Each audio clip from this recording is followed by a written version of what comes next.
A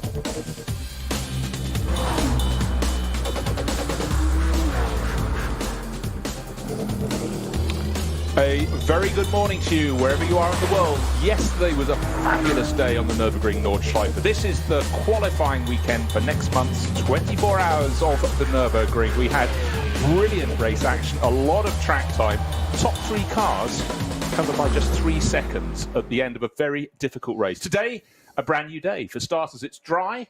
We have top qualifying. We have the shootout. See how that works. 1 hour of one at a time qualifying. They don't get the entire lap to themselves. They just set off at timed intervals, but effectively it's a clear track for them. And then double the time, maybe double the fun. We've got a 4-hour race this afternoon, but from 10:30 local time at the Nürburgring to 11:30, it's going to be qualifying shootout. This is what the drivers dream of. How it's going to unfold, we do not know. But just to whet your appetite, we had a qualifying session of 90 minutes this morning, and we like variety in our racing. Top 5 positions, 5 different manufacturers. Top 8 positions, 6 different manufacturers, with a Lamborghini coming in 8th. But it was the identity of the marque that took the fastest times. The driver was Nicky Katzberg. The team was the Fricadelli Racing Team. And for the first time, a Ferrari 296 GT3 sitting there proud at the top of the timesheets. My name's Bruce Jones, all set to enjoy this with Peter Snowden. The stage is set. And what a stage to go and perform on. Say that Ferrari straight out there, the 296, you say the new GT3 car. You said yesterday, Bruce, that the 488, if ever there was a car that looked like it was doing 200 miles an hour standing still, that car did. The Evolution version of that was just another level, exactly as it should be, but often they're just a little bit of a tweak. It was another level. And you just, when you thought it couldn't get better, they came out with this 296, and you just went, oh, wow. It's one of those cars that arrests the eye when you look at it, and now it's got them getting the results as well. And then they've got the hypercar. So welcome back, Ferrari, to sports car racing. Not a bad thing to be having, but certainly when I saw those first shots of the 296 GT3, it was a sharp intake of breath. But looked great, but where it looks a lot better than the launch shots is out on the circuit. Right, the car got cars out on track, the commentary teams in position. Just to reiterate, this is a qualifying session where the cars set out at timed intervals. They have the track to themselves, or effectively a 30-second buffer between them and the next car that is released from the start-finish straight to go round. And the track is dry. It was dry yesterday morning, but it did go to very wet indeed ahead of the race. But right now the driver's out on the track, and the number 2 Schnitzelarm Racing Mercedes just heading down the hill to the Dunlop Carer. If you're a regular following the Nürburgring Langstrecken Series races, we don't use the Dunlop hairpin. The track goes through the first 4 corners, effectively the Mercedes arena, then doubles back and right and does half the Grand Prix loop before heading out onto the Nordschleife. But for the 24 hours of the Nürburgring, it runs all the way around the entirety of the Grand Prix loop, right down to the lowest point, which is the Dunlop Carer, and then it heads off back out up to the Sabine Schmitz curves and onto the Nordschleife itself. So a little more space for them to go and play. But right now it's about the drivers getting the heat in their tyres, getting the brakes up to temperature, sticking to their track position, and then going out to set a time. And a daft thing, you said yesterday, Bruce, about that run down to the Dunlop hairpin there, the camera shots that we get to see sometimes if you look at any live feeds. Just trying to describe it for radio listening.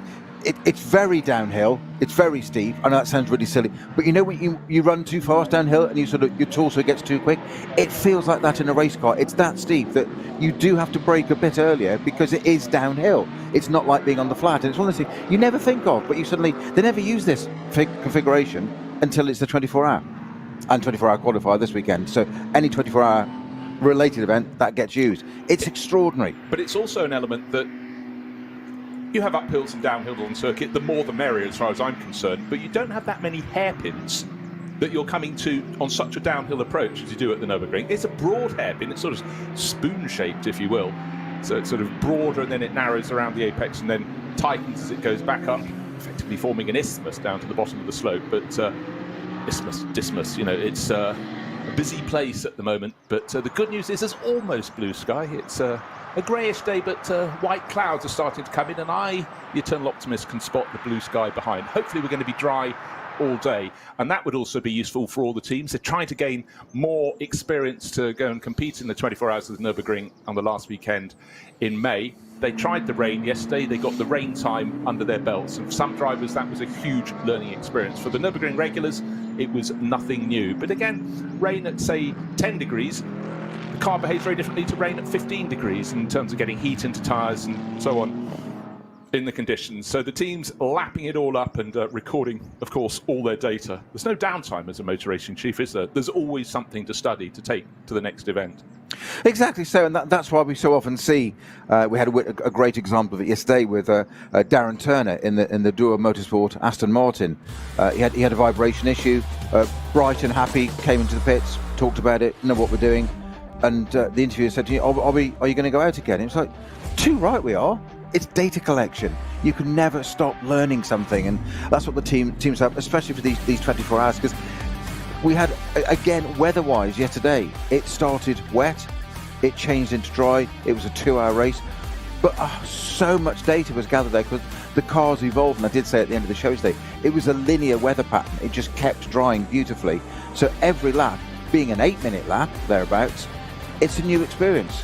And there's all that information to gather, all that stuff to put into strategy, and it'll be put there in the bank, ready for when that condition happens, halfway through. You get 2 hours of that in the 24-hour. It's only a fraction of the race, but hang on, we've done this a month ago. This is what we do. Can't beat information. You absolutely can't, but wet, dry, we all know, anyone covering the Nürburgring, that it comes at them thick and fast. They never know what to expect, but that is part of the challenge. This circuit is the ultimate challenge. Wet, dry, it's all very different. I mentioned 6 manufacturers in the top 8 positions. There are actually 7 in the SP9 class for GT3 cars, because Aston Martin, you touched on it there, talking about Darren Turner, they this morning were 14th fastest, okay, 8.5 seconds down the pace. Hopefully they've sorted out what that pesky, slightly annoying vibration was, and that will be behind them. But that's really what this weekend is all about, and the good thing for all the drivers, they get a lot of time out on the track. Time is everything. 2 really long qualifying sessions, a 2-hour race, now the qualifying shootout, top qualifying, and then a 4-hour race this afternoon starting at 1 o'clock local time. Of course, today all the running will be in daylight. Yesterday's race started in pretty grey conditions and went into full night time. And of course, that is very, very useful indeed for the drivers who are new to their craft here, and obviously a lot of night time. In some years recently, we've had rather too much fog in the night time. Let's hope this year we're going to be clear of that at the end of May. But anyone coming to compete at the Nürburgring knows they get what they get. Unfortunately, one of the cars didn't get out past the pit exit in time to go and do their formation, their run around to the grid, and that was one of the 2 GT2 Mercedes. Unfortunately for the number 46 crew, that was the Hout Racing Team entry that Frank Bird is showing with Thomas Jäger and Elia Earhart.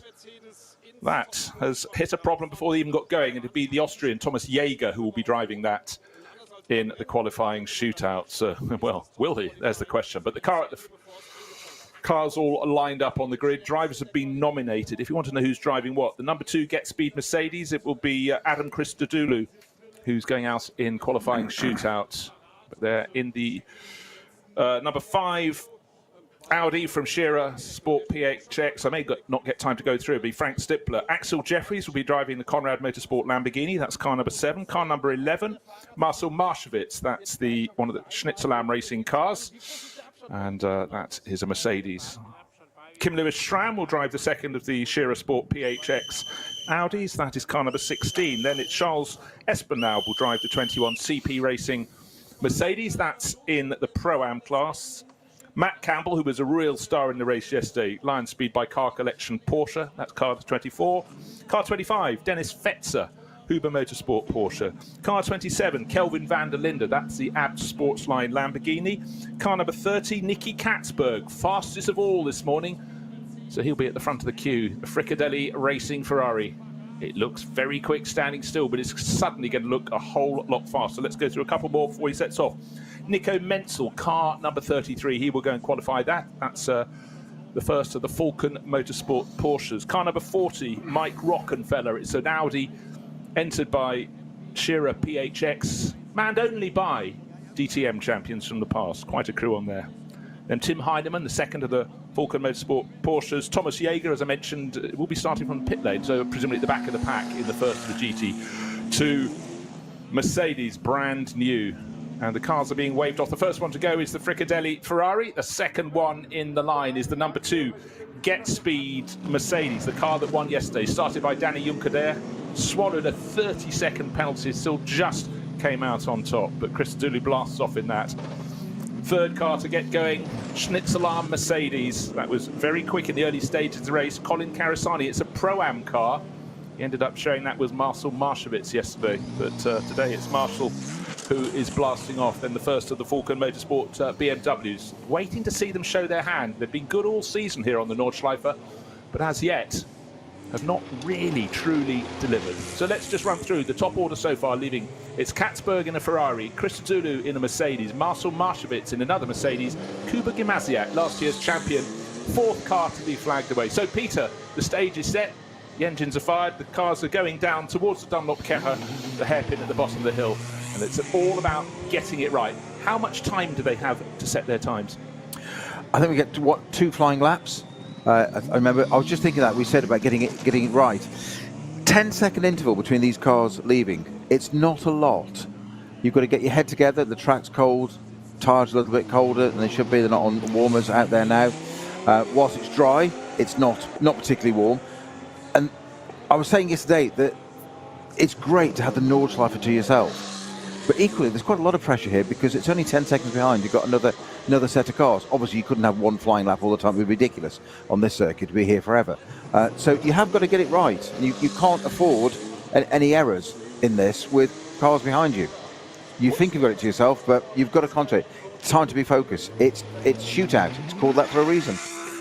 I was just recording the time difference between the cars setting off. It was actually a whisker under 10 seconds. Maybe that was just the dropping of the flag, half a second early. But looking at the field of cars, absolutely mouth-watering and top drivers. As I said, led around by Nicky Katzberg. Ferrari's starting to show its form. One of the cars that could really challenge is the number 24 Audi. Super strong in the race yesterday in the hands of Matt Campbell. Finished off by Mathieu Jaminet. And then for Aston Martin fans, good to see that the number 69 Vantage looking magnificent in dark metallic green with 2 white stripes up its nose. Darren Turner will be driving that one around the circuit. So many potential challenges, but I think we're starting to find the form this weekend. But Peter, you can never get ahead of yourself on this circuit for the simple fact it seems just a few degrees change in temperature, and teams that have been competitive, we even see this through the course of the race, suddenly one mark of car that was doing well in the first half on the Nordschleife suddenly just starts to lose it later in the race. So it is really heat sensitive. But as the cars are being waved away, we've only got 3 more in this group to be setting off. Suddenly it's proper sunshine on the grid. There I was 10 minutes ago saying I think I can see a little bit of blue sky, but now I can see plenty of blue sky beyond the clouds. So the track temperature will really start to come up. Yeah, I mean, you've said before, Bruce, on many of our broadcasts that the Nürburgring giveth and it taketh away. And it will do in a heartbeat, in a blink. It'll suddenly change. You've seen it weather-wise. It's always a layer here of the variables. Certainly, given the size of the circuit, and we've got what the Schnitzelarm Mercedes hasn't got away. Well, I'm just wondering if they it had one car behind it, which was the number 50 Audi from Equipe Vitesse. I'm wondering if they're saying because it's a GT2 car. Actually, okay, let's paint the scene for you. I thought maybe they'd say, actually, you start at the back of the pack. The other GT2 Mercedes is in the pits, didn't get out in time. But nobody was with that car on the grid. Everyone's walked away, leaving the number 222 brand new GT2 Mercedes sitting stationary on its own. Michael Grenier was a real star in that car yesterday, going very well indeed up against the GT3 class cars. However, the Ferrari is leading the pack around, waiting for another sight to see if that 222 got away from the grid or not, but seemingly it's being kept there on the grid for some reason. Can't tell you for why. So again, we're waiting for the first timing sector to come through, but it's what they do not so much on this lap, it's what they do on the first flying lap that's really going to put the marker out there for us to see. Yeah, like you, I thought GT2 kind of get why it's at the back there, but it would still need a 10-second or a proper release from the race director, which it didn't seem to have. So I just would keep an eye on what that issue is there. So the qualifying, it is not that easy to understand with a 2-hour race yesterday and a qualifying session this morning, then a top 10, then a 4-hour race, all ahead of the 24-hour. That Schnitzelarm GT2 just It is. Is it moving forward? No, it was for a moment ago. So there's some issue that's going to need to be cleared from the track relatively shortly. Well, they've got time of plenty because a lap around here is, the best lap this morning, 8 minutes 13.1. But nobody is with the car. It's sitting there. That's my point. He's coming off it. I don't understand why the officials have just left it there. As I say, meanwhile, out on the track, drivers starting to get some pace. And yesterday, it was a real case of hunting the dry line. It took a long time to appear. And as it did, night fell, so very difficult. But now it's actually crystal clear where the racing line is. And certainly offline, it's even though we had an hour and a half of qualifying earlier, it's still it's a little less grippy off the racing line. It does for the moment, but there's a very, very distinct dry line there, so that should be fine as long as that's consistent all the way around. Just to go back to how this qualifying works, my understanding of it is, and slate me if I'm wrong, but it is, this morning we had all the cars out on track. It sets the order for the grid for today's race, this morning's qualifying session, with the exception of the SP9, SPX category cars. Okay? What they do this morning is the top 10 of those cars, the order they finish in this morning, sets the order they do their top 10 shootout now. So that the top 10 order can change from the session this morning. The rest of the cars go as per finish this morning. So basically, they do 30 this morning. The top 10 then get another go and change the order if they wish. In this session, then we have the 4-hour race this afternoon. Hang in there, folks. We'll see how it unfolds. But just seen, unfortunately, the 222 Mercedes, a brand new GT2 car, now has a tow vehicle up in front to potentially hook up and tow it off the grid. How frustrating. New cars, they don't always work straight out of the box. They work 90% of the time, 99% of the time. But sadly for the Schnitzelarm racing crew, something untoward. Hopefully it's something that can be fixed, because Schnitzelarm have been such supporters of all racing on the Nürburgring for a handful of years, and not content with just running a car in the top SP9 class. They're always getting a handle on how the new GT2 Mercedes will work for them. And I'm sure it'll be one of which they'll be running plenty in the years ahead. A lot of other teams looking at the GT2 category as well to entice new drivers in, bring old drivers back, but also it's going to be a car that provides a huge amount of fun. Yeah, and our lead car, Adam Christodoulou, already at Schwalbenschwanz and about to come through onto the Dottinger Hohe, Galbenkopf, in the two big right-handers. So that 222 does need clearing off the grid quite clearly, and it's just being towed now. They've got it onto straight tow. So it looks like it's just got no power. The 222 GT2 Mercedes, enough twos in there. It'll certainly. Well, it should be out of the way. Now. Yeah, because Adam Christodoulou, the first car that set off, number 30, is on the... He's the second car to set off. My apologies, absolutely, sorry, yes. Ferrari was in front, Nicky Katzberg, and he's weaving his way down along the Dottinger Hohe. Again, a bit of track. If you look at it on a map, you think it's flat. It's far from flat. It goes starts with a crest, then it goes down into a dip, then a rather steep climb. And only when they get out of that can they see towards the gantry over the circuit, where the track kinks to the left, does another left as you go up into Tiergarten, then immediately turns the other way to the right, and then you get to the final couple of corners, the very tight right and the similarly tight left onto the start-finish straight. Nicky Katzberg, it's all about a very clean exit from the final corner, and he would have seen where the track is damp and where the track is dry. And of course, the benefit of one-at-a-time qualifying is the fact that you can get onto there's nobody going to be between you and the dry line, and that's exactly where he's placing that 296 Ferrari. No times count as yet, but from now on they do. The drivers are onto their first flying lap, and let's see what they can do. The pressure is on. It's a 1 hour session, but it's about getting those times on the board without error. There is no such thing as a perfect lap around the Nordschleife. It's do the best you can, eliminate, minimise your errors. For the drivers going into turn one and immediately having to turn left instead of carrying on round to the right, they go through the cut-through, effectively cutting out the Mercedes arena. It certainly makes it very, very tight indeed. And it's those slow technical corners is where the time is gained or lost in an instant, because you spend more time in that sector. The fast corners you can afford to be a little bit different, a little bit freer, if you like, a bit more freestyle with your own particular style. But that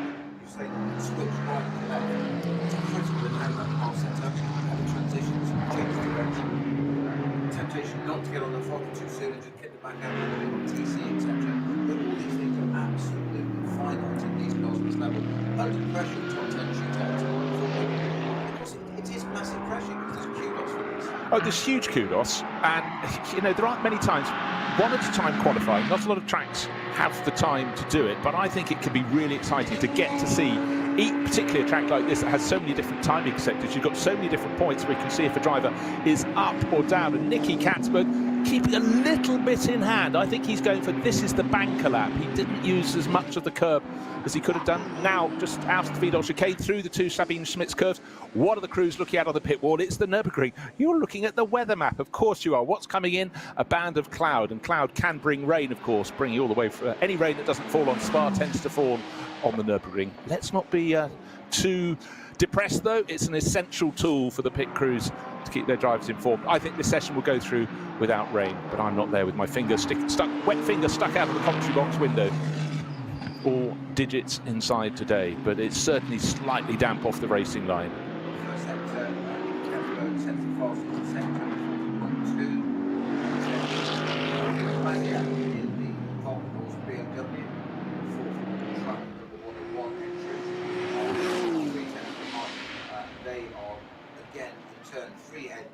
Ahead of Chris Dulu and two Mercedes for the moment, section twos. Dropped a little bit in the temps now, but it's essentially I think Chris Dulu's fast through the second sector. Into sector 3 now. Nicky Katzberg brought it back another 2/10. It's seesawing between the different manufacturers, and isn't it great to have 7 manufacturers in the top class? So at the moment we're waiting for the first of those flying laps to be completed, and everyone trying not to make a mistake. And I really honestly feel the place that's easiest to make an error is going out of turn 1 into turn 2. The temptation, as Peter said, to get the power down soon, and though the sun has been out for about 15 minutes cutting through the cloud, it's still going to be relatively cool on the track surface. And I mean, the chance to be the chump and to get to stand in the corner of the garage with a pointy hat on your head facing the wall for 10 minutes is fairly enormous. Peter's laughing. He's thinking back to his school days.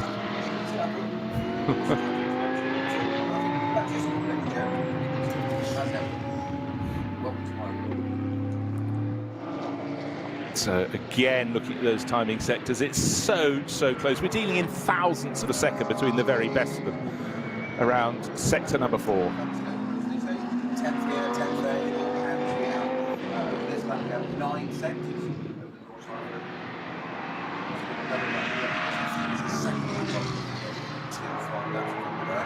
Oh gosh, the consequence of only having 1 flying lap, trying to get it right as much as you can around 25 kilometres, possibly holding a little bit in hand. Some people forget that, of course, they are racing drivers, but build up the heat, build up the experience. What are the track conditions? Where's it good, where's it bad? But certainly it is, if you're looking at the images, still slightly damp at certain points on the circuit, but looking damp and being damp, not necessarily the same things. But on the Nordschleife, you definitely get large areas of shadow where it's certainly, the track will stay damp for far longer. Great footage here of the Conrad Lamborghini 7. They're starting quite a long way back. It's Axel Jeffries.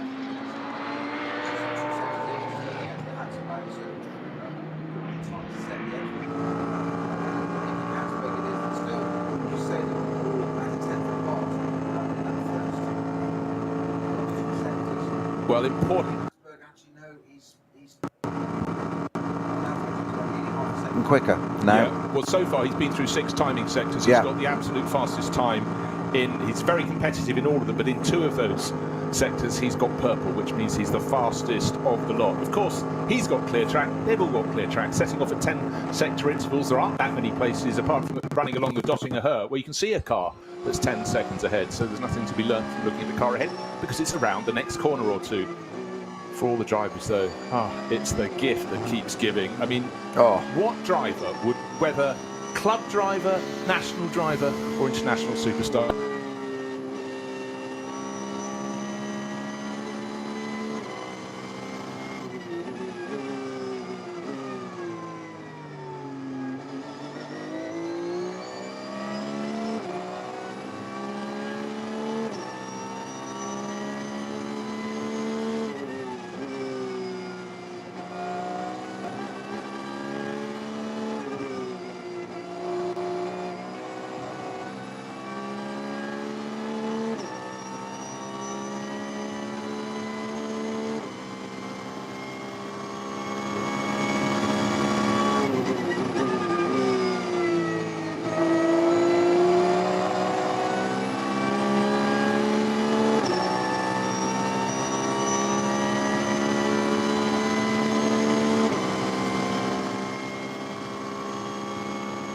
that's fine. You can just focus on this. You never get this opportunity around here. What an opportunity. I mean, I think that's a really valid point, because when you're racing here, drivers come back year after year, but there's always someone faster or slower up ahead or catching you, just distracting you. But this is a pure sensation as drivers go around. This is why they go car racing, and it's just sensational. If people have never watched a lap around the Nordschleife, oh my word, have you got a treat or 10 in store for you, because the track is seldom straight on the level for more than 5 seconds at a time, barring the dotting a hoe, and even that goes up and down. But it's just one corner into another, and the consequences, Peter, for novices when they're on this circuit is they start to think they know the circuit. They go around a corner thinking there's an open stretch of track beyond, and suddenly finding it's turning tightly. That is where they can really come undone. So experience is everything. It's not just about planting the pedal to the metal. Right, sector 6, Adam Christodoulou suddenly clawed back a third of a second. That's a big chunk out of the Ferrari of Nicky Katzberg. But then in the next sector, Nicky Katzberg was 1.3 seconds faster. That Ferrari is very good towards the end of the lap. He's got 3 of the 8 sectors, the fastest of all for Nicky Katzberg. Coming up into Tiergarten now, looking very planted indeed. Little bit of precision required as he goes into the final couple of corners, and full speed out. Let's see what a lap time will be. The best this morning was 8 minutes 13.1 seconds. He's a bit slower than that, 8 minutes 15, 16. 8 minutes 13.726. So half a second or so down on the best lap this morning. Adam Christodoulou is going to come through. He hasn't got any best purple sectors on his timing screen, but Marcel Marchewitz has, and he's going to be the next car through, the Schnitzelam Racing Mercedes. So nearly 2 seconds down for Adam Christodoulou. He goes second, but these times are going to change very quickly indeed. Let's see, it looks like Marcel Marchewitz would go up into second place, just waiting for his time to come on the board. No, he's a tiny fraction, a few hundredths of a second down. So he stays in third place. 101, the BMW from Walkenhorst Motorsport, Kuba Gimasiak, last year's NLS champion. He's come through fourth. He stays in fourth position. Now, who behind has made great gains, waiting for Mike Rockenfeller to come through. Target time is still 8 minutes, 13.7 seconds. He'll be the 5th car to cross the tape. Didn't see him coming into the background of the shot, but as we said, with 10-second intervals between the starting times on these cars, the cameras can only wait so long, but it doesn't look as though it's a brilliant lap from Rockenfeller. Just waiting for him to cross the finish line. Rockenfeller comes through in 5th place, 2.5 seconds down. So that lap from Nicky Katzberg, we saw he had 3 of the 9 timing sectors were purple, best of all, and that really has been a very impressive lap. But again, who pushed how hard on their first flying lap, and what sort of pace are they going to be setting on their second flying lap? For many, that was the banker lap. Dennis Vetzer, 6th car across the line. He's 6th, but the car behind is much closer, and that will be jumping up the order. Kim Lewis-Schramm was the next car across the line, goes up into 4th place. But what we have at the moment, with still a lot of the field, more than half the field to come through, we've got Nicky Katzberg by 1.9 seconds ahead of Adam Christodoulou, and a fraction of a second down on also 1.9 seconds down on Katzberg is Marcel Marchewitz. It's Ferrari, Mercedes, and Kim Lewis-Schramm in his Audi for now. But Tim Heinemann goes in 2nd place. That's the number 44 Falcon Motorsports Porsche. And the Mante car goes into 2nd now. Fred Makiewicz goes up to 1.1 seconds down on Nicky Katzberg. Still looking very good for the Fricadelli Racing Team. Buy your meatballs now. That's their business. Well, that was a phrase I didn't expect to hear during this weekend's commentary. It's very apt, though. It is exactly their business. Frank Stippler, is he good around the Nürburgring? Tick. Is he fastest? No. Is he 2nd fastest? Yes, there's 0.37 of a second down. But then Christian Menzel goes, whatever you can do, I'll do better. He has suddenly moved 1.1 seconds ahead of Nicky Katzberg to go top. So Falcon Motorsport now 1st and 5th. And what was his time? 8 minutes 12.569 seconds. That's a bit more like it. So quite a big span of time. Top 10 cars are covered by 3.6 seconds. It won't be that much of a margin next time around on the second flying lap. So very similar to yesterday's format, or finish for us, 3.5 seconds covering the top 3 cars. Exactly the same repeated again this morning. It's going to be a cracker of a 4-hour race. I thought 2 hours was enough. It started yesterday. Take that and double it, and that's what we got this afternoon.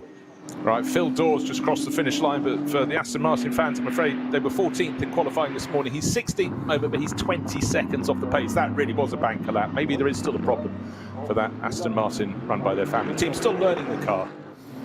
And here we are, interesting. Conor De Filippi, one of the stars of yesterday's race, the number 72 junior team, BMW junior team M4, started square last, started from the pit lane, and it worked up to 4th place, but today, not showing his hand too much. 15th overall and 6.4, nearly 6.5 seconds down on that fabulous lap set by Nico Menzel to go top for Falcon Motorsport. Too early to say, of course, but also interesting again, Bruce, at the format at the moment, it's Porsche, Ferrari, Audi, Mercedes. It's not BMW at the moment. Wolkenhorst together, 10th and 11th, just on the outside of this. Jens Klingman and Kubica Maziak in that order, setting times of... Ooh, my screen's just doing something different. Here we go. 8:16s. It's interesting, you know, we've got 20 cars, they're covered by 20 seconds. Take away the Aston Martin of Phil Dawes, 19 cars covered by 16 seconds. Another car not right at the sharp end, Charles Espinal running the Pro-Am class, he's 15 seconds off. But then 17th place, 8.75 seconds off. That's Axel Jeffries. He'll improve for sure in that Conrad Motorsport Lamborghini. But what will we have from the first car back around next time? That'll be Nicky Katzberg. He started first and he'll still be charging on this second flying lap. The target time, what did we say it was? 8:12.569 seconds. Certainly this will be the quicker lap from pretty much every one of the 20 runners out there. And of course the dry line will be drying yet more as they pound around it. Damp line, it's not a damp line, it's just a grayer line that hasn't had the cars going over it in this morning's 90-minute qualifying session, but still the potential for error is great. Drivers try to stay away from the curves where possible, but of course no curve at the Nürburgring is alike. And certainly some of the sectors after Adenauer Bridge, you go over the crest, and there are some horribly steep curves that if you hit them at the wrong angle, they bounce your car back across the track, and there's not a lot of width on the Nordschleife. Just getting reports, yellow flags at Dunlop, and then green, so maybe a choice of 72, that's the BMW Junior Team car, or 69 might have run wide there. That's Dürr Motorsport, Aston Martin. In fact, both of those cars set times slower than they should have done, so perhaps both of them ran wide. And that's early in your lap to be making an error, isn't it? So frustrating. Yeah. You want to get your mistake in late if you make one at all, but or not at all. Or absolutely not at all is better. So in fact, yeah, number 69 turns into the pit, so that probably was the one that clattered the curb. That's the Dürr Motorsport Aston Martin. Of course, that came past the pits to set its lap time and then came in through the back door, went round the Grand Prix loop and then turned right instead of turning left onto the Nordschleife. And I think the 44 Falcon, I think that had a little excursion, running a little bit wide because there were just yellow flags for a few seconds, literally. So not a code 60, which of course would damage all this top qualifying for everybody, but just a yellow flag. So I think just a little bit of running wide, bit of debris on the track type thing, but the most impact is to the lap time and your pride. Exactly so. So for the crews, it was a qualifying shootout that was an enormous amount of fun, but really quite a spread of times there. But it was about knitting it together, knitting it over that first lap, not taking too many risks, but the circuit looking better and better. That was a very impressive time from Falcon Motorsport. So yesterday's race didn't really show their hand at all. The better place with their two cars was in 6th place overall. That was the 33 entry shared by Joel Eriksson and Nico Menzel. Menzel's at the wheel today. He's fastest. The sister car was 9th yesterday, but they almost sort of rose to those positions, Tim Heinemann and Martin Ragginger, because they were, whenever we looked at the race action, they were outside the top 10, occasionally, well, actually only on the opening lap was one in the top 10. Then only as other cars hit trouble did they move up the order. And obviously they run on Falcon tyres, and lots of the rivals running on other tyres are included here. A lot of Michelin rubber out there. But I guess the conditions, wet turning to dry, just didn't seem to suit them. Drivers line up perfectly good enough. So Nicky Katzberg about to bring the Ferrari across the line for the end of its free runs, as it were. It's two timed laps. So this is going to be pretty quick. It's 2nd place at the moment.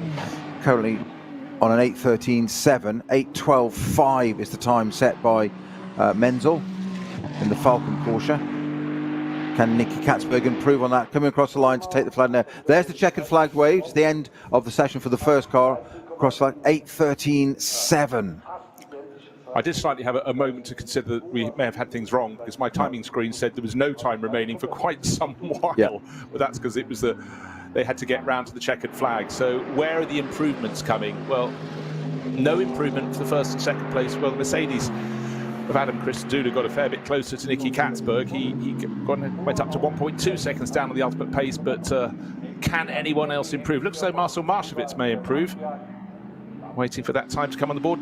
He does, but only by a tiny fraction. He stays down in 6th place. BMWs, will they show their hand? They were only the top one of those was in 10th place. Jens Klingmann at the end of the first flying lap.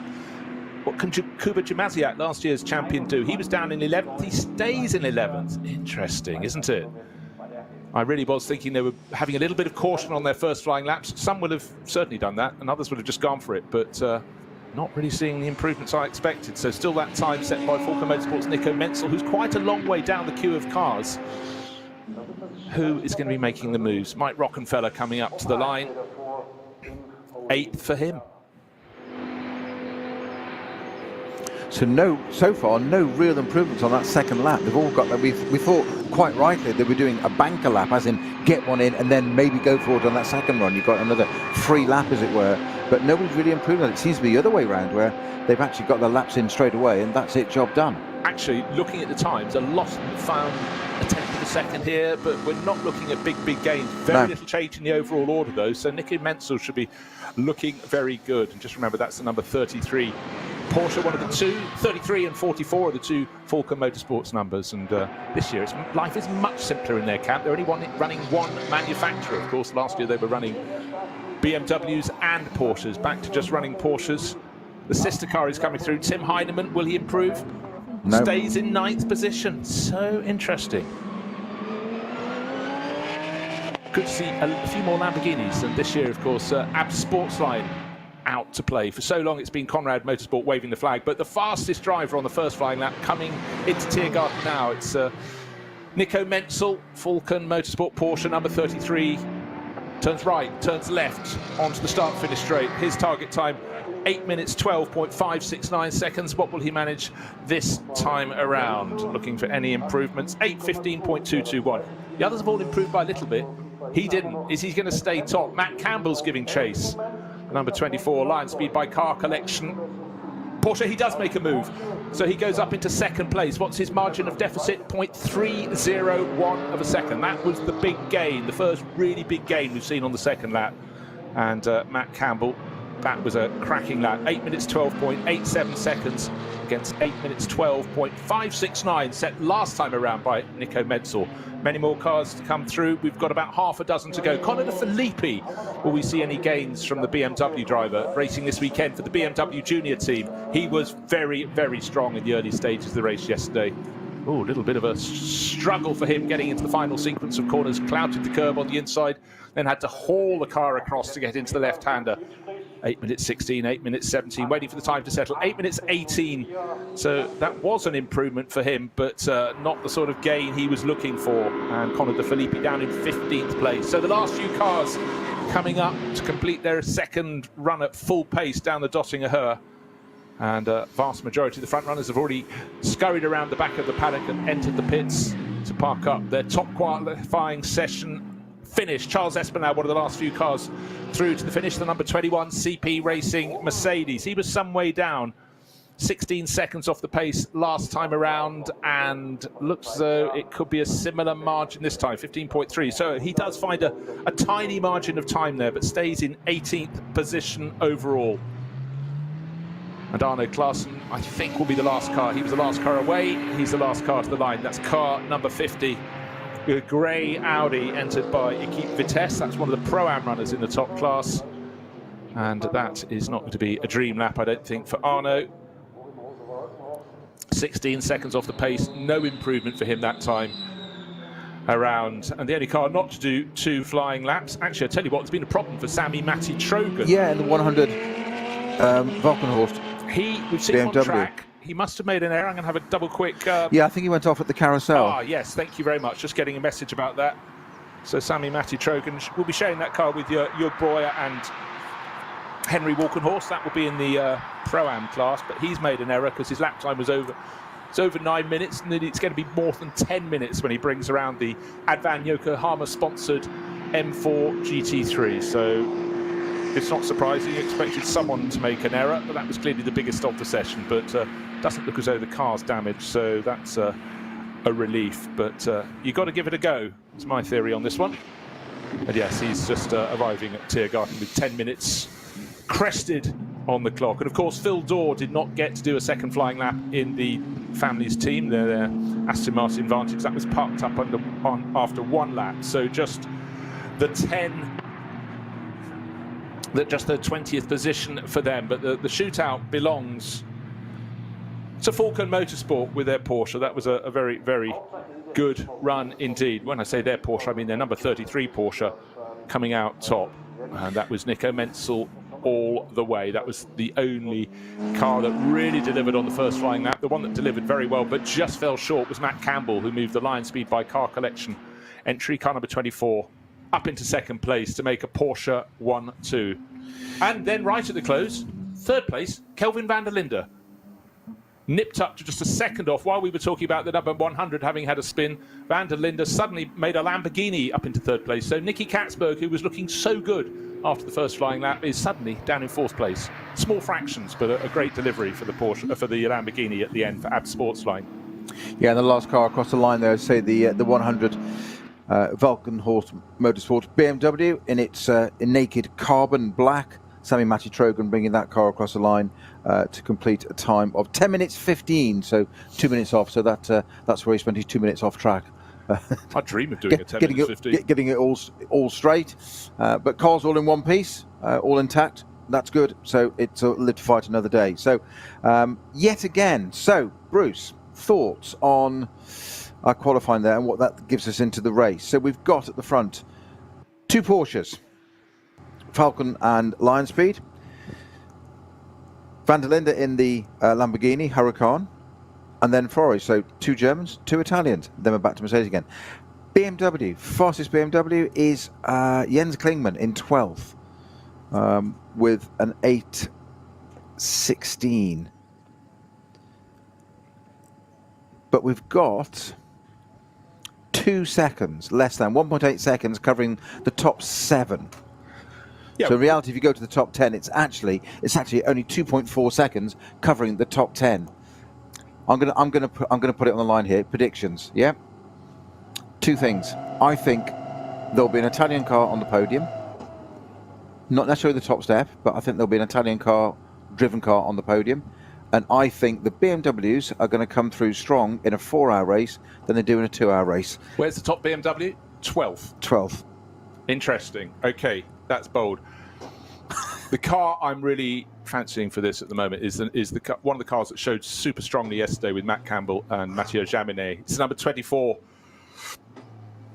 Porsche from Lion Speed by Car Collection that just seems to be getting stronger and stronger. But don't forget, of course, yesterday in the 2-hour race, we only had 2 drivers in a lot of the cars, but they will probably add a few more from their posse, because on the entry list, they've also got Patrick Kolb and Patrick Pilet in that. Patrick Kolb knows the circuit supremely well, and Patrick Pilet never not been super fast in a car. That's looking very strong. But yes, it's interesting.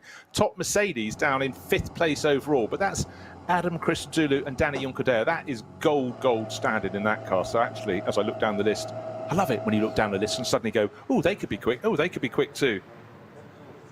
So plenty to look to, but for Porsche, they get the bragging rights now, but the pot could be stirred, the order could be jumbled when we get to the 4-hour race that starts at 1 o'clock Central European time. 4 hours going through till 5 in the afternoon. Will the weather hold? Will the Audis start to make a move?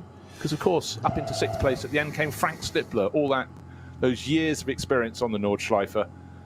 And the process is going on. Messages to the driver to stay seated. The cars are being waved, flagged back to go into the pit lane. They've reported to the paddock area for a little bit of a weight check, and through they go. And they're told where they have to go and park up. So much procedure, because, of course, we've got the race starts in just around 1 3/4 hours for now, and there's all the preamble for that. So there's very little time do very much. But actually, I love the orchestration that the ADAC and all the clubs that run the long-distance races on the Nordschleife have. Everything has a format and a pattern, and it seems to be very logical. Quick check on all those cars for legality, then they're allowed back into the pit lane, and then, pleasingly, in gentle sunshine, wheeled back into their garages.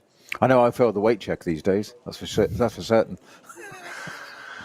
Well, on that point, Fulker Motorsports, the job was very well done, clearly running their cars at fighting weight, and Nico Menzel doing a super job to take pole position, fastest in top qualifying, 8 minutes 12.569, so 0.3 of a second to the good over another Porsche. So it's Fulker Motorsport on top, Lion Speed by car collection in second.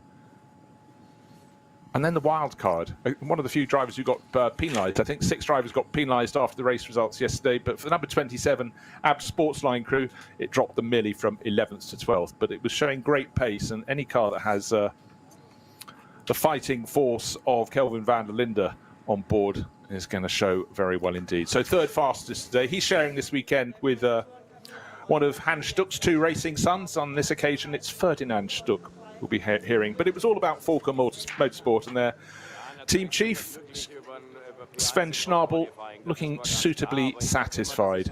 But he knows it's just a stage in the overall procedure that had to be cleared. And they've cleared it well to take the fastest time in top qualifying.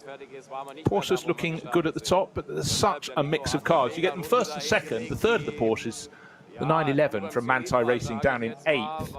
But they have shown very well indeed. Another Porsche, Dennis Fetzer driving that. That's car number 25 is 14th. But what I love, and he's for Huber Motorsport, is the spread of manufacturers. What BMW will not love, though, is their cars are 12th, 13th and 15th. Some very quick names in those, so conditions not quite to their liking, one would sense this morning. Yeah, it's almost an anomaly. I can't even say it, can I? Let alone understand it or explain it. But it's just odd. But I've just got this feeling that in a 4-hour race, that car's going to come through. Why would it not be? That doesn't make any sense. But it does in my head. Stay tuned. They seem great over a 4-hour race, but they don't seem so hot in qualifying. In that setup, they have been in the 3 races we had so far this season.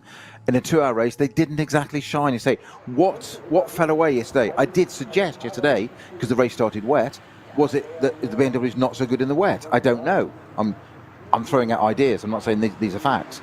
But if it stays dry today, I think those BMWs are going to come through strong, really strong. You've had that hunch from the start of this meeting. You may well be right. Just interesting there to hear from the boss of the team manager at Fulker Motorsports. He said, we're really happy, of course, to take the fastest time in top qualifying, but it's only a quick impression. And it was a mega lap from Nico, but we didn't expect this pace. And he also feels a lot of other cars could and should have been faster than they were this morning, but it's ifs and buts and maybes. They have the pride of position. Fulker Motorsports at the top of the charts, but so much to play for. It's just a little window of opportunity. And maybe a lot of teams told their drivers, you know what, just don't take too much of a risk. We had cars coming right through the order. 3 of the front runners yesterday had to start from pit exit after misdemeanors in their qualifying session. And 3 of those worked their way into the top 10.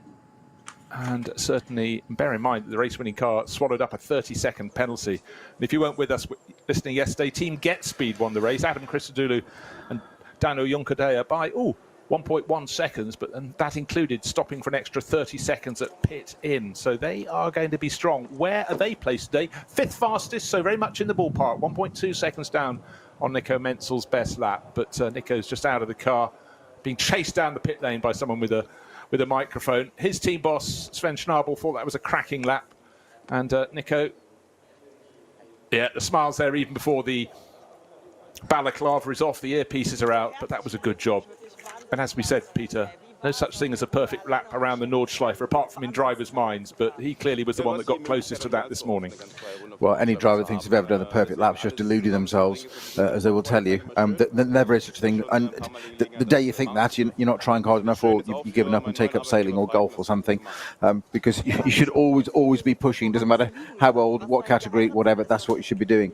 There's always room for improvement, and that's what you're seeking, that tenth, 100,000th, that little bit here, whatever it is. There's always something, and that's what motivates these drivers. Literally, it is exactly what drives them.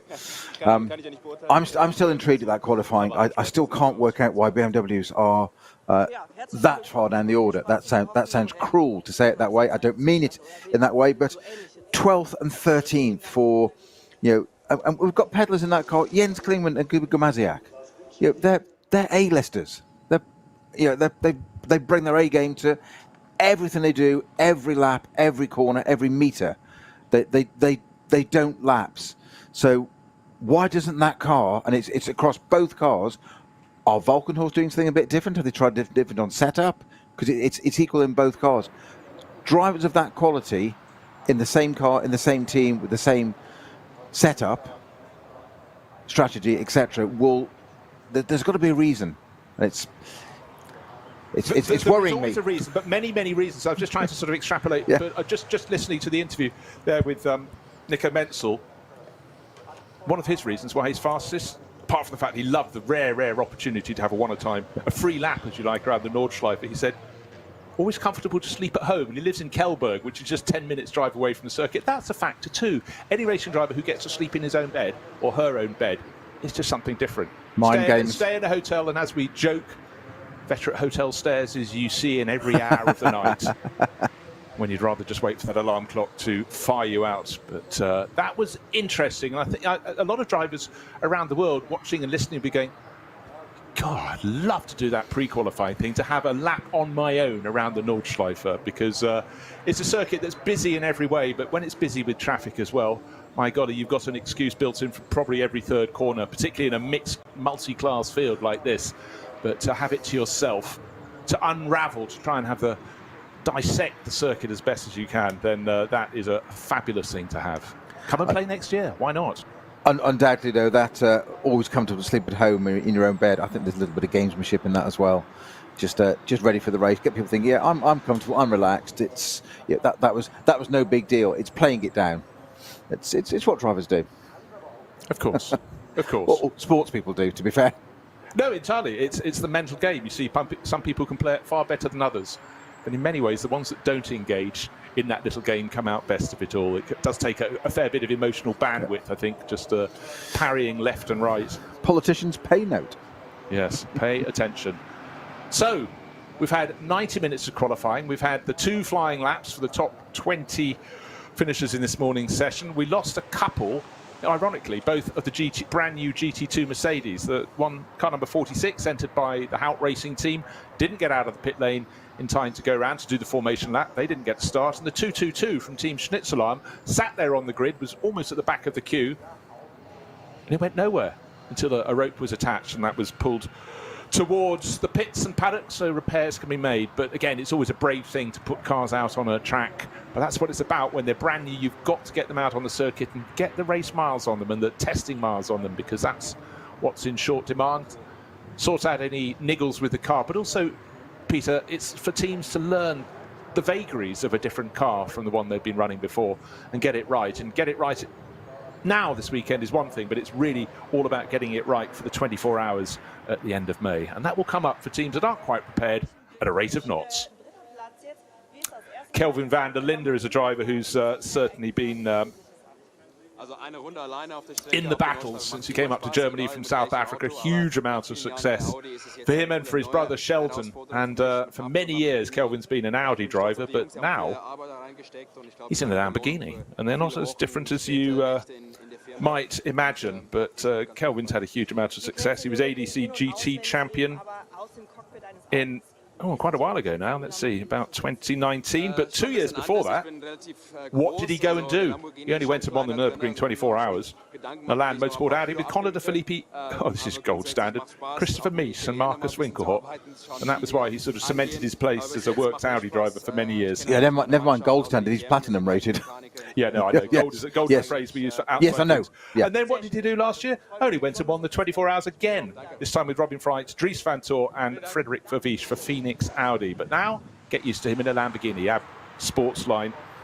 And he looked very pleased because he almost caught us by surprise by nipping up. Very few drivers went appreciably faster on their second flying lap, and he was one of them. We had Matt Campbell nipping up into second place, but he moved up to third. So putting a Lamborghini up at the very sharp end with clearly a very, very good lap. And that there are some drivers that become synonymous with a particular mark or brand and stay with it and become absolute experts, and nothing wrong with that. There are, every now and again, there are some drivers that they transcend that and they can just drive a racing car fast regardless, and I think Kelvin van der Linde is in that category.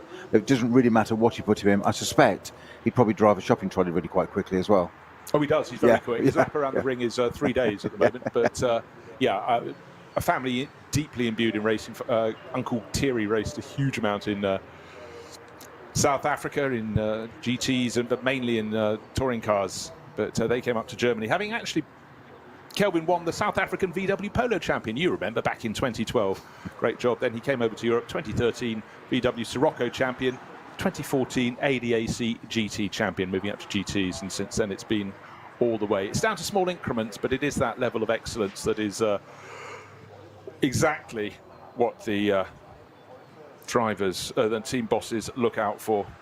Interesting that Kelvin, quite a tall driver, says, you know, new challenge with the Lamborghini. The car's smaller inside than the Audi, but also one advantage there is he's betting himself in. He knows most of the crew, which is always a helping hand. You know, we talk so much about team managers, but it's also knowing the engineers and the mechanics and just things that make life a lot easier for any driver. Feel comfortable in a team, you can concentrate on your driving. If you're having to do some internal politics or just get accustomed to even the quirky sense of humour of your team manager that may put you off from time to time, then these things need to be learnt. Never been there. Okay, we've got time. Spill the beans. I'm not sure it's broadcastable.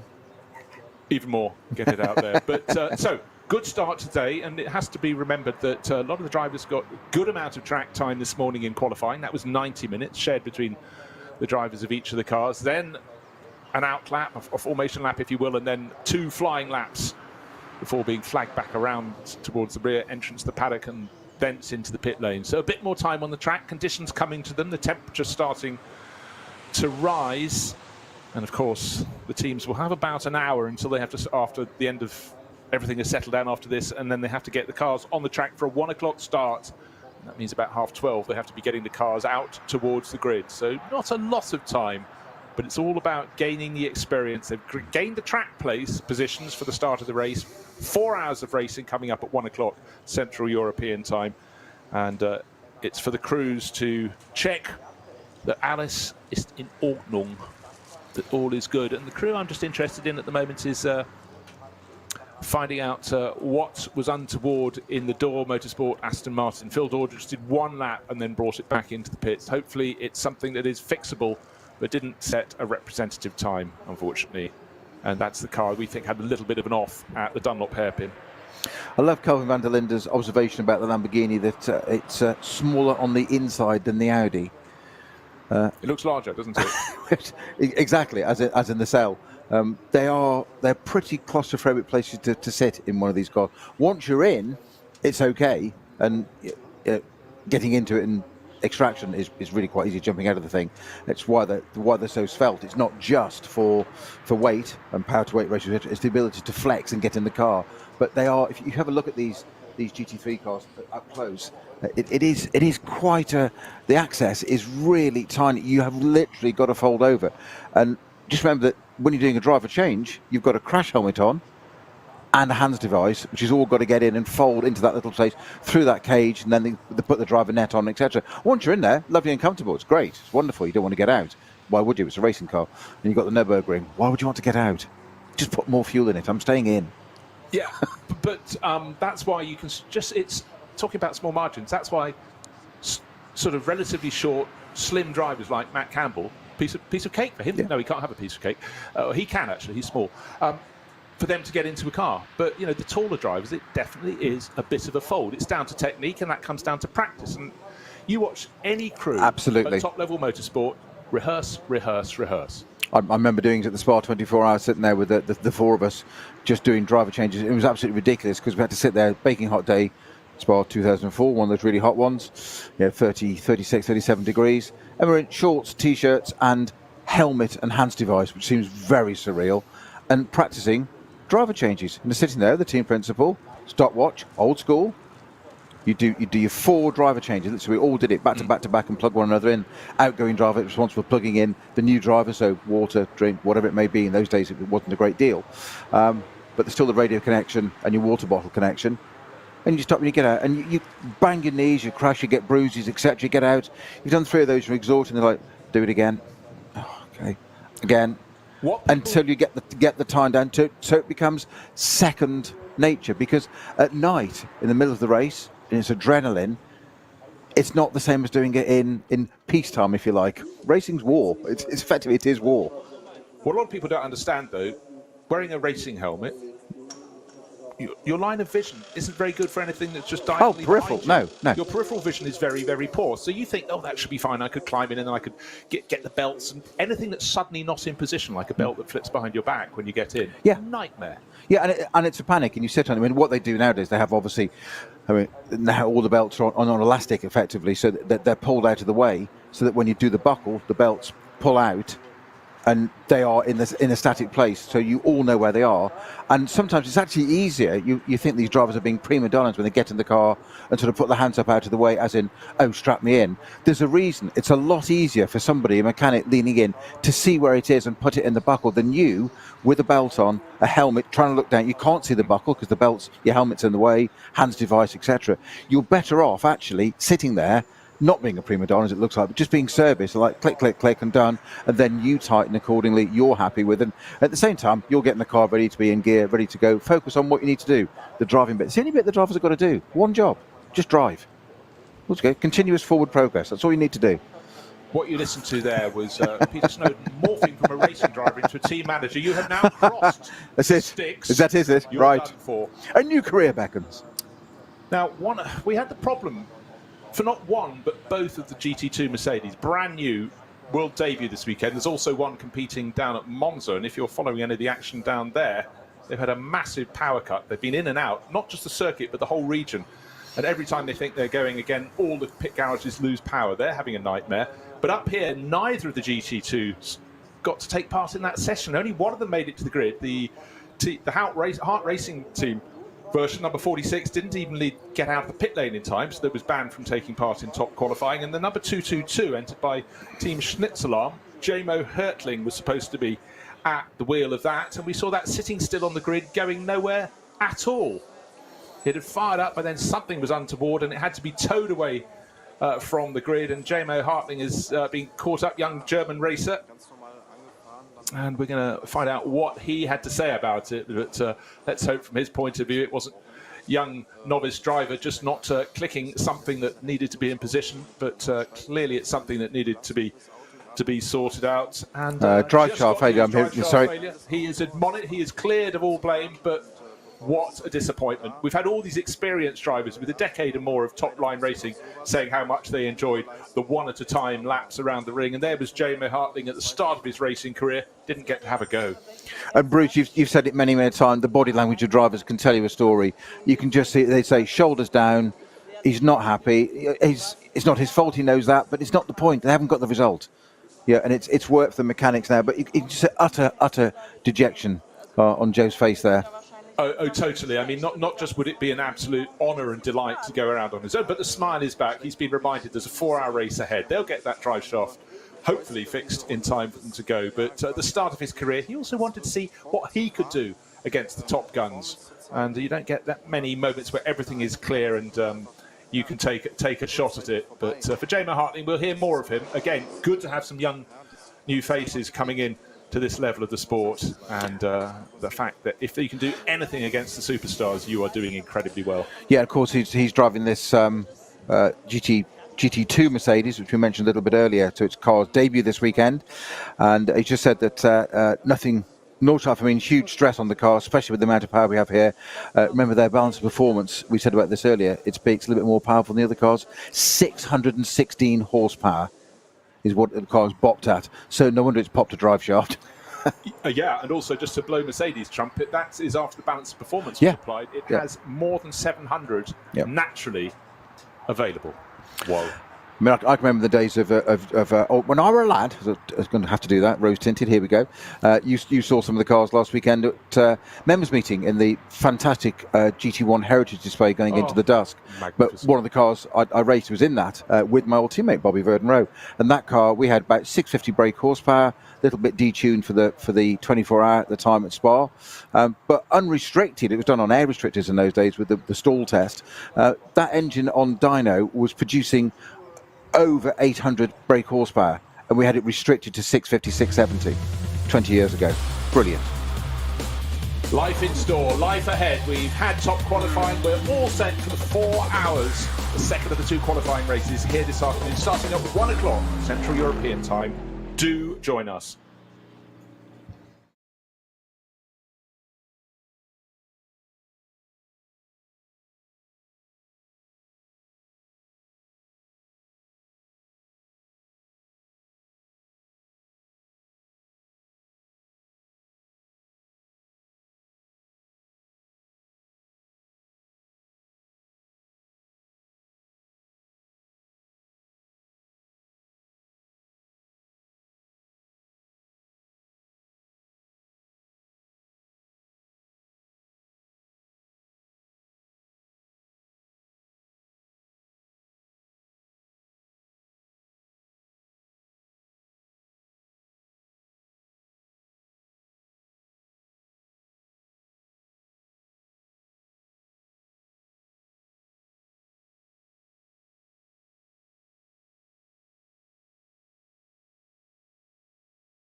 The ADAC Nürburgring 24 hours is at the end of May, but this is the second day of the qualifying weekend. We've had a 2-hour race yesterday evening and it was an absolute cracker on a wet track, gradually drying, going from gloomy to fully dark. Then we had qualifying this morning, followed by top qualifying, the one-at-a-time shootouts, and now ending with a 4-hour race starting at 1 o'clock local time here at the Nürburgring through to 5 in the afternoon. Conditions are dry, it's bright but not fully sunny, and the cars are lined up on the grid in echelon formation. That means nose towards the pit wall at 45-degree angle and therefore tails towards the grandstand. It's a colourful sight. My name is Bruce Jones and I'm joined as ever by friend and colleague Peter Snowden ahead of this one. It was great yesterday. What is today going to have in store? Well, exactly. Can it get better? I think it can. It's twice as long. We've seen qualifying this morning, top 10 and combined qualifying. So we had a qualifying session this morning with all the cars are out on the track, and that sets the grid for everything except the top cars. They then get a shootout themselves. That sets the order for this bit, hence it's combined qualifying. Going to be interesting. BMW's not where we expected them to do, 11th and 12th. Ferrari right up there, nearly took pole position, not quite. But what can come through? It's 4 hours. I think the weather's going to have a part in this. It could yet, as I said, we have clouds here, but it's still relatively bright. But if you're a Porsche fan, you're laughing because the front row is all about Porsche. Number 33 on pole position, that's the better placed of the two Falco Motorsport 911 GT3Rs, and that was a lap set by Nico Menzel and a really great charge from the Lion Speed by Car Collection example from the same mark, Matt Campbell.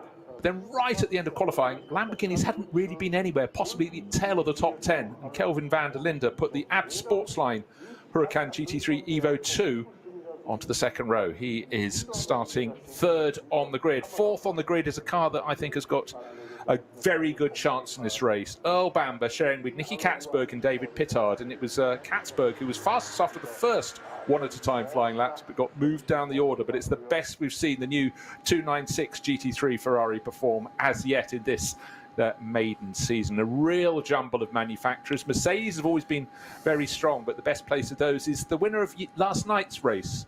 It's the number 2 example from Team GetSpeed. The grid's starting to be cleared of extraneous personnel, and we'll get to see the cars in all their glory. 4 hours of racing to follow last night's 2, and it's all about gaining experience ahead of the big one, the 24 hours at the end of May. A great array of cars, not as many as, of course, you would get with 5 minutes to go before the start of this race, before the cars are released around the track. Not as many as we get in a regular Nürburgring.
So the strains of the German national anthem fade away, and we have a fabulous mix of cars. Peter is very, very interested in the progress, and it's going to need to be progress from the BMWs. We've seen great speed from them, but when we look down the grid, we have to go beyond the top 10. They were the ones that were nailed on by the finishing order at the end of top qualifying earlier today. But thereafter, it was combined qualifying times, so just outside the top 10. One of the cars that I really fancy this race, car number 40. It's one of the Audis from Shearer Sport PHX, but it's got a trio of former DTM champions on board. Martin Tomczyk, Mike Rockenfeller and Timo Scheider. And then in behind them, we suddenly get 3 of the next 4 positions filled with BMWs. The M4 GT3 has been the car to have so far in this season, Nürburgring Langstrecken Series, and yet, not yet this weekend. Just take that phrase on board. trio of DTM champions. When DTM cars weren't the current GT3 spec car, forgive me, GT3 is an absolutely brilliant series, but it's not a DTM car. Correct. DTMs were just awesome pieces of kit. I think it's a shame they've not brilliant those two, but proper cars. Yeah, absolutely magnificent machinery back long ago now, because those titles for the DTM drivers were Timo Scheider 2008, 2009, Martin Tomczyk took the prize in 2011, then Mike Rockenfeller 2013, and Mike, of course, Le Mans winner, Nürburgring 24-hour winner, so keeps coming back to this, the big event. But look, back all the way to 8th place for the Manthey Racing 911. That was very quick yesterday. Finished in 2nd position, and just to reiterate, yesterday, the winner of yesterday's 2-hour qualifying race was the number 2 Get Speed Mercedes. That's starting 5th on the grid in the hands of Adam Christodoulou. So they've reversed the order. Adam did the second part of yesterday's race. Yesterday's race just 2 hours. Today, a double that. So a lot of the crews who ran just 2 of their drivers yesterday will be running 3 or even 4 in this 4-hour race. Because as much as the finishing position and the pride and all the glory that goes with winning or finishing on the podium in any race around the Nürburgring-Nordschleife, it's about gaining experience for 24 hours at the end of next month. What did we tick off yesterday? We ticked off qualifying in the dry. Yep, that's good. Get the experience. Then we got to tick off starting the race in light rain and a very wet track. The track dried, so they learned what it's like around a drying track. Also, going into the dark, we started at 5 o'clock in the afternoon and went to 7. No, it was a bit later than that, actually. But we went into full darkness, so they gained that experience too. And for the old hands, you can always learn. And for the young guns, it's just a massive learning experience anytime on the Nordschleife. So they grabbed them with both hands. Then this morning, the lucky top 20 went through. All the SP9 cars got the one at a time qualifying, which was an absolute luxury for all involved. Such a rare thing to have. The Nordschleife. And so many of the drivers were going, they might be long in their career without ever having done a one at a time lap. So this qualifying shootout is something they really enjoy. Yeah, we heard a few of the drivers interviewed, didn't we, saying exactly that. And I think one of the great aspects of that today was there were a couple of yellow flags, but just yellow flags of a couple of cars running a bit wide, etc. One car had a bit of an issue. I think we had a drive shaft failure on the drama before, didn't we, for the 222 Mercedes, the debut of the GT2 car. Pleased to say that's been repaired, is on the grid now. They didn't get to take part in top qualifying, but it's out there now. That's good. What we had yesterday, though, was consistent weather, as I said, linear all the way through, 4 hours. Who knows what's going to happen or not. But what we had yesterday, and I don't want to jinx it, but it was very rare yesterday, we didn't have a single code 60 in 2 hours. A clean race. We had a few red flags. Sorry, my apologies. Yellow flags, not red flags. I'm thinking of F1. I've gone to Australia. How silly of me. Stay on board. It's here. It's Nürburgring. We had some yellow flags, and we even had a couple of code 120s just slow down, to that space, and not full 60s, which was brilliant. 2 races ago, we had it so lit. We had one part where we had, I think it was 17 consecutive marshal posts had issues, so they had to link it all up to, rather than speed up and slow down again. Eminently sensible, great organisation, great discipline as ever by ADAC. It made perfect sense to do that, but I'd never seen such a long session. I think it was 17 consecutive marshal posts of code 60, but it was the right thing to do, as ever it is here. Yesterday, completely free of it. What's 4 hours going to bring? Well, all of that and more. Well, let us find out, because certainly it's going to be packed. Much easier starting surface on which they get to play today. Again, we have the 2 batches of cars, the 2 starting groups in some of the NLS round, but we have 150 cars. We have 3 starting groups, but the second starting group is largely for SP10 and Cup 2, which is the GT4 category, effectively, and Cup 2 Porsches, etc., and the fastest of the TCR runners.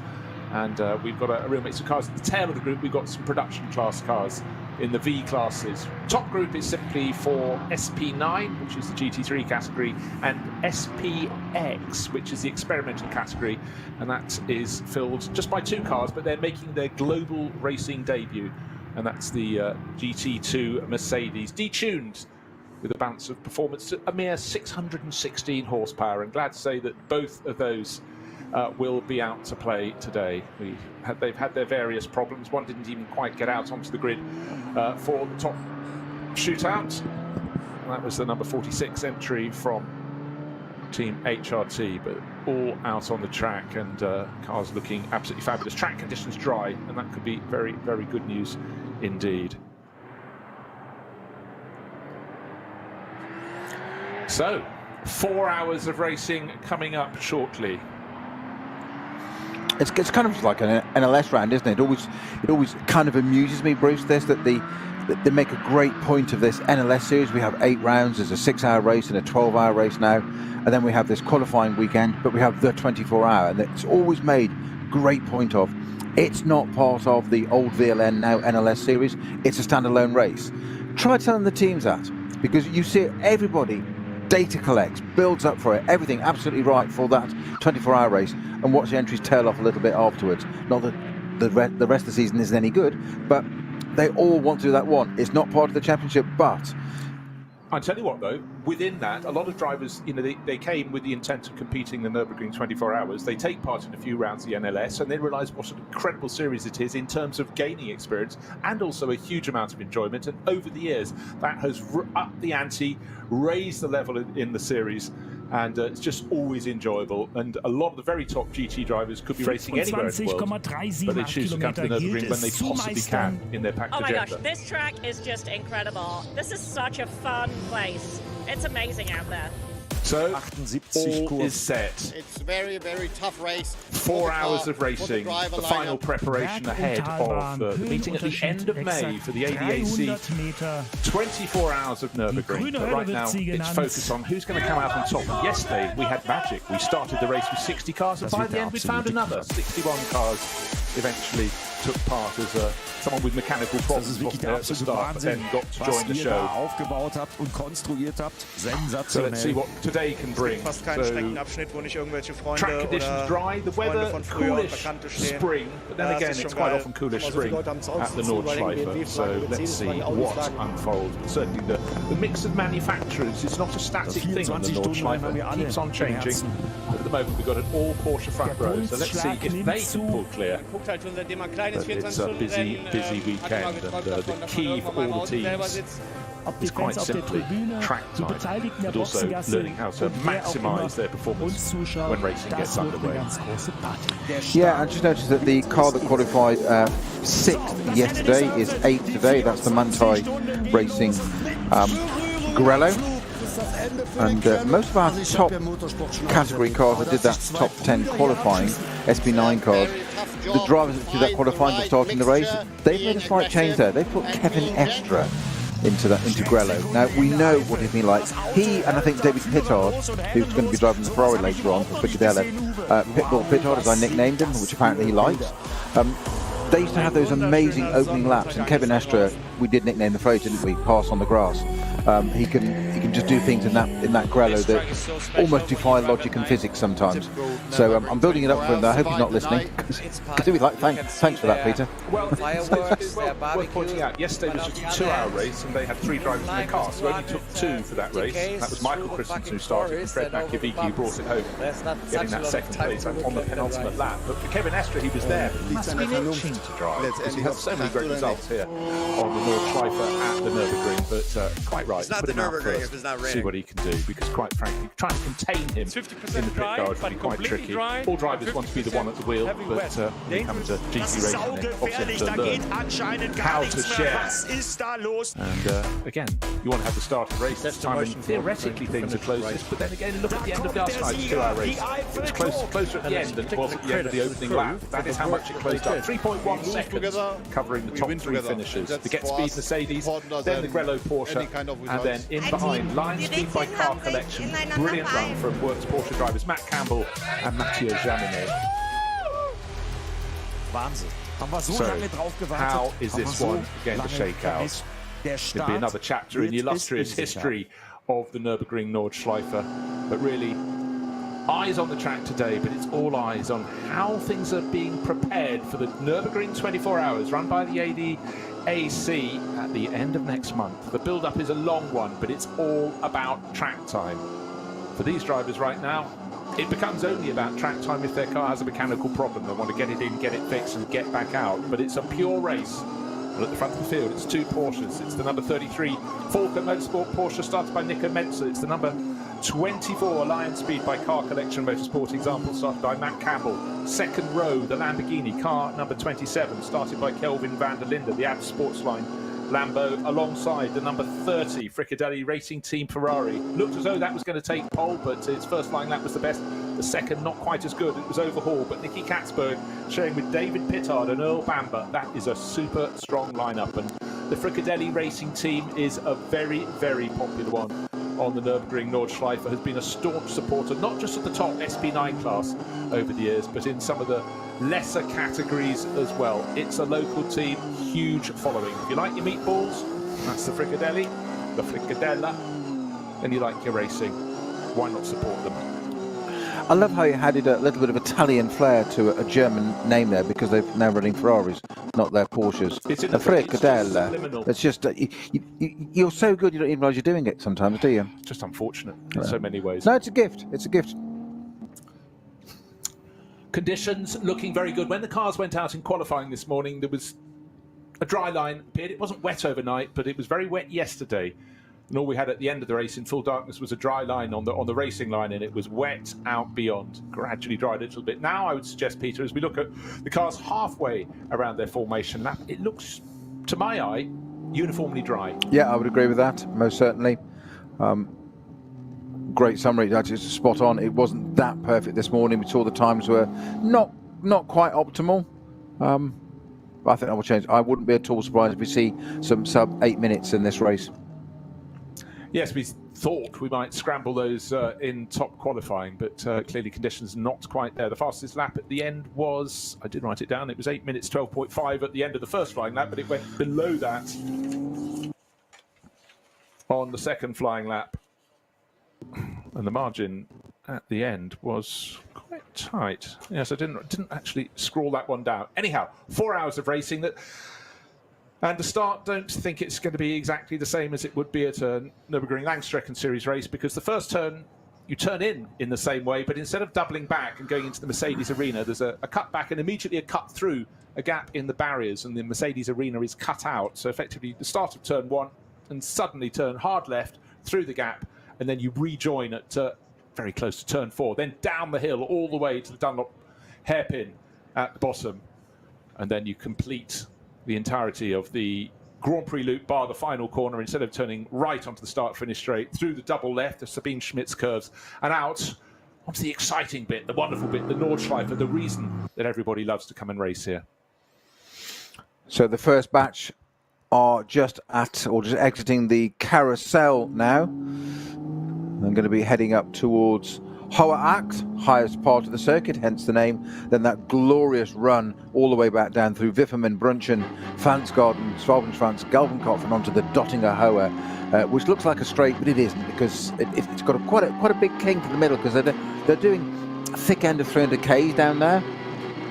And that's where some of the drafting can work so well. And you can see, hopefully we'll see some of this a little bit later on when we talk about side drafting and how that works to one car's advantage and not to the other, and how drivers use that to slow the car down in front, which sounds ridiculous, and I'll wait until that's actually happening to explain how that works. But it's a very clever technique. Very, very interesting physics of how that works. And also, just in terms of regular slipstreaming, time and time again, we see the third car in a group getting a double toe, and the real benefits of that. And that you think as they come out of Galgenkopf, there's no chance, but it really comes to them. And the fact the straight goes on and on and on, really, again, that's the sort of experience young drivers have to learn about and not waste the opportunity.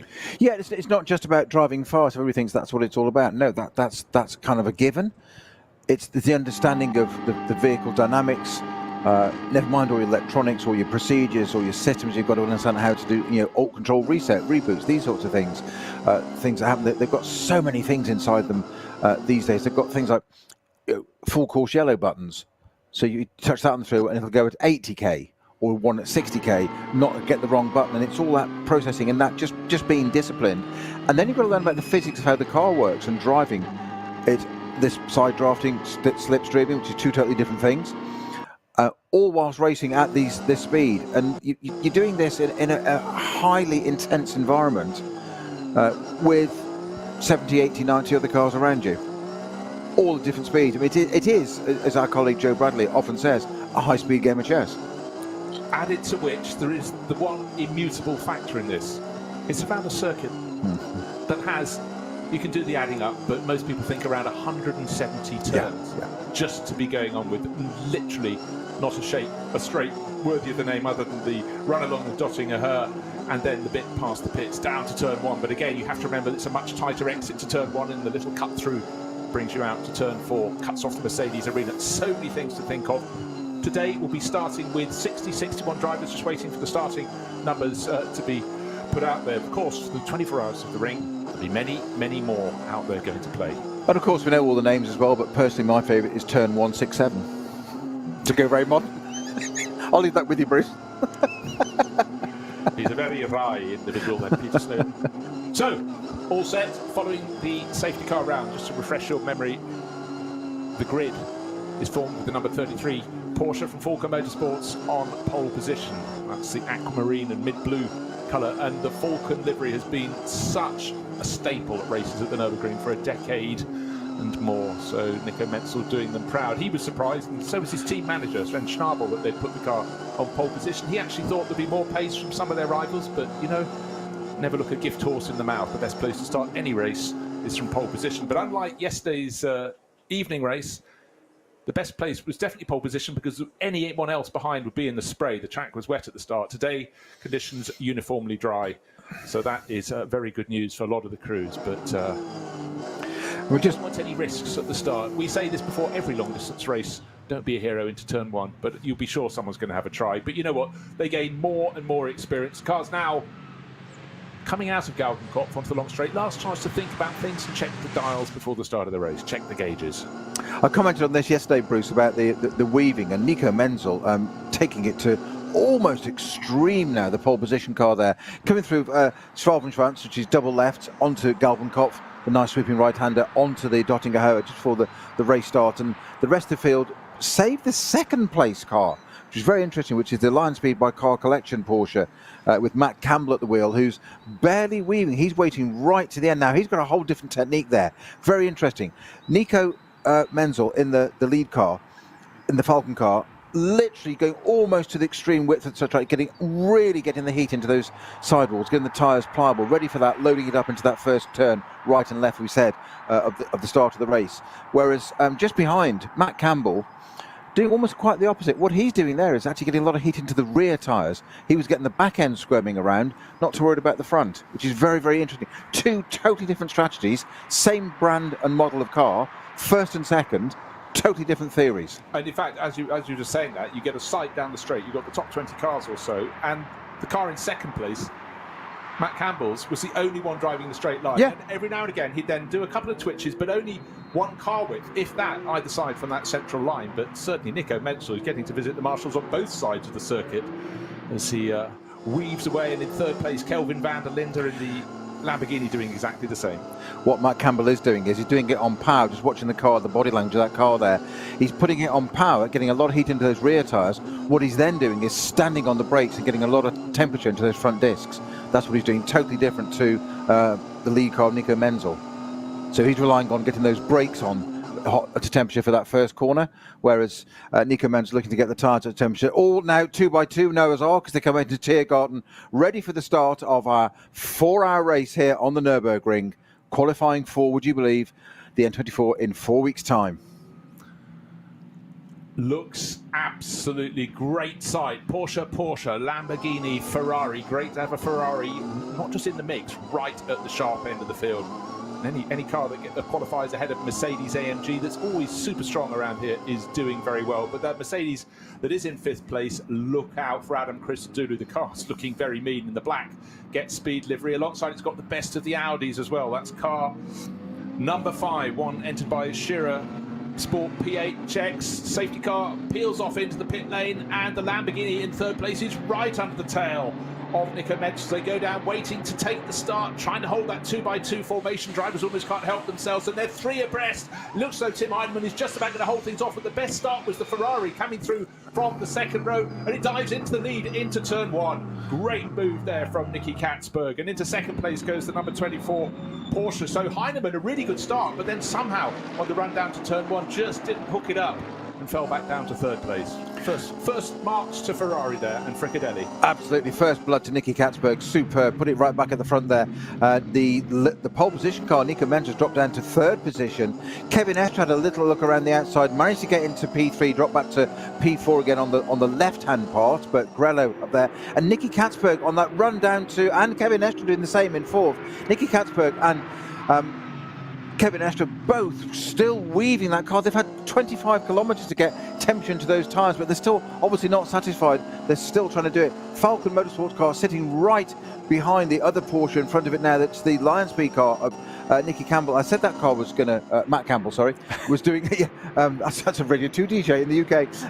My apologies. Matt Campbell, I said he got those brakes up to temperature on the Dottinghauer, and it's obviously worked for him into those first 2 corners. Certainly did. Kevin Estre, clearly the policy is put him in the cupboard at the back of the garage, keep him overnight, and he's fired up. He started in 8th, he's up to 3rd position, he's just moved ahead of the pole starter, and tucked in behind him also is making manoeuvres. It's the second of the Falco Motorsport Porsches, car number 44, started by Tim Heinemann. That's moved up to 5th position there, muscling the AB Sportsline Lamborghini back down the order.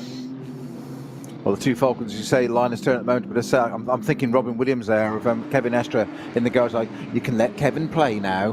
He can come out and proving it there, right up to 3rd position. But what a stunning start. Fricadelli are going to be so happy with that. Klaus Haviland will be very pleased to see his Ferrari up at the front there. He really will. I'm looking, when you have winners, you have losers, and the person who's really lost out started from 7th on the grid, but down to 14th this early in the race. Kim Lewis Schramm in one of the trio of Shearer Sport PHX Audis. The best place of those is running in 6th place at the moment. Do I mean 7th? I think it's, yes, it's 7th, just behind the Lamborghini from AB Sportsline. But they're almost nose to tail, apart from the first 2, which are getting clear. Nicky Katzberg and Matt Campbell. So it's the Fricadelli Racing Team Ferrari pulling away from the Lion Speed by Car Collection Porsche, and then Kevin Estre up from 8th to 3rd in the Manthey Racing Porsche, showing his intent very early on. Meanwhile, coming through Tiergarten is the second group of cars. It's a larger group of cars with around 40 starters waiting for confirmation of that. We had the top 20 released in the top group. That's being led clear by Nicky Katzberg in the Fricadelli Racing Ferrari, but the Schnitzelam 222, the brand new Mercedes GT2, starts in pole position for the second group, but in among that group, a lot of Cup 2 racing Porsches. The second GT2 racing Mercedes is starting from 4th in that grouping. It's their turn to go down to turn 1 and see who can knit it together the best. A lot of SP10 class cars as well. That's GT4 category, much bigger group of cars, twice as big. And down to turn 1, the second group goes. Keep it clean, keep it tidy. It's a much, much tighter exit with a sudden cut through around the tyre wall and the concrete barriers. Their turn 2, super tight. So far, the last handful of cars turning into turn 1 as the group gets out of turn 2 and heads down the hill, and instead of turning right and feeding into a shortcut on the Grand Prix loop, they go all the way down the bottom of the hill. As I said, it was clean. There was a bit of a touch, a Hyundai TCR class car getting it wrong at turn 4 and rubbing up the side of another. Got away with it though. In fact, that second group, the new Mercedes GT2 started 1st and 4th in the second group. The 222 is leading away, but car 46, the second of those, with young British racer Frank Bird, has got up from 4th to 2nd. They have more power than those behind. They should pull clear. That's pretty much what they're doing right now. So Nick Katzberg has just pulled out almost to 2nd already over Matt Campbell in the Lion Speed Porsche in 2nd place. That's Matt Campbell, the Ferrari it is at the front still, but and they in turn are about a couple of seconds ahead of Kevin Estre, the best of the rest at the moment. And I never thought I'd say about that about Kevin Estre on the first lap of a 4-hour race.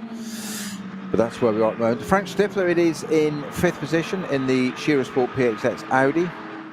But it's looking pretty dominant outside of the Ferrari for Porsches in second, third, fourth and fifth at the moment. Lion Speed, Manthey and 2 Falcon cars. 3 different teams, all with Porsches. We've seen this already this season with the BMWs, 3 different teams doing really well.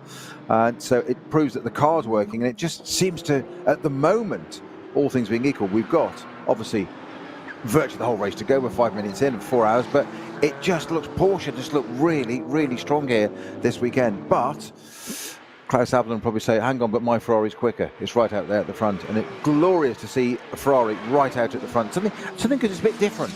It's just great to see. Oh, absolutely. And we've talked endlessly over the years about how certain track temperatures and track conditions tend to favour one manufacturer. It might just be circumstance, but right now it does look as though Porsche are sitting very pretty indeed, except they're second, third and fourth. They're not first. And let's see what Nicky Katzberg can do. But just to reiterate, Nicky's sharing with David Pittard and Earl Bamber, and sort of almost ironically, Earl Bamber is the least experienced of that trio of drivers. They have his wins. I'm talking about the Nürburgring, and it is a very, very special place to go racing, and it requires endless numbers of laps to really get the drivers to the very top of their craft here. It's such a technical circuit. It's also not just technical for the drivers, but for the engineers, trying to get a car set up to have the best sort of working average, Snowy, around a lap as long as this. 25 kilometres of twists and turns, rises and falls. It's a really tricky place to get the car exactly as you want it. And it's such an accurate phrase there to the perfect average lap. Put it all together. It's all about consistency, getting it all together. We've said, forget the actual number, but approximately 170 corners. The reason we say that is put it in perspective to an ordinary race circuit of 8 to 10, maybe 12 corners. And that's called a tricky one. Yeah, nearly 200, well over 150, whatever you want to call it. It's a lot of corners. It's a lot of gradient changes down through the forest. Lovely bit of footage now on the 227 Toyota Supra from Teichmann Racing, sitting behind what looks like the Dura Aston to me. That'll be number 69. Was that not a GT4 Aston in front? It should be a GT4 Aston, I'd have thought, in front of it. It does look as though it is one, and that would have started in the group, whereas the Dur one started at the tail of the leading group. GT4, or as we call it, SP10 here, if there is an Aston Martin in that. That's Pro Sport Racing. Guido Dumoulin, the lead driver in that, along with Hugo Sass. And that is car number 78. And just to let you know who actually is starting number 78, I'll scroll a fair way down my screen. And it's one of the drivers, isn't it? It's Yevgen Sokolovsky. So they'll probably run all 4 of the drivers in their lineup, but Yevgen is the driver kicking off in that. And he is down in, let's just find the position on the screen, 33rd position. And Griezmann running in a totally different class of car, the GT4 category Toyota Supra. But down the Dottinger-Höhe they go. And I say down, they've been over the crest, they're going down into the dip, and Nicky Katzberg was, the last timing interval was 2 seconds cleared out, now it's 1.9. But no one close enough to use any slipstream from him. And Matt Campbell, still in second place. He's got the Manthey Porsche of Kevin Estre getting closer and closer, trying to catch his slipstream. He's about 2 car lengths, 3, 4 car lengths down, and then come the 2 Falcon Motorsport Porsches. So second, third, fourth, and fifth for the Porsches. The best of the rest is Frank Stippler, the inimitable Frank Stippler in his Audi. He's about a second behind the Porsches, then falling backwards all the time. Kelvin van der Linde is dropping down the order. Adam Christodoulou, who started in 5th position, I think is going to come through in 8th. Has he got ahead? No, he's still tucked in right behind Kelvin van der Linde, but 8th, 9th, 10th, 11th, down to about 16th, nose to tail as they cross the finish line to complete the first lap of this race. 4 hours, of course, in all. And the margin between Nicky Katzberg in the lead and Matt Campbell in second place, between the Ferrari and the Porsche, between Fricadelli and Lion Speed, 1.8 seconds. Unbelievable on the first lap, though. That's quite a good time there from Nick Katzberg of an 8:27.222 on that first lap. There's some great battle going on between the 2 Falcon cars there of Tim Heimer and Nico Menzel in 44 and 33. 33, of course, being the pole-sitting car, dropped down the order there, just got mugged at that first corner. But Nico Menzel sitting all over the back of Tim Heinemann, and Tim Heinemann using all the curbs to stay ahead of his teammate there. And the 2, it's that golden rule. One thing you absolutely cannot do in a race is take your teammate out. You can, but you shouldn't. Right. Well, it's not a career move, put it that way. No, it's a move, but not quite the right one. Now, before the start of the race, the fact that the real topic that was exciting you, Snowy, was when would the BMW start coming forward? None of them. They started 12th, 14th and 15th. We've got number 102 in the hands of Jens Klinman into the top 10, up to 9th place. He's made the steps forward. And number 72, look out for this one in particular, Conor de Filippi. That's the BMW Junior team this weekend, up into 11th. And the third of those M4 GT3s, Kuba Gimasiak, the reigning Nürburgring Langstrecken Series champion, hasn't got in the top 10 either. He's down in 14th. So they've all gained a little bit, but they have got into the top 10. So, and it's very, very close, as I said, in that battle from the Lamborghini Huracan in 7th with Kelvin van der Linde. It's literally nose to tail for the next 10 positions or so. Up front, what I am sensing, a bit of an improved performance from Matt Campbell. Looks so the gap from him to the leader is coming down. Oh, and in fact, confirmation, it's all now down to 1.94 seconds. So we're talking thousandths of a second being gained, but he is starting to pull away a little bit of the third place 911, which is Kevin Estra. He's in third. He's got Tim Heidemann on his tail, and the second of the Falco Motorsport Porsches right in behind. That's Nico Menzel.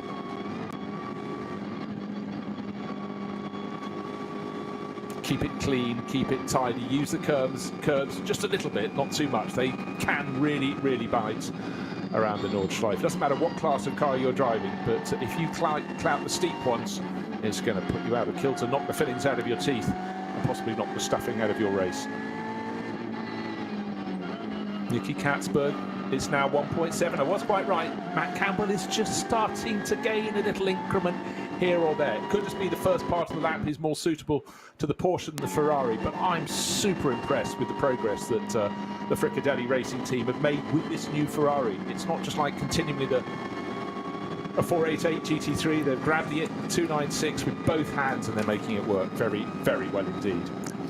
I'm just watching at the same time as you're talking about that, Bruce. There's some great onboard footage there for us from the Hyundai of Mark Basseng at 8:30 in 60th and penultimate position there, battling with the four cars in front, all line of sight. You'd have thought it was for the race lead, and that's why I looked at the position, and it's literally for virtually one from last place. Doesn't matter where you are on the field, you're having their own race, having a fantastic ding-dong through there, and you've got everything from what have we got there? The Hyundai, the M4 GT4, Subaru, and the Toyota GT4, all battling it out. 4 different makes, all for literally the last few places on the grid at the moment. Great stuff, and that's what it's all about. It's also working out when you're less experienced here where you can possibly make an overtaking manoeuvre, particularly if you're trying to challenge a car that is an identical format to your own, like let's say one Porsche 718 Cayman trying to overtake another. Same performance, same points on the track. How late dare you brake? I suggest you don't brake you brake very heavily until you get to the third hour of this race. Third of 4. Just to comment on that Toyota, Subaru, BMW and Hyundai that cross the line together, they've done a 12, 32, 33, 33 and a 34. That's how close those 4 are together. Okay, one other little factor I think we should look at today is the brand new GT2 AMG Mercedes. Yesterday it was all about Michael Grenier in particular in the Schnitzerland version, number 222. Frank Bird, who only got his ring permit on Wednesday, very short of track time. He's making a much, much better fist of it. Had a little moment, I think it was Klostertal, wasn't it, yesterday? Yeah. But today, he is 1.1 seconds down from Grenier, and Grenier is a driver who Mercedes got onto their works books this year. This is one of the programs he was involved with, and is going to be involved with, is the development of the GT2 Mercedes. But young Frank Bird is putting on a fantastic performance. Through hats and back they go. 1 point, just a whisker over a second behind. So he's hanging on, he's looking, he's learning. Good run from young Frank. Yeah, they're running in 21st and 22nd place, and their times, you say 11:55 and 11:56, so less than, I think it's 8/10 between them. So great job from Frank Bird. Experience over not experience, and it sounds ridiculous, but you've just got your ring permit. Yes, that gives you an advantage, but there's nothing like seat time there. But what he'll be doing, Frank Bird, if he's got any sense, and I'm sure he's got a lot of it, is he'll sit in behind there, Mercedes Works driver, watch, listen and learn. Sit there, see how it's done, pick up stuff all the time. You can never ever stop learning in racing, but if anywhere this applies, it's here at the Nürburgring. Sit behind somebody that's got the skill set, got the experience. Learn. You don't need to go past them at this stage of the race. Do a good solid stint. You're going to get a lot more out of that, a lot more value from your team for doing that. No, exactly so. And as he hangs on very nicely indeed. What's happening at the front of the pack, at the sharp end of the field? It's under a second now. And in fact, we've suddenly got a problem. Where is the Ferrari? It's just fallen off my timing screen. Just got to double check. Yes, up into the lead of the race is Matt Campbell. Scroll down screen. What has happened to the Ferraris? We were looking at some of the back markers in the field and going through the junior classes. It's now race led by Matt Campbell, 0.879 of a second. Is that a transponder problem? I think it's an anomaly on the time, because on the GPS it's still there and significantly ahead of 24. Okay. That would tally again. So we'll wait for that. It's something just to keep the teams and the commentators on their toes. But the order behind, in theory, is 24, 44, 33. In other words, Matt Campbell in the Lion Speed by Car Collection Porsche. Then the two Falcon Motorsport cars, 44, Tim Heinemann, Nico Menzel in third. Nico, of course, did such a stunning job in the top qualifying shootout. Fifth place is, well, the next in line behind them is Frank Stippler, doing his normal excellent job as he tries to keep up with those ahead. And in fact, I think what we're starting to see, the 911 Porsche has also gone missing from that grouping, but he's clear to be seen. Down the Dottinger-Höhe, along the Dottinger-Höhe, it is the Ferrari leading the way. We'll wait for our screens to catch up all over again. That's what you get when the cameras are looking elsewhere. You suddenly get that seed of doubt if the timing screen has a glitch. Matt Campbell in second place, and then trying to make a move up and making it work, using the slipstream beautifully, goes Tim Heinemann. Or is it Nico Menzel? Just waiting to see, because now we've got the Grello Manthey Porsche sandwiched by the Falcon Motorsports cars. And it's 33 that's gone through. It's the driver who started on pole position, Nico Menzel. And then tucked in behind on the tail is Frank Stippler in sixth place overall. The timing screens have reverted to the correct form, and completing the second lap of the race. Race lead, Nicky Katzberg. Margin of advantage, I was going to say about 2 seconds. It's precisely 2 seconds, down to the thousandths, over Matt Campbell. Heinemann in third place. Fourth place, Kevin Estra. Fifth placed, Nico Menzel. Then Frank Stippler, who I think has just set the fastest. He has 8:15 dead. Yeah.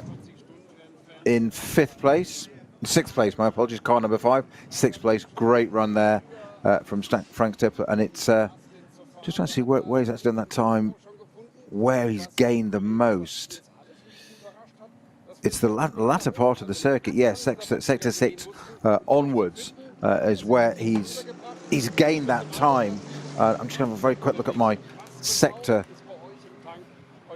splits. So sector 6 is really from Bergwerk onwards. So Kastelchen, Klosterdal onwards, that very fast run up through Klosterdal to the Caracciola Carousel, and that's where Frank Stippler's gained the time. And I say gained the time there, that is one of the most stupendously fast flowing parts of the circuit. And normally you think about getting time in lots of technical areas, slower bits, but on one of the faster bits, that's quite impressive to be pulling chunks back like that. So Frank Stippler doing what Frank Stippler does. That'll have the other teams thinking about life and factors they have to consider between now and the 24 hours. He's at it again. Yes. So really tidy start, quite a lot of place changing, and it actually seems sometimes you get place changing because you have to move a little bit wide when someone comes up the inside, then you gain it back, but it can take quite a few laps, and really the place to do your overtaking is running along the Dottinger-Höhe, using the slipstream. Out on the back of the circuit, you've got to take many risks and really hope the driver you're trying to pass is a little bit compliant as well. What I can tell you at the moment is that Nicky Katzberg is looking very comfortable. 2 seconds flat is his margin on the start-finish line over Matt Campbell, waiting for the next timing sector to be completed. I sense he's actually pulling away through the first part of the lap all over again. It's certainly looking that way at the moment, isn't it?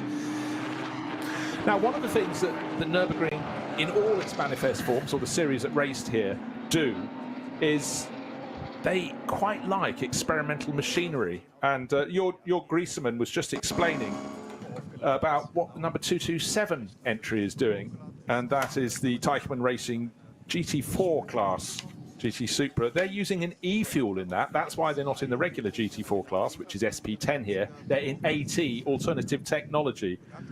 Jorg is sharing with Bjorn Griesemann, so 2 Griesemanns in the car, Felix von der Laden and Michael Teichmann, and that's e-fuel. There's always something new, something different, and I really am a fan of experimental things. We're going to need many of these projects to work, I would suggest, in the future, when I think it might be harder to be using regular gasoline in these cars. And at the moment, I think this is the area of automotive technology that's having the greatest advances.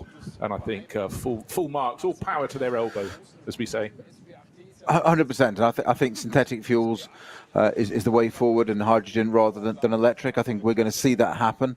We've already seen the European legislation change very slightly, moving the use of internal combustion engine or stopping them moving that 5 years further down the line. And I think that's because everything is developing so quickly. And I think electrics, it's been what it has. I'm not going to comment much more about that, but I think synthetic fuels, that's really going to be a way to go. So we can still use these engines, but not fossil fuel. That's what we need to avoid. And that car 227, the Typeman Racing Supra GT, not only doing that, but it's also got one of our cameras on it today as well. Long may it rain. And lovely comment. Well, hopefully not. Yes, indeed, from George Griezmann, though. Many spectators like a good sound from the exhaust, but we know we need to do something. The automotive industry knows it needs to do something, but again, the direction of travel isn't clear, but we need these experimental cars, and we need them out in racing to prove that we can still go racing when perhaps things will be a little harder. Well, racing's always been the proving ground, hasn't it? You go back to the very, very beginnings. Literally, I've mentioned it before. You know, the Brooklyn circuit back in the UK, opened in 1907, not as competition, not as racing, but as a proving ground for the industry, along with aviation there as well. But that's exactly what it was. It was to develop things, research, experiment, and this is, I would say, it's almost like a modern day Brooklands, Nürburgring. Manufacturers, there's a reason we've got that techno park opposite, and manufacturers have their bases there, Aston Martin, etc. The BMW Junior team is based just down the road. Literally, that's where they live. It's the ultimate testing ground, and it has to be. And it has to be progression. It has to go forward. We have to evolve. We can't just stay where we are using fossil fuels all the time. I love the sounds, but we've got to move forward. Now, thank you very much to Lucas Gajewski down in the pits. I mentioned it's otherwise it's a GT4 spec. That's SP10, but actually they're running the SP8T specification. So these little minutiae, different classes, but again, that enables cars to go out and do their racing and take on rivals that are trying to do roughly the same thing. Everyone's trying to do exactly the same thing as Nicky Katzberg, but that 2-second advantage still seems true as they go halfway around lap number 3.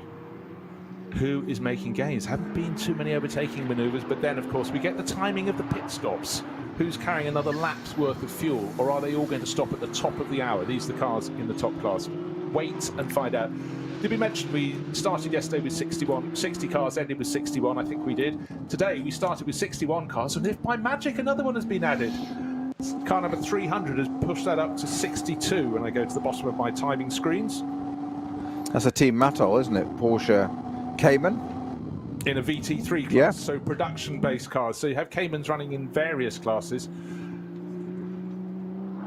But again, we look through the history of these races, the history of the Nürburgring 24 hours. You have many, many subclasses, and over the years, the GT4 category, which we run largely as SP10 here on the Nordschleife, that is growing and growing. Less powerful, and what many people think rather harder to wring the neck of than a GT3 specification car, and certainly a lot of manufacturers coming to play in GT4 all around the world. And the Toyota Supra is one that's really very, very popular in that level of racing. And 227 is out there leading the alternative fuels class. Of course, we just heard from Jörg Griezmann, and 227 white Supra GT4 with sort of lime green flashes under the nose and up over the roof. Good looking car. I've always thought since this Supra came in, it looks very, very light on its toes. And that's increasingly popular. KCMG, long-term supporters of all things at the Nürburgring, the team from Hong Kong. They are leading the SP10 class for GT4 cars. They're quite a few positions ahead of the alternative fuel version. And Edoardo Liberati, Italian racer, is in 26th position overall, leading his class. Between him and the top class cars, we've got 3 Cup 2 Porsches. That's the Porsche Cup class, the 911 Cup class. And it's Huber Motorsport leading that. Car number 125 in 23rd position overall. The 2 SPX Mercedes GT2s. The buffer between them and the SP9 class in 21st and 22nd. Michael Grenier just 2.4 seconds. He's gradually pulled clear of Frank Bird, but a good grouping. Now, Bruce, we've got our first yellow flag, which is actually a code 120 at the moment at Brunchen, and I hate to say, but it's for the 101 Valkenhorst BMW of Jakub Kamaziak. Is parked at the side of the track there at the moment. In fact, ironically, with its sitter car going right past it as we speak. So it's my predictions of BMWs coming up through the order. It's not going to be Kamaziak, is it, today? And he's the driver who didn't put a wheel wrong in 2022 to win the NLS title. And week in, week out, he was not only taking top positions, but wins. We just had to change a position down. Frank Stippler's decided he doesn't want to stay behind Kevin Estre. They've got the number 33 Tim Heinemann-driven Porsche behind them, so suddenly we're having a lot of sorting out. The Ferrari is still leading. Nicky Katzberg, 1.7 seconds clear of Matt Campbell. In third place is another Porsche. That's 44 Heinemann. Sorry, 33 Menzel is the one that's gone backwards. So let me just unscramble those words. It's Katzberg from Campbell, Heinemann from Estre. But Estre has now been passed by Frank Stippler and is being lined up by Nico Menzel. So for Estre across the line in fourth place after the end of 3 racing laps, he's down to 5th, and Nico Menzel's looking if he's got the key to unlock this particular predicament. But Estre went so well from 8th up to 3rd, but now he's going back down the order. Best of the Mercedes is still down in 8th place. Adam Christodoulou doesn't have the answers to Kelvin van der Linde's pace in the AB Sportsline Lamborghini. That's 7th. Christodoulou's 8th. Marcel Marschwitz in the Schnitzelarm number 11 Mercedes is 9th. And Jens Klingmann down 1 position now for Valkenhorst Motorsport. But that's not as much of a problem as it was for his teammate, Kuba Gamaziak, who went for a spin. And just refresh my memory, that was where? Was that Flansker? Brunchen. Brunchen, okay. Didn't get as far as Flansker on the 3rd racing lap.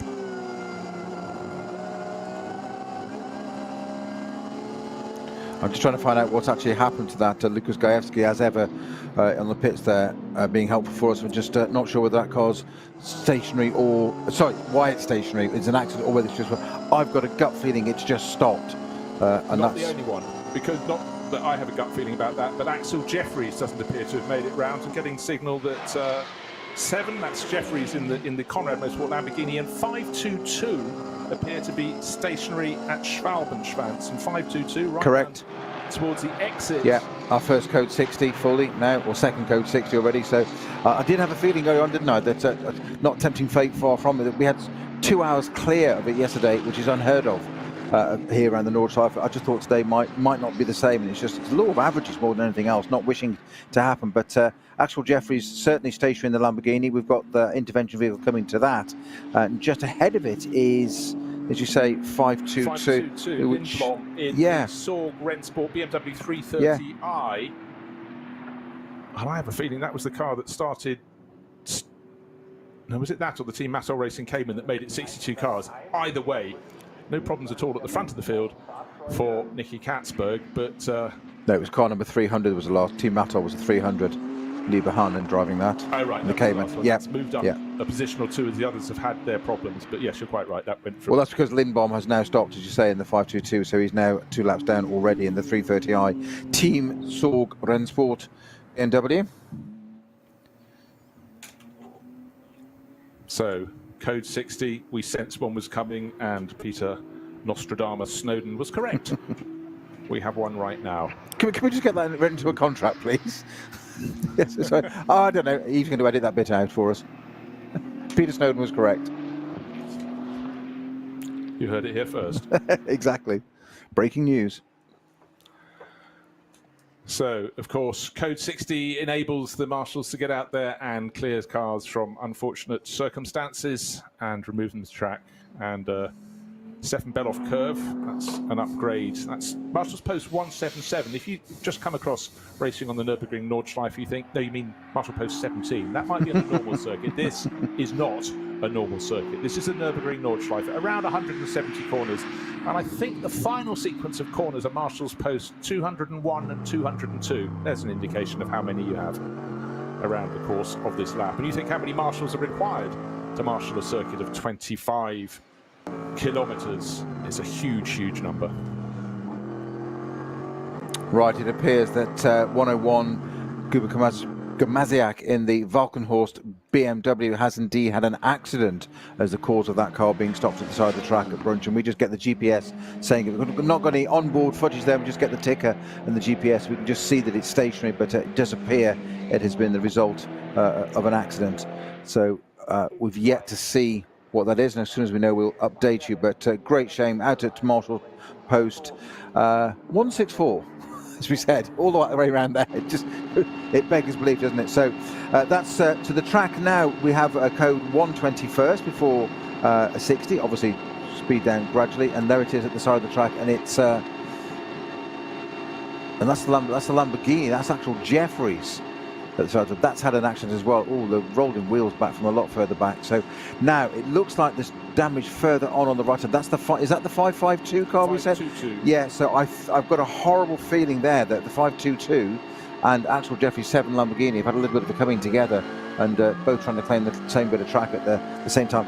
Ring permit or not, no matter how much you do it, it's going to happen on this circuit. There's such a closing speed. Sometimes you're just not going to get it right every single time. But a great shame there for Axel Jeffries, Conrad Lamborghini. That's certainly out as a result of an accident, but we believe that 101 Gamaziak is also as a result of an accident. What a great shame. Two of our front-running cars there out within the first half hour. And what's extraordinary about that, of course, when it comes to overtaking in the top-class cars, they've got to seize their moment, particularly when you've got one or two rivals tucked under the rear wing. And it can be very, very narrow around the Nordschleife.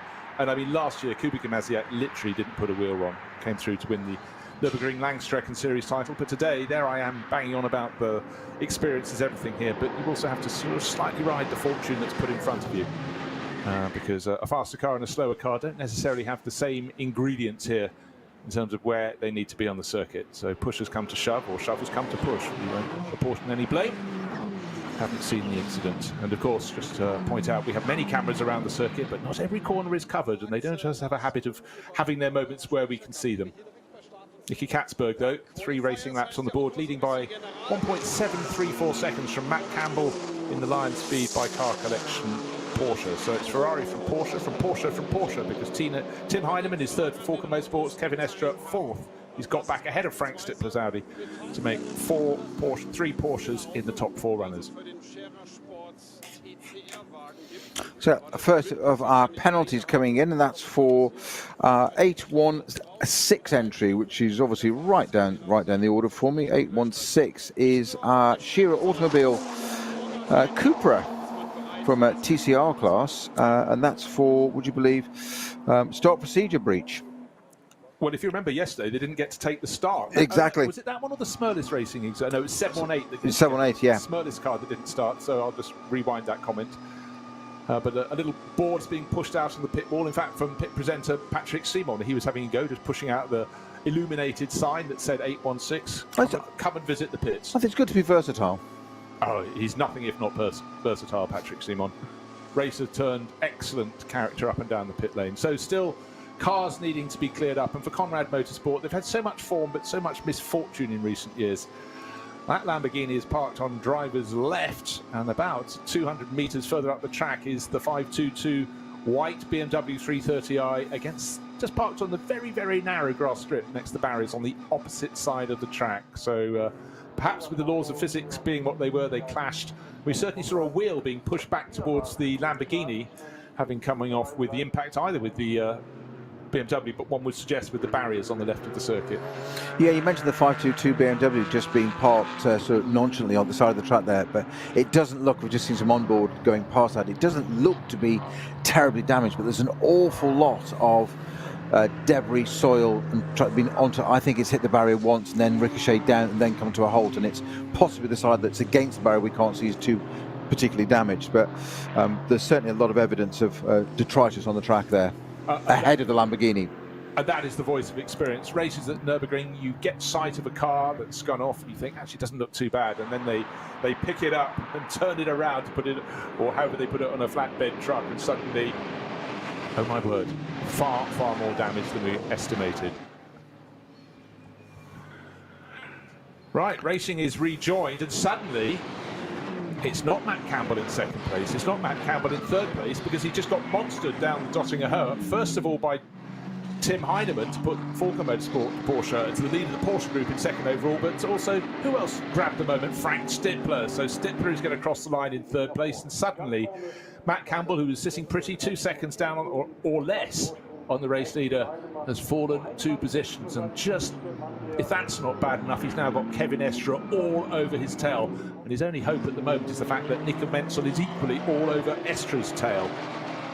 So the people who gained, Tim Heinemann up to second, and Frank Stippler, the best of the Audi drivers, up to third overall. So Matt Campbell's got to do it all over again. Then there's a gap back behind Nico Menzel, who's 3.3 seconds down on the race. He's got almost that margin back to the 7th place car, which is the Lamborghini of Kelvin van der Linde. Adam Christodoulou is stuck on the tail of the Lamborghini in 8th in his Get Speed Mercedes. Then Marcel Marchewitz, the Schnitzelar Mercedes, is 9th. And then there's a gap of 6 seconds back to Martin Tomczyk, second of the Audis from Team Scherer PHX. That's the combination of Team Scherer and the Phoenix team that's had so much success around the Nordschleife for decades. They complete the top 10, but he's got to find a little bit of pace, and he's being troubled by the best of the BMWs. It went up several places that started. It's now going back a little bit. That's Jens Klingmann. He's 10th. He's a whisker behind Tomczyk. Audi against BMW, but the BMW magic yet to really unfurl in this, the 4-hour race, the Sunday race in this, the qualifying weekend for the Nürburgring 24 hours. Very quick update on this 522 BMW and number 7 Lamborghini scenario. Most important thing to say at the moment is that both drivers are absolutely okay, but it does appear that our driver in the two have definitely connected. Quite who's turned in or who's collected who, I'm not really sure at the moment, but the two have, as we suspected, just from the time marks and debris and stuff on the track, it was pretty clear, but the two have definitely tried to share the same piece of tarmac at the same time, which invariably has the same result. Yes, immutable. So, as the other classes continue on their way, all the drivers now conversant and being kept up to date by their crews where the yellow flags are, where the slow zones, the code 60s.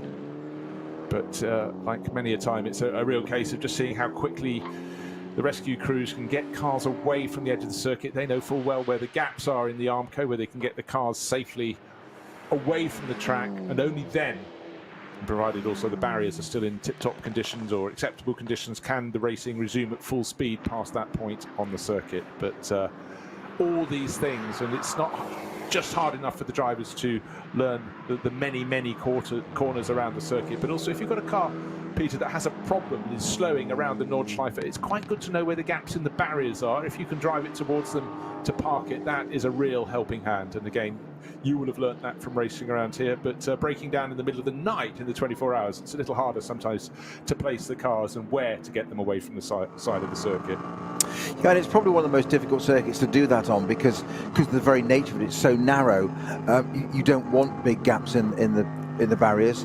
Getting drivers, provided they're able-bodied, out of the car, which they usually are. Cars, the technology is so safe these days, they can usually hop over, and we see it many a time of what would be, on the road would be a monumental accident, and they just think, oh, okay, we're out of the race, and skip over the barrier, take the lid off, and they get that walk of shame and that phone call back to the pits. And most lay people are looking at that car thinking, you had a 100-mile-an-hour crash. You say that to somebody in normal circumstances, you're like, are you okay? Yes. We just go, oh, they're out of the race. Never mind getting the car behind the barriers. Right, there has been other trouble, even while you were speaking there. New code 60, the entry to Schwalbenschwanz. So that is the Swallow's Tail, right towards not the end, but it's towards the end of the lap. It's just before you get to Galgenkopf, then turns you onto the long run back. But what's happened in the last few moments, as the front runners are catching the tail of the field, we've suddenly had sharp intake of breath, 2 SP9 cars with an overtaking manoeuvre happening between them, going either side of a production class car, and we had Kelvin van der Linde, all 4 wheels of his Lamborghini, on the dirt on the outside of the circuit as he went one way behind a production class BMW, and he's picked off Nico Menzel the other side, and it's all been captured brilliantly and inadvertently in many ways by Adam Christodoulou, who was tucked in behind. 6th, 7th and 8th have been jumbled, and the move was made there in true attacking style by Kelvin van der Linde, but he must have been thinking, well, I went for a gap, not sure I want to be here, and moments later they come across a safety car going around the circuit, a flatbed truck and a course vehicle going towards a moment, an incident to clear a car from the side of the track. So the drivers always have to be conversant of that. But the replay is phenomenal. And it was a case of the BMW just having nowhere else to go. He tries to pull out of the way of Nico Menzel's Porsche, then pulls straight across the nose of the Lamborghini that has to take to the dirt. And at the next corner, I think, where are we? Adenauer Bridge. Down the inside went Kelvin van der Linde. Great move, but he had no choice. He was committed at that point. No, and to be fair, the BMW that was, I think, like a 330, was trying to keep out of the way of the Falcon car, but wasn't expecting a black stealth Lamborghini on the left-hand side. Kelvin van der Linde, you say, nowhere else to go but down the grass. He'd got his eyes focused on Kevin Escher in front, pass on the grass, therefore he did exactly the same. But out of all that, whilst that was happening, you've got the BMW keeping out of the way, the Porsche taking his line, the Lamborghini on the grass. Who takes advantage of the opportunity?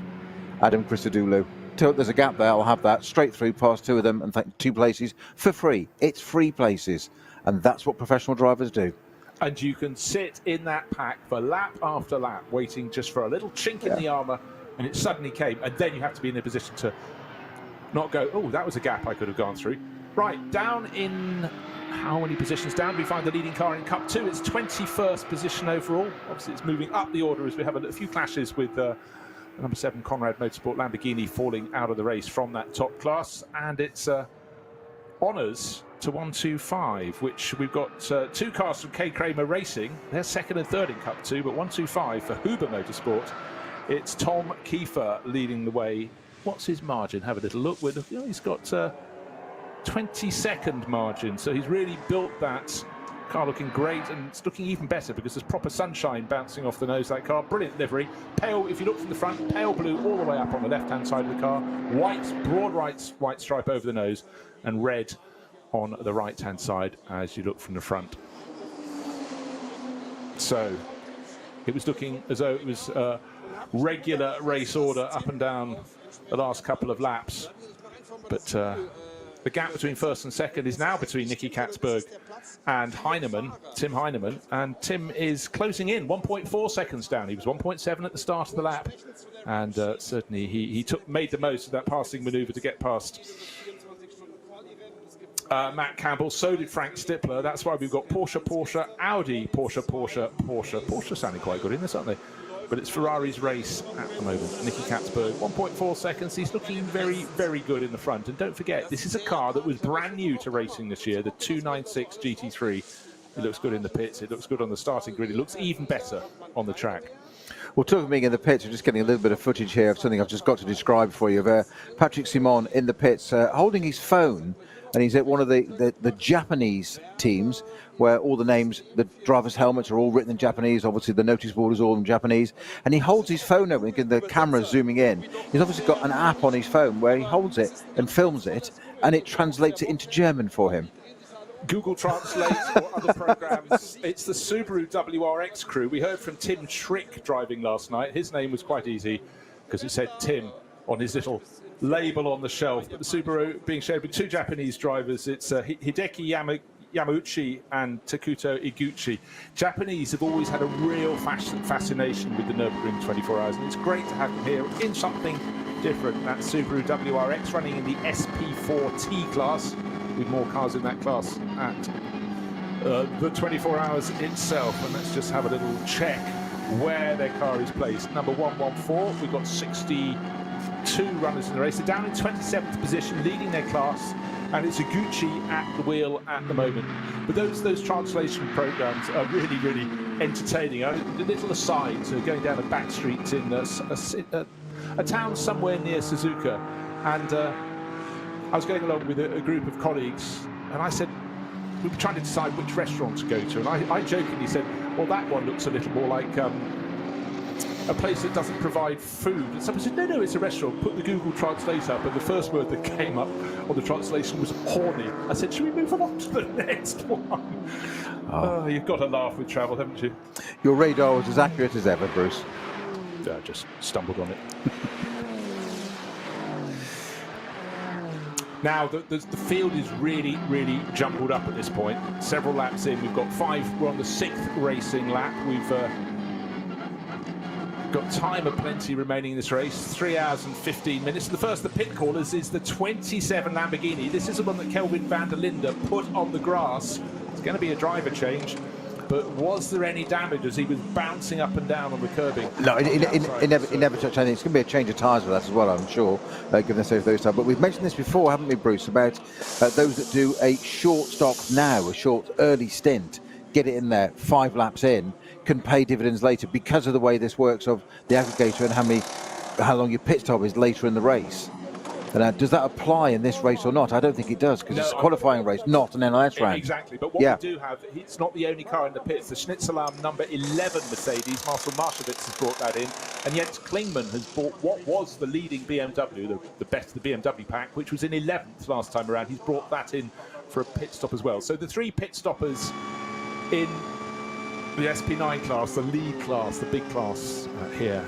We were going to have 30 starters, had slightly fewer than that. In fact, in the end, we had 20 starters from the SP9 class. We've got a spinner and contact. Unfortunately, we've got one car sideways at the track, a BMW bright green, running in what had been 47th position over the start-finish line, which is, well, okay, I can tell you the one that spun. It's car number 527. It's a Hyundai i30N, and that from Teichmann Racing. That was one of the old, no, sorry, 527, not 227, can't read. Hyundai driving experience. We've got a multinational driver lineup in that. I'm just going to have a little check who was at the wheel. It was Michael Bohrer, so a German driver, sharing with 2 other Germans, Markus Wilhardt and Gerrit Holzhaus, and Taylor Hagler from San Antonio, Texas. So maybe those other 3 will not get a race unless that car can be recovered. Doesn't necessarily have any damage, but it's stationary at the end of some very long skid marks. Yeah, I was thinking that it's been turned around, hasn't it, in one way or the other? On the approach to turn 1, breaking over turn 1. Kelvin van der Linde being interviewed. It's been good to hear what he's about to say, because he got on the grass in that Lamborghini. So it's the other car is the 244 Schnitzelarm BMW. That's got severe front left damage now. Should be able to potentially limp its way round. Yeah, that is a case of if you can get back to the pits, it's one thing, but you won't be getting back into the race, and that was yes. Michael Sander at the wheel of that. Yeah, M240i, but I'm not sure it can get round, because that front left wheel isn't just, no, I think he's going to pull it onto the side of the track there.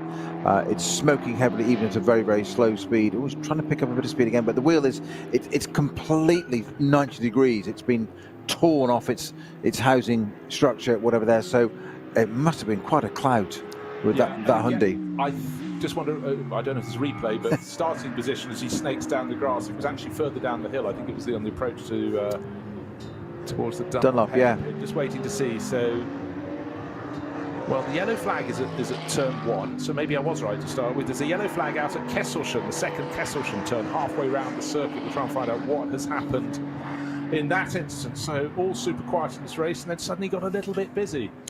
It's on the 244 Schnitzelarm BMW. It's looking like it's a complete, almost hub failure. Now there's contact with there's damage on the front right door of the Hyundai. I'm saying front right because it is a 4-door car. It's what we call the front right, driver side in the UK, passenger side in Germany. There's some bumper damage. They're trying to get an intervention vehicle and a tow rope to get that car out of the way. But it looks like the two have connected, and it's turned the Hyundai around a long set of skid marks. That's going to be a high-speed connection, but I think it's just broken the hub or something on the BMW. Ironically, the BMW, if he hadn't got it on the grass, he might have continued to proceed. I think it's because it's just different terrain. It's just dug in, and it just can't. That wheel's off. The car's on the ground. It's just dug in.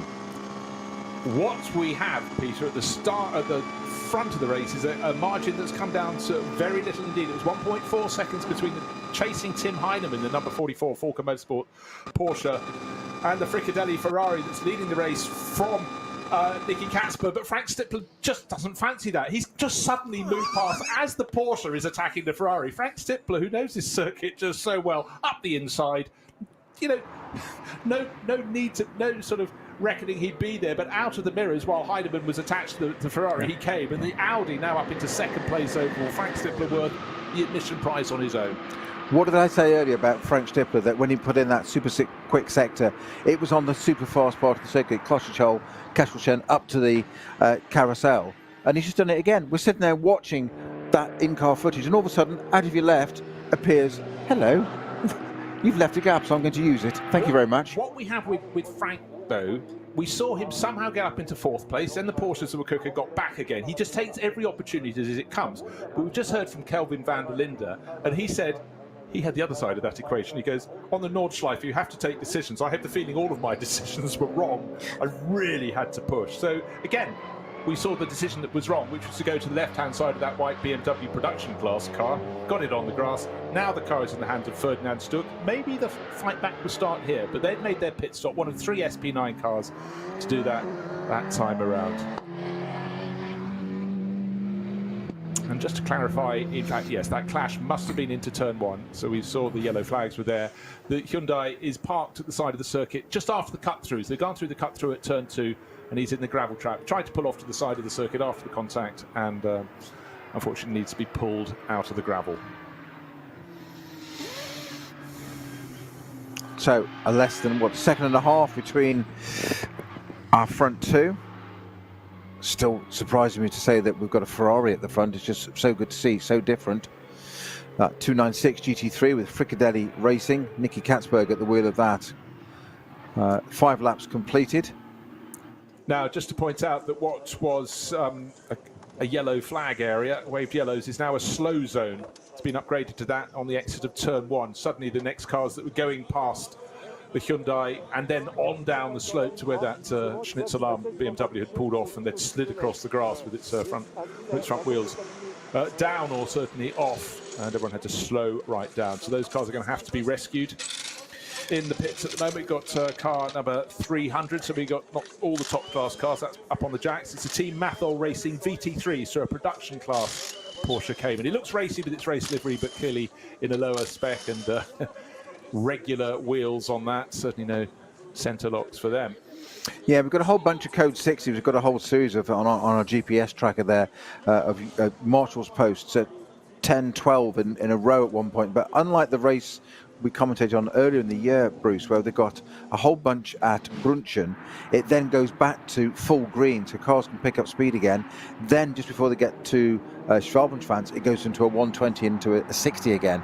So you get that chance to speed up, taking advantage. And from a driver's point of view, that little bit there of you're all sitting in a Code 60, that opportunity to pounce, that coil spring, bounce out again, particularly knowing there's going to be another Code 60 ahead. That's a great opportunity to nip by if you can and catch somebody napping, and it's a free space, free place if you can do it. Car in front may feel exactly the same. Now, we've had a little glitch on the timing screen, loose cars, but in clear visual, Tim Heinemann's back to second. Where is Frank Stippler? He's not coming through in third. Matt Campbell is in third. Kevin Estre tucked behind him. Fourth, next car behind is Adam Christodoulou up to fifth. So it looks as though we may have lost Frank Stippler, having just got up into second place. Was there an incident we didn't see while we were looking at timing screens, looking away? So the brilliant run from the Nürburgring veteran, just looking to see where we have possible yellows. Well, interestingly, he's on the Dottinger Hohe, so it's almost as if he's had an off and a spin or something and rejoined. That's very, very odd. Meanwhile, we nearly had a Mercedes collecting the back of Grello coming into the pit lane. That was Adam Christodoulou right on the tail, and literally on the tail of Kevin Estre. They hit the white line, and the Grello slowed a little bit sooner than Adam Christodoulou fancied there. Luckily, no contact. And also coming in was Nico Menzel in behind them. I imagine Adam Christodoulou can tell us the boot capacity down to the last litre of a Porsche 911 right in front of him, because he got close enough to have a really good inspection of it. So Nicky Katzberg in from the lead of the race. Tim Heinemann continues, though. He is now the leader, the number 44 Four-Code Motorsport Porsche. And Matt Campbell has gone by as well in the Lion Speed by Car Collection Porsche. They continue. The rest of the front runners coming in. That's Nicky Katzberg, Kevin Estre, Adam Christodoulou, and Nico Menzel.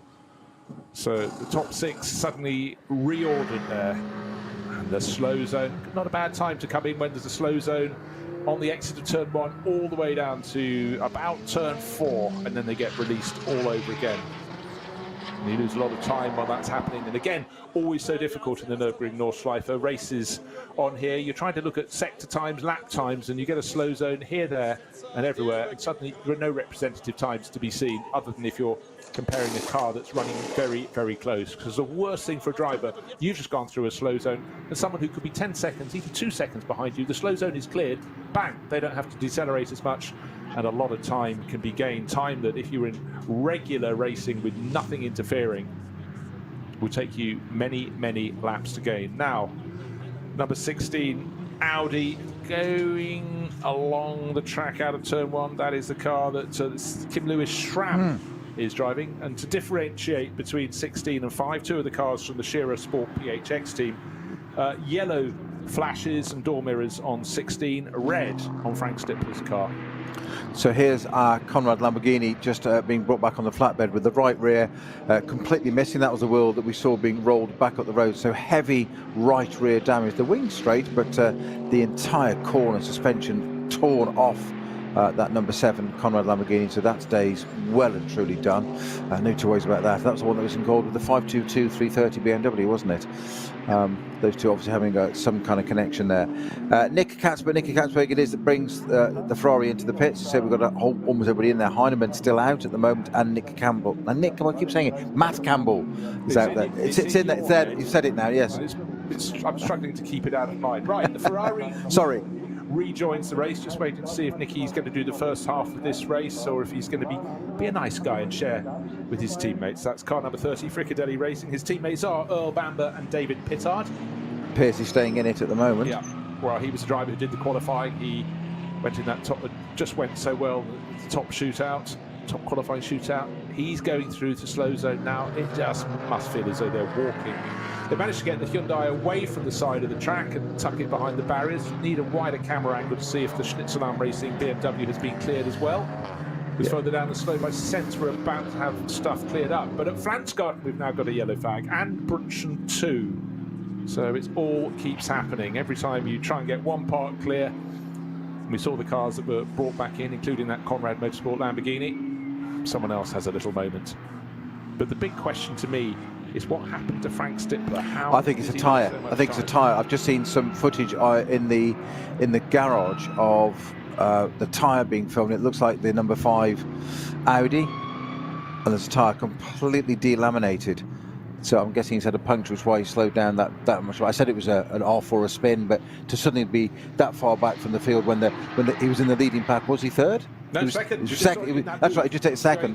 And they were all at Tiergarten, and he was at Galbenkopf, not even on the entire Dottinger-Hohe straight. So, yeah, puncture, that's what will do it. That will slow you down. But the trick there is, and Frank Stippler, if anybody's got experience, he's got the car back in one piece. Yeah, it's frustrating, but the worst thing you can do is then create a lot more damage, make it exponential from it. It's a puncture. Deal with it, get it back to the pits, get the car back in the race. Right, let's observe this, though. Yellow flag at Flansgarten, reported that. That was Marshall's Post 175. Then 177, yellow flag at Stefan Beloff term. That's 177. Then Marshall Post 180 and 181. Schwalbenschwanz, yellow flag there. When you get a consecutive run of yellow flags between the Marshall's Post, that's where you quite often suddenly having something turned into a code 60. Yellow flag at Exmuller, that's halfway around the lap. So things are coming at us very, very quick. And I think the case with that yellow flag, in fact, between the Marshalls Post, that was probably to signify where the flatbed truck was as it worked its way around towards the end of the lap. So it's not a case of someone's just crashed at corner A, B and C. It's a case of they're getting, and it's all clear, I think, now through those corners. So that's very good news. Yes, in fact, it keeps reporting now where it was along the Dottinger-Hohe. So yes, that was the flatbed truck coming back. So pit stops made here by all the front runners, bar the number 44 pretty much, which is Tim Heinemann, and then Matt Campbell. Now, Bruce, I mentioned earlier about this early pit stop strategy and how the aggregator works to define that. The aggregator is this, the later you leave your pit stop in the race along the stint, it changes the time you pit stop at the end of the race. I said it may not apply to this race. It does. I've just checked the rules and it does apply to this race. So, stopping 5 laps in gives you a shorter pit stop later in the race. So it's a double whammy. Certainly is. I'm just looking to see those who pitted early, because of course we had Ferdinand Stuck taking over from Kelvin van der Linde in his Lamborghini, and that would have changed it. Well, Frank Stippler's back in the pits. We think it was a delaminated tyre, but certainly that came after some brilliant racing. Frank looking at a trolley of tyres as it come past, exhaling a little bit, because that was a superstar run from a driver we know is pretty much the superstar. And oh dear, the car we're seeing being brought back in now is the 101, one of the Walkenhorst cars, and that was the car that Kuba Gimasiak went off in. So Christian Cronjes, his teammate, didn't get to start this 4-hour race, the second of the 2 qualifying races here on the qualifying weekend. But that's a car that's bounced down the barriers, quite a lot of body damage, front corner and rear corner. Yeah, well, left rear wheel is missing completely. Front left, heavy damage to that car. We just see it on the flatbed. It's on the opposite side for us at the moment. But as you say, it looks like it's rattled on the barriers really hard. I'm suggesting, to me, it looks like it's hit with the front left and then slapped with the rear and snapped the hub completely. That wheel is gone. There's not a lot of damage to the rear, apart from the fact that the wheel's missing. And in fact, if it's there on the flatbed, you can see the centre part of the wheel is completely missing, so that will concur with it being smacked hard on the barriers. So it looks one of those situations where you've just run wide, and that's it. Not the kind of thing that Gimasiak does. He's not known for mistakes. He's known for winning. I know, but you know what? He'll have to come up with that little platitude. Well, I guess if it's going to happen in the qualifying race. But be sure he will bounce back. The reigning Nürburgring Langstrecke Series champion. Another person who'll bounce back will be Frank Stippler, but that was just picking off those in front of him. The Audis don't seem to have the ultimate pace this weekend thus far, but he was certainly putting up a great performance. And the best of them now is in the hands of Kim Lewis Schramm. That's one of the teammate cars from Shearer Sport PHX. That's in 7th place overall, just ahead of Timo Scheider, who's 2.5 seconds down in an 8th place Audi. That's the car in which we have the plethora of DTM champions. And that was started by Martin Tomczyk. Now Timo Scheider's taken it over, and Mike Rockenfeller, third driver, to go in the car later in this 4-hour race. 1 hour down, 1 hour and 1.25 minutes, to be precise. 4 hours of race on Sunday. Dry conditions for now, occasional very grey clouds, but they seem to blow past, which is very good. A dry race, I think, is what the doctor has ordered today.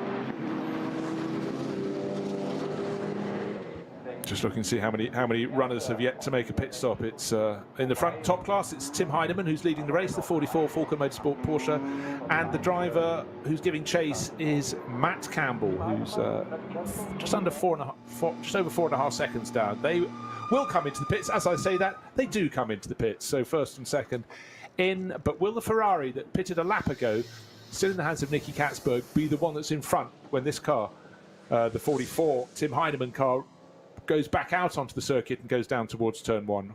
It was very tight in times before all of that, so there's only possibly about a second's different beforehand, before the run of pit stop. So 7 laps on the board. Tim Heinemann in, Matt Campbell in. They are stationary in the pit lane, while those who pitted a lap or even 2 laps ago are coming at full speed along the Döttinger Höhe. Pit stops seem to take forever, but you have a limited number of mechanics on the cars. That's obviously something, if you have too many people touching the car, you will pick up a penalty, all being observed in the pit lane. And Kim Lewis Schramm comes in the, sorry, I forgot to mention that 16 Audi also had come in after 6 laps, has done so after 7. His pit garage is down towards pit exit. He's now at a standstill. Well, it's going to be tight, because the leading car that we're talking about, or potential leading car we're talking about, is Nicky Katzberg in the Fricadelli Ferrari. That's just currently coming. It's coming out of Plants Garden. It's heading up towards the left, and then the right, and then the double left. That is the Svalbardschwanz. That will then lead on to 2 right-handers, fast-flowing, tight right-hander, Galbenkopf, that gives you traffic. So just caused a bit of traffic there for the Lamborghini. Coming onto the Döttinger Höhe, and there's no room to run wide onto the Döttinger Höhe there. You've got to get it absolutely precise, as you have in so many places. And they say, oh, contact there. Is that the carousel? No, that was further on. That was the mini, what I call the mini carousel. Yeah, that was Adam Christodoulou tapping the Lamborghini. Yeah, well, fancy getting past, and let's see. Well, he's got by. I'm not sure it was the most efficient way of doing it. No, it was a little robust. Now Christodoulou's got his tail up. He's right on the tail of the GT4. Sorry, it's the CP Racing Mercedes.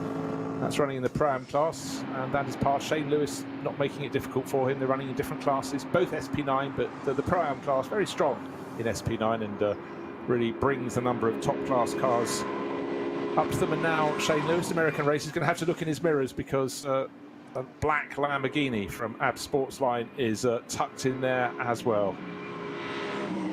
I think the Lamborghini was lucky to survive that contact, to be honest. I thought that might have gone off and speared off and collected the barrier on the right. That was more than robust. I wouldn't be surprised if there's a penalty for that, to be honest. It was just a little bit too much, but from what we saw. It's very hard. There's nowhere to hide if you're running the onboard camera, one of the onboard cameras on your cars.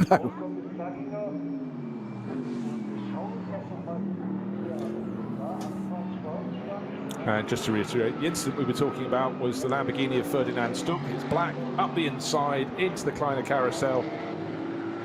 Goes Adam Christodoulou in another black car, but this time it's the Get Speed Mercedes, and certainly Ferdinand Stuck was shoved towards the outside there. I think it'd be very hard to deny any contact. We're gradually getting driver changes. The number 44 Porsche that stayed out for quite a lap longer than most of its rival has just been handed over from Tim Heinemann to Martin Ragginger. Patrick Pilet has taken over from Matt Campbell in the Lion Speed by Car Collection Porsche. That's car number 24. Looking for other changes, Andy Soucek has taken over the 102, one of the Walk and Horse Motorsport BMWs. That's the 102. As mentioned earlier, Ferdinand Stuck took over from Kelvin van der Linde, but I think have two drivers in that car, so that's a fairly natural change. Still, at the moment, we have this slow zone down the slope from turn 1 through the cut through down to turn 4, and only after they leave turn 4, that's the left hand over a slight crest, and they then accelerate down the right hand and then through the long kinked run down to the Dunlop hairpin. And just going through other changes, Joel Eriksson has taken over number 33 Falcon Motorsport Porsche from Nico Menzel. Nico went so well in qualifying.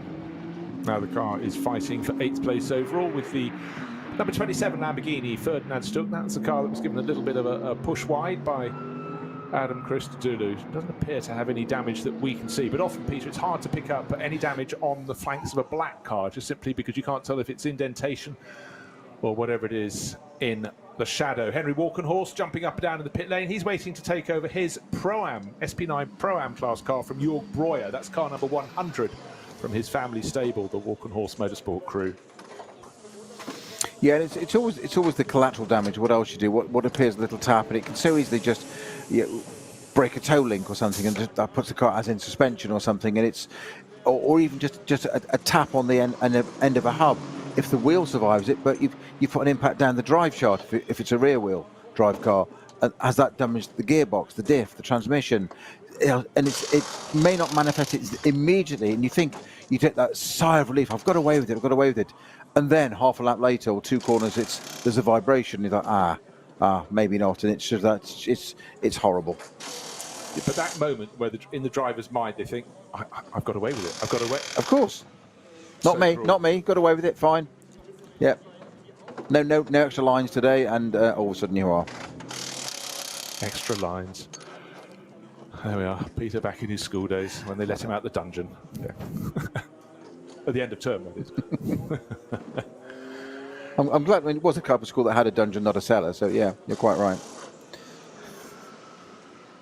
Pit stops almost all being completed in the SP9 class. Charles Putman is taking over number 21. It was started by Shane Lewis. That's the CP Racing Mercedes AMG, run by, for the All-American crew. Charles Espinal will be finishing the race, one presumes, in that. But waiting to see the pace the drivers can find when the slow zone is removed, because with that slow zone between turn 1 and effectively turn 4-5, it's adding about 30 seconds to a good lap time. I think once that's clear, I don't think it should be too long. They've just got to move that Schnitzelarm BMW out of the way. Last time I looked, it was still there.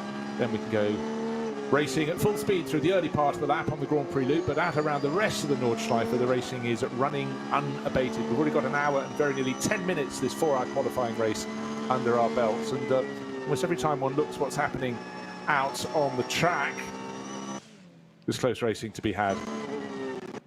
Falcon Motorsport have been looking very good, and they listed as race leaders last time around, but they were late to come in and make a pit stop. The order are clearly not in that order, because out on the track at the moment, the 44 Porsche is tucked in behind a host of its rivals, including the sister car, number 33 from Falcon Motorsports, which lapped a lap earlier, and that is in the hands of, wait for it, Joel Eriksson, of course it is. And he in turn is all over the tail of, just trying to see Ferdinand Stuck by the looks of things, going past a Cup 3 class Porsche Cayman, waiting for the moment to go through.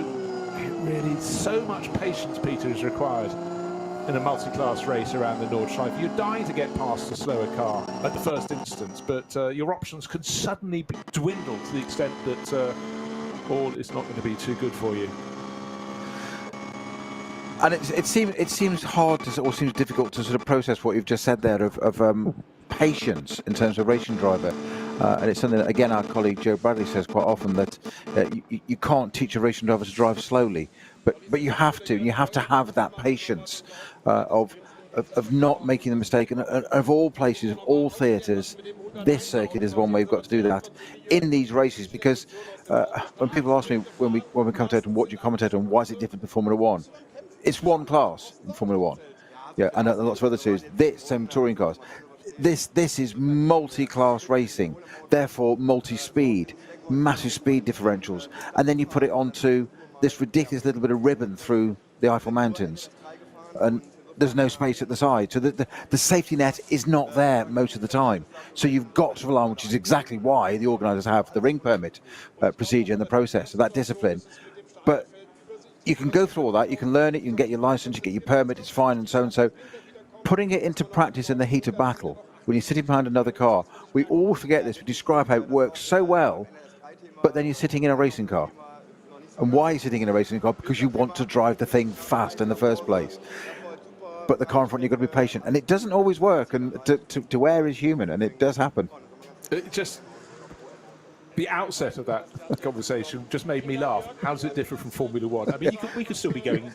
Exactly. When the cows come home, but yes. Again, it could not be more different. If it chalk tried. And cheese. Yes, it springs to mind. Chalk. Well, which is chalk, which is cheese, doesn't matter. But which races on a 25-kilometre circuit and which doesn't? That's just the start of it. The multi-class element, but also the friendliness too. Nicholas Königsbauer, team manager at Walk on Horse Motorsport, all smiles. He's standing in the pits. His team running 3 cars in the SP9 class. They're also running another BMW down car number 74. That's a GT4 version in SP10. So he's got plenty on his plate, but he's still got time to talk to Patrick Simon, the pit interviewer, have a smile on his face. He'd probably like to get back to his screens, but that's another reason why I love endurance racing. You know, there's a little bit of time to be had, and they haven't got that many secrets to give away. It's not, you know, their cars are what they are. They develop them. It's up to them. You have an R factor. Yes, we've just been a German television interview going on in the background, of which has got a little bit of a translation from about the Valkenhorst car. We say cause and effect. I said that that car, the 101 Gamaziak car, it looked like it hit the barrier really hard at the front left, and the rear wheel was broken. It was there. It was on the back of the flatbed, and there was minimal damage to that car. So I made the supposition that it hit the front left, slapped the back. It's the other way around. It's the left rear wheel that failed, that then caused the car to go into the barrier. So it was a mechanical failure. I did say Gamaziak, you've got to get out a gel card there. It's unlike him to make mistakes, so it's a mechanical failure. The rear wheels failed on that car and pitched it into the barriers. There's not a lot you can do, no matter how talented you are and how experienced you are at the wheel of the car or the circuit, when the wheels fail on it and you suddenly become a 3-wheeled wagon. As you say, get out of shell. Right, lottery time. Who's leading this race? Is it Nicky Katzberg in the Ferrari? No, it isn't. Is it Marcel Marschowitz for Schnitzelam Racing? Mercedes? Yes, it is, by 3.8 seconds. A similar margin, again, 3.8 seconds from Katzberg in second place in his Ferrari to Andy Soucek. So Walk on Horse Motorsport, we were just hearing from the team boss down there, Nicholas Königsberger. He'll be happy. Walk on Horse 102, the BMW up into 3rd place. Adam Christodoulou up to 4th. Mercedes AMG, that's entered by Team GetSpeed. Michael Christensen has taken over the Grello Porsche. He is up to 5th. So here we had Porsche filling all but the top position for the first hour of this race. Now they've only got 1 in the top 5 positions. Ferdinand Stuck, plenty of company. He's in 6th place. He's got the 2 Falken Motorsport Porsches right behind him at the moment in the order, Ragginger ahead of Ericsson. Conor de Filippi and his BMW is up to 9th. And Patrick Pilet in the number 24 Lion Speed by Car Collection Porsche is 10th. But that car will come back in because that's one of 3 that pitted after 7 racing laps. Some of their rivals pitted after 6. And of course, the AB Sportsline Lamborghini that's sitting in 6th place overall in the hands of Ferdinand Stuck. That stopped after only 5 racing laps. They will effectively have to pay a little bit more later in the race, whereas the final pit stop can come later in the race for those that stop late at that first pit stop. So you sort of carry the advantage. You take the deficit, Peter, and then you get the advantage. Yes, indeed. And it's also, which maker car's in 3rd place? BMW. Ah, right, okay. Did I mention earlier on that the free race that they might come on strong? No, unfortunately for you, you forgot completely. Ah, yes. Damn, knew it. Put it on my list for next time. But with any of the endurance races at the Nürburgring, pit early, you seem to gain an advantage. You move up the order, but that means your final pit stop will be earlier than your rivals. They will be able to have a shorter final pit stop, so it sort of works both ways. But if you're at the back of a line of 15 cars in SP9 and you've tried for several laps and don't think you're going to get past, or more to the point, if your team manager decided you're unlikely to and they start you with a little less fuel on board, so you're lighter and it's still not working, they bring you in. Now, BMW Junior team entry, Conor de Filippi, that's in 9th place, as I said, but being monstered at the moment. He pushed very, very hard indeed by those around it. BMW Junior team just sometimes out of sorts, but today just moving past one of the 2 Falken Motorsport Porsches, so actually not out of sorts whatsoever. Conor de Filippi moving ahead presumably of car number 33, which is in the hands of Joel Eriksson. Oh dear, and as soon as he gets past, suddenly gets blocked by one of the slower class cars in the Falken Motorsport Porsche right onto his tail all over again. You've got the choice, left or right, and unfortunately for Conor de Filippi, having made his passing manoeuvre, he guessed right, which was wrong, not right. Yeah, left, right, or don't. The only 3 choices you've got, really. Well, the good news is the 244, the stricken 244 BMW has been cleared. That's the team Schnitzelarm entry that was abandoned at the side of the circuit with its front left corner dug into the grass. That has been removed, which would be great because we've just got the 5 marshals posts down there onto the GP circuit. Marshals post 21 through to 26, the ones that the only areas of the circuit that are currently under code 60 there. So that car, as you say, on the back of the flatbed, being taken away now, and once it is, we should be able to go back to full course green, which would be great. And one advantage, Peter, of course, if you have a car that has to go on a flatbed on the Grand Prix loop, which that one was, it's never very far to a gap in the barriers, but certainly you see many of those that go off around the Nordschleife, you need a flatbed to take quite some distance. That leads that sort of rolling, not roadblock, but rolling run of yellow flag areas and sometimes even slow zones, but now it's all clearing up early in the lap. And Conor de Filippi, we talked about him a moment ago, having a really good battle with Joel Eriksson. Having got ahead, he then suddenly got completely compromised and the gaps came straight back down again, and VW Sirocco being passed by Conor de Filippi and being chased through by Joel Eriksson. But I think now this will settle down. I expect Conor, who's been on superb form this weekend, to pull away. But what's our little phrase? The traffic giveth and it taketh away on the Sabbath at the Nürburgring. And that's quite strange racing on a Sunday at the Nürburgring, isn't it? Because apart from the 24-hour, this is the only time we do it. It is quite odd because it's always a Saturday event. And that's when we're talking in terms of the Nürburgring Langstrecken Series, of course, in years gone by when we've had the World Endurance Championship and many other rounds. Aside from that, and even the DTM, they do race on the Sunday. But one of the beauties about the NLS is the fact that they decide that do it on the Saturday and you can recover, or even just drive gently home on the Sunday. I think that's why it works. With 2 hours 41 minutes to go, we are full course green for the first time in quite a while, actually. It really has been. It was long may it last. Yes, exactly so. You want to get to see the real true pace of all these runners. What we can tell you, the start of lap number 9, Marcel Marchewitz for Schnitzelarm Racing, as the sister car, but in one of the junior classes, was removed from the track on the flatbed quite early in the Grand Prix loop. He is going to be going flat out now to see if he can stretch his advantage from 3.8 seconds from Nicky Katzberg in the Fricadelli Racing Team Ferrari. But you know what, this weekend that Fricadelli car has been looking better than ever before in its very, very short racing career. Started at the outset of the 2023 season, and I've been really deeply impressed with its pace. And the fact they've got David Pittard and Earl Bamber to take on that car in the second stages of this race, the second half of this race, there's not going to be a drop in performance, is there? Unlikely, isn't it? Shame to say, Bruce, that this Schnitzel-Elm Mercedes GT2, the 222 entry number, with Gemma Hartling at wheel, that's now been pushed into the garage again and having engine compartment work being done. So it's a debut of a new car. These things happen. It's as you've said a few times during this broadcast yesterday and today, Bruce, better now than during the 24-hour. And this is exactly what you do. We've said it's a proving ground. It's a new car, it's a new model, it's based on the GT3 car. That's fine, it's going to have teething issues. This is the way to go and find out. Darren Turner had the same with the Dua Aston yesterday. In some ways, it doesn't matter. Don't get dejected. In fact, I see it as a positive. Find out what's wrong with it. Find out get it match fit, because it's Mercedes. It's not going to lack in reliability or pace once it's sorted. But the one thing you do need here is reliability as well. But for young J-Mo Hartling, he started racing last year here in the Langstrecken Series for Schnitzel-Elm Racing in a junior class in the M240i BMWs. He was out on the track, ready to do top qualifying. The drive shaft breaks. He now gets his stint in the race, and engine compartment problems. Time certain clock, thank you as ever. It's just confirmed 24 minutes of full green at the start of the race, and since then, code 60s, and it's all your fault. That's all. Thank you. As long as I get an honourable mention, I don't mind. You do. You certainly do. Right, if you just joined us, we are coming up to an hour and a half into the 4-hour race. We had a 2-hour qualifying race last night. We had qualifying this morning. That was 90 minutes of track time. Key this weekend is track time, particularly if you're in one of the brand new cars, new for 2023, or in this case, brand new for this weekend, the GT2 Mercedes, for example. Then we had top qualifying, great shootout.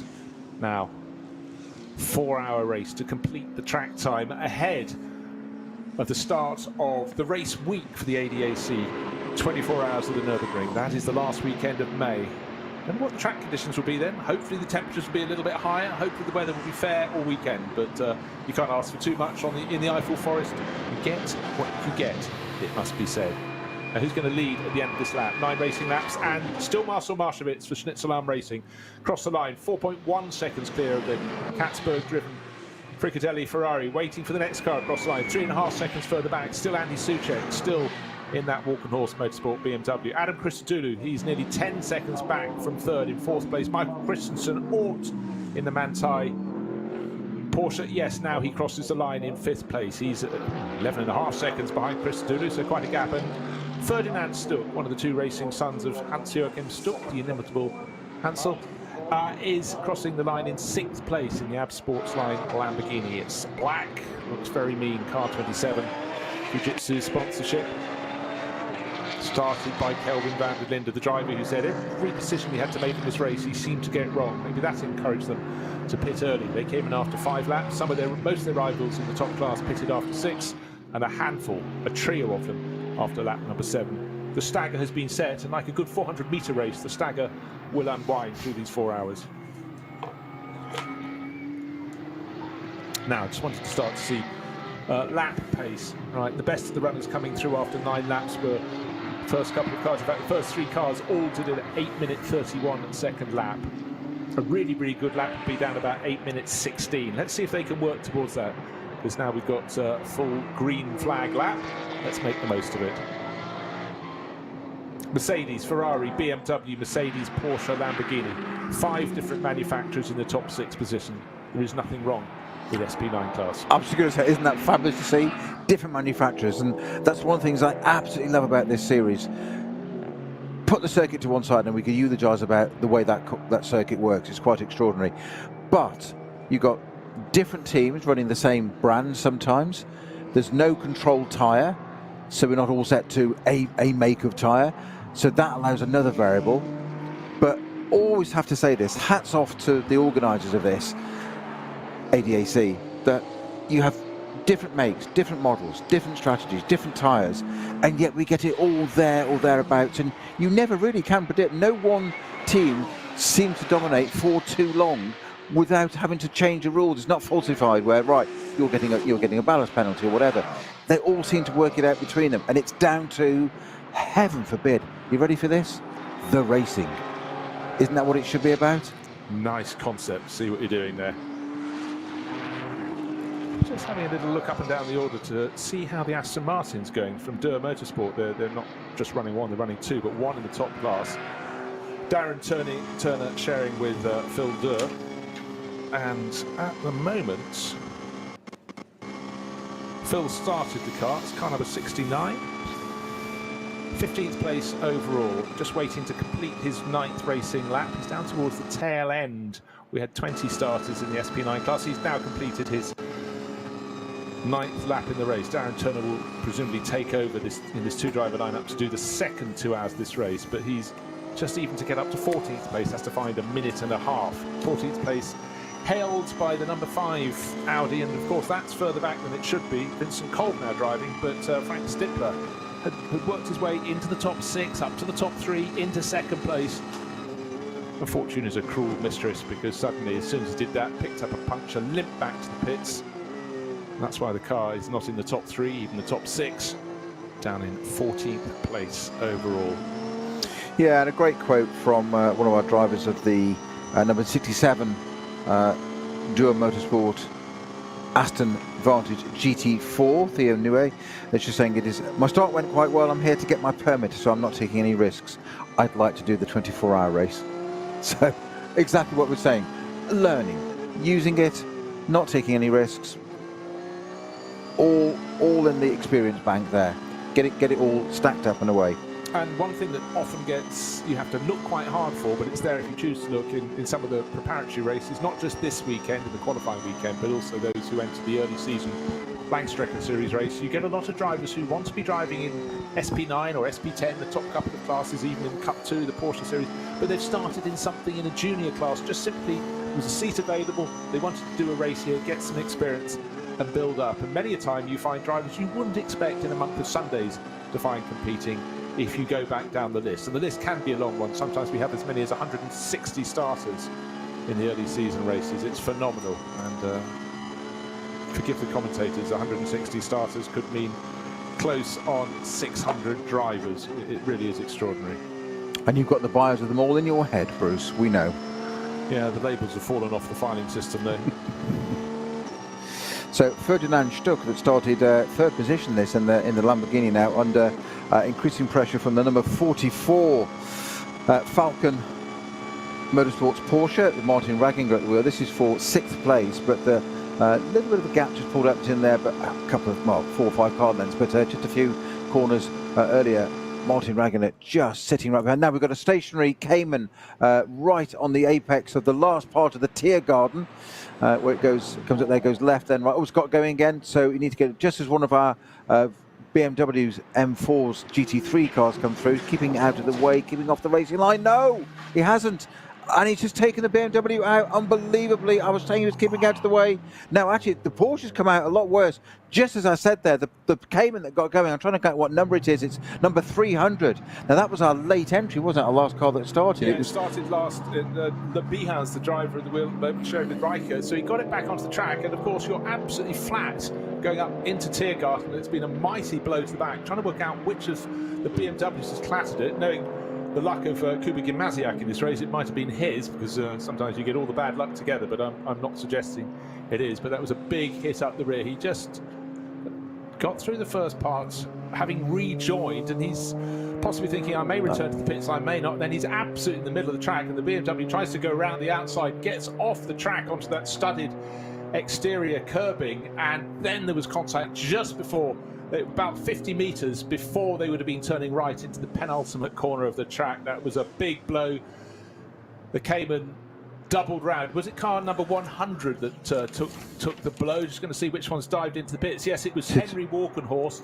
His car's reported into the pits. Yeah.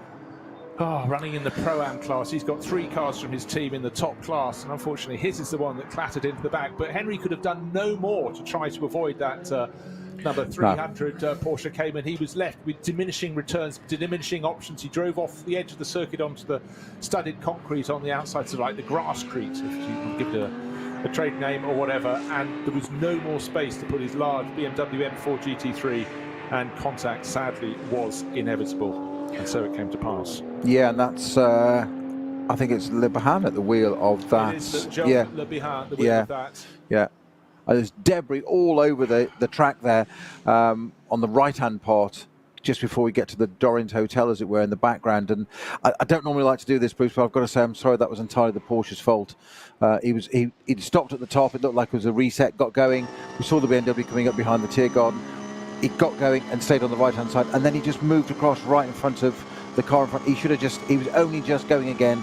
That's where the discipline needs to apply. Should have stayed to the right and just kept it out of the way, as if you're going for pit entrance, and leave any other traffic to come through. Absolutely so, but think about the factor. You're coming all the way along the Dottinger Her. You can go up the rise, under the gantry, the track kinks to the left. You're now going up towards Tiergarten.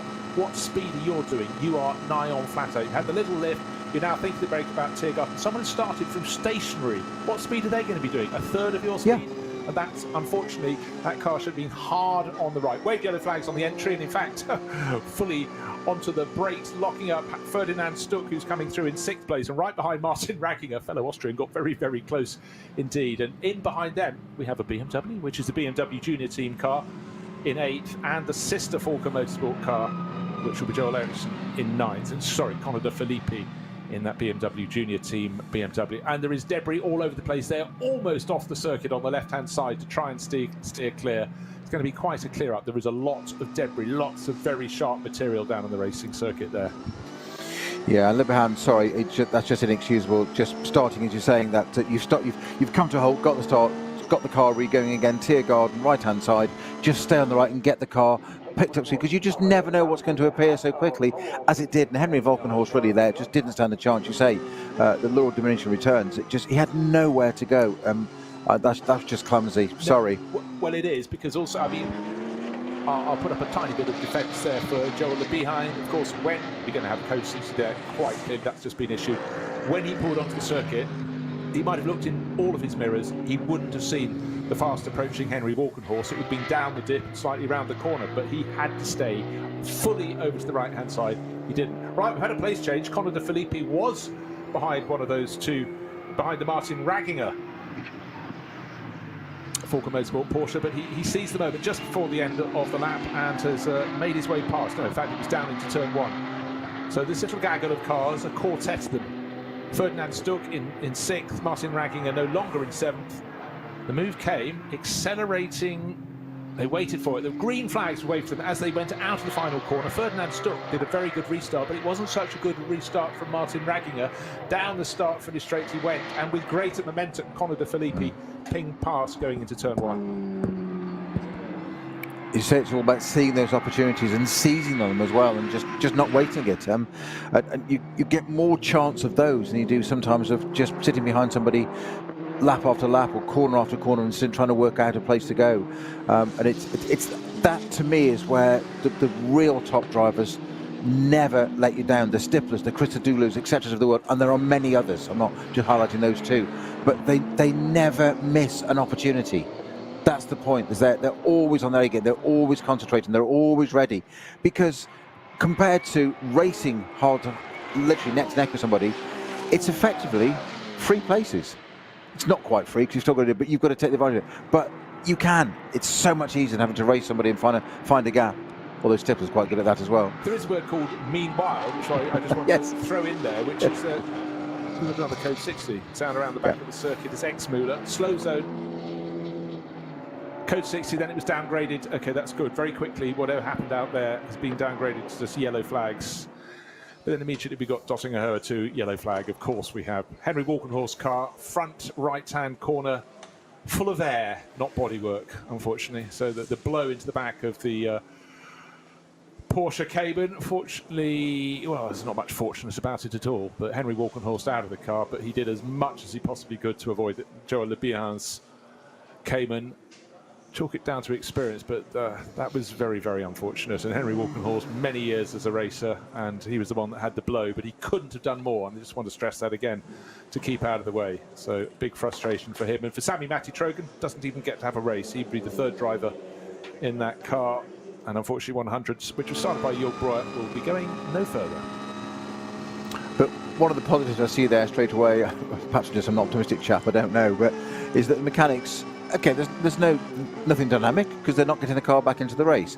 But immediately, they don't just sit there and shoulders down, they start stripping the car. They're inspecting immediately what it is. Right, okay, this has happened. We need it for whenever the next outing is, a few weeks' time, probably the 24-hour. Right, let's assess it, get it done, because you need parts ordered. No, but they'll be doing that tonight and be done. No, just the grass doesn't grow under their feet. Just get on with it. Yeah, well, good phrase, wholly true in motor racing, but also there's half a thought in my mind.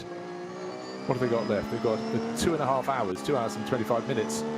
Are they even thinking we might get it back out later in the race? Don't know. Maybe they're going to give Sammy Matty Trogan a go. They'll assess. Obviously, the bodywork totally broken.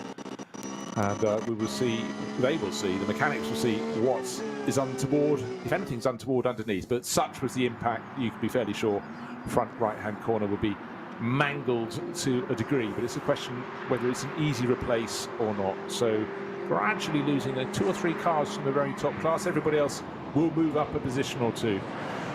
But that car in the SP9 Pro-Am class was down towards the tail of that top 20 anyhow. Up front, however, it's still Schnitzelarm Racing. The gap for the race leader, 7.4 seconds. Marcel Marschewitz, who's such an expert around the Nürburgring for Schnitzelarm Racing, ahead of Nicky Katzberg's Ferrari. But still, for all the runners, when they get to the end of the lap, there is still so much debris in the final couple of corners. The penultimate corner, it's strewed across the track on the entrance. You literally have to drive off the circuit left-hand side, the outside line around that corner, to avoid the worst of the sharp stuff there. And just seen car number 21, the CP Racing Mercedes, Charles Putman at the wheel, do precisely that. Almost 2 wheels on the grass through the final couple of corners. Yellow and red warning flags, slippery surface. Someone has been off across the grass. Now, we had heavy rain yesterday, and the grass is very, very soggy indeed on the Grand Prix loop, or probably elsewhere around the circuit, but that's the only area we have a wide expanse of grass, and a marshal holding up the flag there. So some liquid has been dropped, and people have been off accordingly onto the green and now increasingly brown stuff, leaving their signature at the edge of the circuit. That's what we want now. Halfway through the race, we want a little bit of rain. As Austin Powers would say, yeah, baby. He certainly would. Right, I'll tell you who else who might be saying, yeah, baby. He's that sort of guy anyhow. Andy Soucek. He's under half a second down behind the Fricadelli Ferrari in second place. So for our BMW standard bearer and flag waver today, alongside me in the commentary box, Peter Snowden, he said the BMWs would come good. It could be up to second place very soon indeed if the Austro-Hispano driver, Andy Soucek, can make his mark and get past Nicky Katzberg. But yellow flags out around the circuit. Well, it's kind of going to be the only one that's got to fly the flag for BMW, hasn't it? Because it's not worked out well for others. Kubica Maziak, what appears to be a left rear wheel failure, which is, again, not ideal. Certainly where it went off. A lot of damage to that car. Henry Walkenhorst, we've just seen that incident with the Cayman, entirely not of his making, but it's still 2 cars out of the race.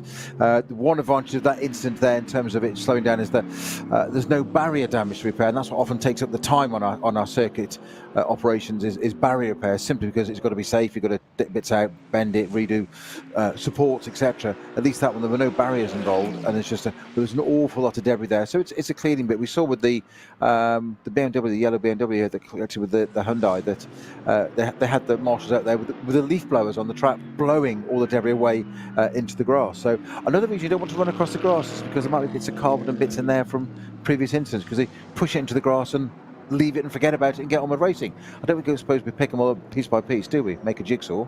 No, may I say that's the only acceptable use of a leaf blower on the Sabbath. How suburban. Marcel Marschewitz leading by 7.4 seconds ahead of Nicky Katzberg. So it's Mercedes from Ferrari and for Fricadelli Racing Team. I'm super impressed with the pace they're finding from this year's brand new car. The 296 GT3 looks fabulous, but they wouldn't care what it looks like when they can see how well it's going. And for Nicky Katzberg, all is good. Wave yellow flags for all the drivers. The driver having to slow down with code 60 coming into the Tiergarten sequence is the driver of the Manthey Porsche, Michael Christensen, the Great Dane, coming through. Agonising for the drivers to have to back off this much, but they know they have to do it. They've been round at least once past this debris-strewn track, and then now gradually those that take the outside line are clear of the debris, but anybody who wants to go on the inside line, well, they're asking for an early run into the pits with a puncture. Michael Christensen been around the block enough times to know to follow the marshal's examples and suggestions absolutely implicitly. The letter of the law. Such a strong driver for Porsche over quite a number of years now. And he accelerates out of the final corner, full speed down the start-finish straight. Of course, for anybody who inadvertently ran over the debris, that's the moment in which they're thinking, are my tyres still full of air as they should be? But of course, then breaking down into turn 1 and then the tight little cut through to turn 2, and on their way they go. Now, I'd like to propose something here, Bruce. It's a 4-hour race. We have 2 hours, 20 minutes of this race to go. So I'd like to stop it in 20 minutes' time, just as yesterday have 2 hours, because I predicted that there'd be a Ferrari on the podium and that the BMW would come strong. At the moment, we've got a Ferrari in second place and a BMW in third place. So let's have a race stop in 20 minutes. Wait for social media to light up with that one. Ladies and gentlemen, let's vote against that. He will be insufferable. So we're almost at the end of the second hour of the race. 20 minutes, 19 minutes, and falling for Peter Snowden and his happy wish. But certainly one BMW that won't be there at the end. Nicholas Kerning-Bauer of Walkenhorst Motorsport is explaining what they're having to do to repair that car. That incident at Hohenrhein, which is the name of that final couple of corners. Tiergarten feeds into Hohenrhein. Unfortunately for them, only one of the cars came out of that on 4 wheels that were still running smoothly, but it reported back to the pits. And at least Henry Walkenhorst didn't have to explain to the team owner what happened, because he is the team owner. That's the only good thing I can find about that. Yeah, and the fact that he was at Tiergarten, he hadn't got far to go to get into the pits, and not halfway around the lap, because that would have been a little bit more difficult to get back. Are they going to repair the car? Because there is a possibility there, because we're just seeing the replay of it now, the Porsche getting moving and Henry Walkenhorst appearing out of the Dottinger onto the Tiergarten, and then the Porsche just blends over to the left, and just it's unfortunate. It's one of those things. Henry Walkenhorst, as you say, as far over to the left as he can possibly get, because there's that barrier on the left-hand side there. I was just wondering why he hadn't gone even further over on that slow-mo we've just seen from the aerial shot, looking down at that marshal post. Of course, you forget that last barrier before the right-left flick at the very end of Tiergarten. There's a barrier that sticks out, which, of course, is to allow for that gap for cars behind, just like that, to be pulled in. So we see it so many times on the in-car of how close they get to that barrier. Henry Walkenhorst could not go any further over, because he'd have clipped that and it'd have been another accident. That would have been an aeroplane scale accident. So it's unfortunate. I've said what I've said about it. It's a shame, but it's done now. That said, the Walkenhorst car, it's if they've got a front right corner, dry brakes on the oil on the brake lines, etc., etc. It's and the front end of the car, it's possible. We've got 2 hours of racing still to go. We've talked about it many a time. Data collection. If you can go out and do the last hour, it's seat time. It's seat time. It's also that most of the teams are trying to rotate 3, possibly 4 runners through, and if it's the least experienced they were going to give the final stint to and they don't get it, that's where it could have ramifications come the 24 hours at the end of May. Get them out there if you can. And also, you go and do a bit in it. And how does the car feel? Is there anything else? Has it done anything else to find out how the car feels physically on track? You can repair it. It looks straight. It looks all straight and square, etc., as it should do. There's nothing like it until you get somebody with experience in the car and says, actually, it's not doing this, or it's fine. That's fine. Bodywork, they can polish that, or they can't do that because it's carbon. So it's evaporated. I don't know how you clean carbon. Probably with brake fluid. Probably some squirty thing, don't you? So the work going on. Just to point out what was happening at Walkenhorst. Big blow there. Henry Walkenhorst had nowhere to go right at the end of the lap. Final sequence of corners. And into Hohenrhein he went. The barrier kicked out. He was on the off the left-hand side of the circuit, trying to avoid the Porsche Cayman. It started off doing the right thing, the Porsche Cayman, stayed on the right-hand side of the track, and then just came diagonally across and left not even a car's width. And Henry Walkenhorst, coming up at probably 3 times the speed, had nowhere to go. one mechanic apportioned to that front corner. Can't tell if they're just taking parts off or yet putting them on, but we will see if that car gets back out into the race. Marcel Marcevic being hunted down. Nicky Katzberg still holding on to second place. Actually just got a bit of breathing space for his Ferrari ahead of Andy Soucek. And the best of the BMWs running in third place overall. So at least half a smile on the face of Walton Horse. They've got one of their cars up at the front end of the field. Bear in mind that none of them qualified higher than 12th, so they've done well to gut the order. Conor De Filippi also in the BMW is running in 7th place, still trying to get past Ferdinand Stuck's Lamborghini. Now 11 laps on the board. I would reckon this time around, and possibly next time, probably next time, we'll see that AB Sportsline Lamborghini come in to make a pit. It was the first of the front runners to come in after just 5 laps. The majority came in after 6 laps, and a trio came in after 7. And ladies and gentlemen, it's the Nordschleife. It's time for a little smattering of rainfall. Rain is coming. So the timing of the pit stops, you probably want another lap or maybe 2 to just check which way the weather is coming. And for AB Sportsline, they don't have much breathing space because they made that very early first pit stop after 5 laps. Some of their riders came in after 6, some after 7. It's light rain at the moment. The track will still be dry, is what happens next. Now, interestingly, with just over 2 hours to go, 2 hours 15 minutes to go, the number 24 Matt Campbell, Jaminet, Colbert and Pile Porsche, that's in the pits with mechanics checking front right suspension. So thank you to Time Certain Clock for update for us there, often giving us bits and pieces in the background that we don't always see, but it's great help to have that. Marshall's picking up bits of debris. I'm not sure whether that's Porsche or BMW. Make sure you put it back in the right garage to give it back to the correct owner. It's bad enough trying to jigsaw your car back together from carbon when you find out you've got 2 jigsaws mixed together and you've got the wrong parts. Now, an off here for the Hyundai earlier at 8:30. That's the Bassing car, wasn't it? Motorsport N entry. Yeah, and the TCR. Daniel Lau couldn't wheel of that. He's doing the first half of the race, and Mark Bassing. Well, he's got what he's done at the Foxhole by the look of it, and he's got wipers on full there. And we just went to the onboard for it, and it can't rejoining the track. And he's just looking at the onboard we've got here. Is you've got the view down the track, and then one of the driver, and the car looks okay on track. But you look at the amount of work he's having to do there. It's a proverbial swan, isn't it? Serene above, and the legs working so hard underneath. His arms, hands and arms all over the place. That's the problem of being on the Nordschleife in the wet on slicks. Now, if one was just looking at the view out of the screens, he's got a lot of understeer. I was starting to think, has he got a puncture? No, it's simply the track is getting wetter and wetter, and his TCR Hyundai just doesn't, the Elantra N just doesn't seem to quite want to turn in where once there was grip. There ain't so much now, but he seems to be getting accustomed to it. The cornering's a little bit better, but I think that's the thing. They've had the first nearly half of this race in full dry conditions. And you know what? It's raining out the back of the circuit. Doesn't appear to be raining. They said it was coming from the pits, but I can't see that yet. Now we're about to have a pass for the lead, are we? We've got Marcel Marcevic leading. We don't have Marcel Marcevic leading because getting the toe down the back straight, Nicky Katzberg has probably worked those slow zones a little bit better, or the ins and outs of them. Just gets ahead, and of course, where's he coming to? To Tiergarten. What's up there? Marshall's cleaning the track. It's a slow zone. A code 60 there. But importantly for Fricadelli Racing, their car is in front. This will be the end of lap number 12.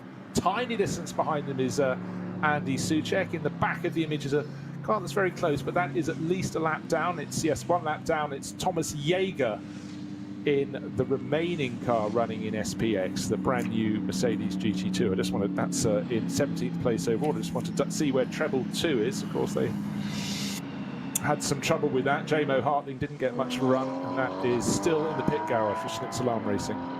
Nick Katzberg there did the absolute perfect pounce. Just got ahead, just ahead of the code 6. He used that entirely to his advantage. So he's got to maintain that. Soucek now, of course, in the front-engined Mercedes, right behind the mid-engined new 296 Fricadelli Ferrari, into that first sharp right, which is the same corner they use on all of our NLS races. And then, of course, you don't go through. It's actually entire barried off, so you can't go up there. You can't even use it as an escape road. So it's actually a flick right, flick left.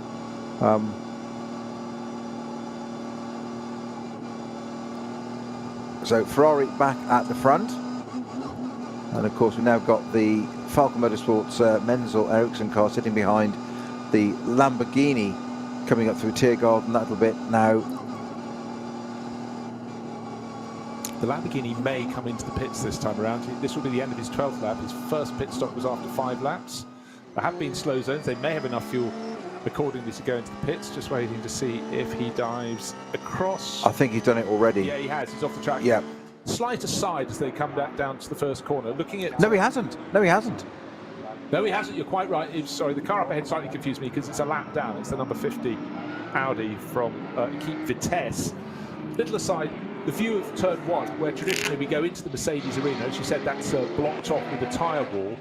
There was an occasion, only this morning at breakfast, we were talking about Damon Hill for one reason or another, and he unfortunately had not one but 2 extraordinary incidents when he was doing Formula 3 at Brands Hatch, turning into Surtees, and the driver in front of him, I think it might have been in practice or qualifying, turned hard left across his bows and went onto the Grand Prix loop when they were only using the Indy circuit. Damon has an enormous moment across the grass, collects it, and maybe a lap later he comes to the same point, turns through Surtees, going around the Indy circuit, and then another the same car that cut across his nose is now rejoining from the end of the Grand Prix loop right across his nose. So lightning can strike twice. And for Damon Hill, he must have thought, what is going on? I always like to get to the bottom of an issue, and I've discovered it now. What threw us there was we were watching the number 33 Falcon Motorsport with the Lamborghini right in front of it, onboard camera. It then switched to the 44 car as it came out of Tiergarten, which made it look like there was a gap in front. So we thought, so the Lamborghini's gone to the pit. They switched to the other Falcon car 2 places ahead. So it's cruel. It's mean. It's mean. Thank you, producers. You think you could catch us, but you've got to get up early to beat us. Yeah. Haven't we, Jonesy? Come on. Like a minute before the race to beat us. So Nicky Gatzberg leading with that overtaking manoeuvre along the Döttinger to get the Fricadelli Racing Ferrari back in front of Marcel Marschwitz. May I point out, he worked that lap incredibly well. He was 6.8 seconds down at the start of the lap on Marschwitz, and the Schnitzelarm Racing driver didn't make as good a fist of it in and out of the slow zones. Got the Ferrari on his tail and was passed, so he lost 7.2 seconds. But importantly, as well as that, not just the time interval, but the margin. And that margin was second, becoming his property rather than the first he had at the start of the lap. Falcon Motorsports Porsches, the 911 GT3Rs, looking very handy in these changeable conditions. Little flurry of rain at the far end of the circuit, dry on the start-finish straight, but certainly both of them finding their form. Martin Ragginger doing the passing manoeuvre on it's not Hans Stuck's son, Ferdinand Stuck, and Stuck is now about, potentially, come under another passing challenge from the second of the Falcon Motorsport Porsches, Joel Eriksson at the wheel, the Swede, right onto his tail. But of course, all the drivers know, still wave yellows when they get to the end of the Döttinger, still the clean-up taking place between Tiergarten and Hohenrhein. And for all the drivers, it's a point at the circuit where they're just so accustomed to taking huge speed through that left-hand kink and then coming up the rise into Tiergarten. Can't do that now. They've got to switch to a different part of their brain, run slowly. How slowly?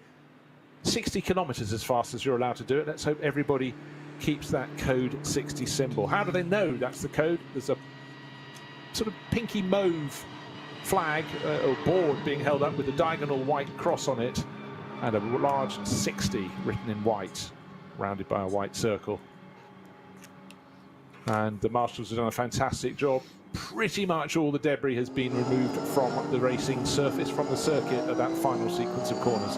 Took a few laps, but they also very cleverly use course vehicles to protect the marshals and as many flags as they possibly can. And of course, the ultimate sanction there is to have a code 60. That's the best you can do without having to throw the red flag to stop the race. Right, 2 hours and 7 minutes remain of this 4-hour second qualifying race here this weekend on the Nürburgring-Nordschleife. It's been very, very interesting thus far, gauging the differing performance of the various manufacturers. And a lot of teams that showed great pace in qualifying and practice haven't shown that pace in the race. The BMWs, conversely, seem to be working the opposite way. They seem to be becoming stronger and stronger as we go on, which absolutely concurs with what Peter reckoned may be happening, because we've been watching the early season and reporting and commentating on the NLS races, the Langstracken Series races here, and they've been super, super strong in 2023 with the M4 GT3, and it looks as though they're staying strong today, working their way up the order from poor qualifying positions. Joel Eriksson in the Falcon Porsche there conducting a very close diffuser examination of Ferdinand Stuck's Absport Lamborghini Huracan. I don't think you could get much closer without actually taking some DNA off that diffuser. No, good phrase, but for Ferdinand, of course, he's had to work super hard by pitting ahead of the others. He had some faster drivers behind him by dint of pitting earlier, and he's done his best to keep them behind. He hasn't had a lap in this second quarter of the race without anybody sitting on his tail. He's really had to work, so he'll have been gaining a huge amount of experience. In the last couple of seasons, we've seen Ferdinand and his brother competing in a KTM crossbow, so they've moved up a class. He's moved up a class into SP9, and I'd say he's doing a really, really good job. Make Hans-Joachim, his father, his illustrious father, very proud indeed. And of course, I think the trio, the two sons and Hans-Joachim, raced together in the VW Sirocco Cup a handful of years ago, but both the sons have come on leaps and bounds since then, which is very good to report.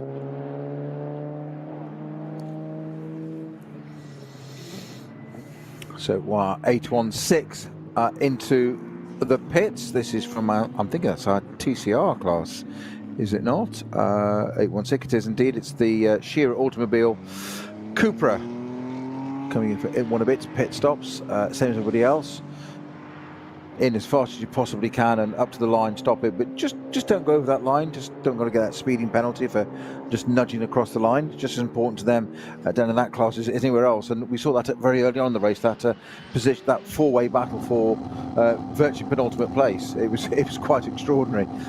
55, 6, 7, 8, that area. It was just brilliant, and it's just as important to them. It is, and it's great to see that, because quite often they don't get as much camera time as we would like, they would like, because inevitably it's natural to follow the order at the front of the race or in the top couple of classes. But again, it just reinforces how many people just get a huge amount of fun and pleasure and competition. Whatever car they race, doesn't have to be the fastest. As long as you've got people in your class you can race against, then it's always well worth waiting for. Who's going to pit this time around? Well, I'll tell you what, I think almost all of them are. They will have 13 laps on the board. It will be almost on the nose of halfway through this 4-hour qualifying race. Again, at the back half of the circuit, little dots of rain on the screen. And by the time the drivers get through towards the end of the lap and come along dotting her up, for now, it's not raining there. But looking at the cloud, it's broken cloud, dark grey cloud, light cloud, almost a bit of clear sky above the drivers. Just depends which way the cameras are pointing. The cameras on the onboard, providing the onboard footage, and as they come towards the end of the lap it seems to brighten up, but when facing the other way, heading out to the far end of the circuit through Kallenhardt, Exmüller, Bergwerk, that is where the dark clouds appear to be at their darkest. Well, not a phrase you want to use in a motorsport term anyway, it's facing the other way. it's was that suboptimal, is it? Yes, it could lead to whatever the phrase at the moment is about the, what's the phrase for sudden retirement? An instant terminal deconstruction or whatever. If it's an accident, yes, instant unexpected disassembly. That's it, disassembly. Right, we do have some pit stops and the pit callers from third and fourth places. It's Andy Soucek and Marcel Marshevitz. Actually, that's second and third places. Nicky Katzberg had just taken the lead from Marshevitz, and Soucek and Marshevitz come in. The number 11 Schnitzelarm Racing Mercedes up onto the jacks. Driver change about to occur in that department. So a lot of the two driver lineups are working through the driver changes this time around. Slick tyres being brought out. We only saw those in the latter stages of the 2-hour qualifying race last night. So at the around, they delayed that first pit stop. Slicks off this time rather than rain tyres off, or inters off last night. And slick tyres on, and Schnitzelarm, they're using the Goodyear option here. Full course green with 2 hours and 4 minutes to go. That is good news. So almost half distance. Yes, of course. So if they stop the race now, suddenly your element of BMW in the top 3 wouldn't exist. No, it was a win, wasn't it? That's what you were going to say. Half the length of the race. He's still on for Ferrari in the top 3, because we've got one leading the race, but Nicky Katzberg will come in next time around, the end of 14 laps. I don't talk too much about Manthey Racing. Michael Christensen took over to do this second 1 hour stint effectively. He's now moved up to 3rd overall. How far behind? He's about 17 seconds behind Adam Christodoulou, who's 2nd in the number 2 Get Speed Mercedes. Super solid weekend. And Christodoulou, he and teammate Danny Juncadella won last night's race. What chance they can make it a double today? Juncadella, the reigning Intercontinental GT Challenge champion, and much more besides. He's going to do the second half of the race. And in many ways, I think if you've got just a 2-driver lineup rather than a 3 or even 4-driver lineup, I think it's an advantage. And to think in a month's time when we're doing the 24-hour race here, we're just a 12th of the way into that race, but 2 hours in. It's just doesn't bear thinking about, does it? Well, you know, sometimes when you cycle through a commentary team, you may not be the start commentator, so you could easily be 2-3 hours into the race. You've got to, you watch, and then you start your stint. But it is quite strange. You watch it in such a different way. You've got more of a chance to flick through the timing screens, look for information, and then you have to start talking, and then you have just a full stream of things happening and coming up to you. But Schnitzelarm Racing, just going to wait to see who's taken over from Marcel Marchewitz. But Marcel, you know, that car was there or thereabouts until the start of the second hour. Marcel put it into the lead by dint of possibly very good pit stop before and good in lap, but the car had been started by Marcel. He'd run the whole first half of the race. I want to see how many of their other drivers they can run, but only 2 maximum, clearly. Will it be Kenneth Haar? Will it be Colin Carasani, Dutch racer, who's moving up the order very quickly in GT racing, or Luca Sandro Treffs? Marcel Marchewitz now talking in the pits, being interviewed. He's all smiles. Yes, he just got mugged to get the lead by the Fricadelli Ferrari, but he's starting to run in exalted positions that certainly weren't within his remit a few years ago. You just answered a question for me there, because I'd often wondered where you disappeared to during commentary. I now realise that you cycle through the commentary box. That's brilliant. Yes, I know. It's restricted places. I mean, of course, Nelson Piquet used to describe driving around Monaco like riding a bicycle around your sitting room. You try riding a bicycle around a commentary box. They're not big. Unicycle, that's the answer. Yeah. Which Formula 1 driver, former world champion, trained on a unicycle in his younger years? Probably James Hunt. He was a polymath, but it actually was someone who wasn't so much for polymath. But he went to circus school. His name, Mika Hakkinen.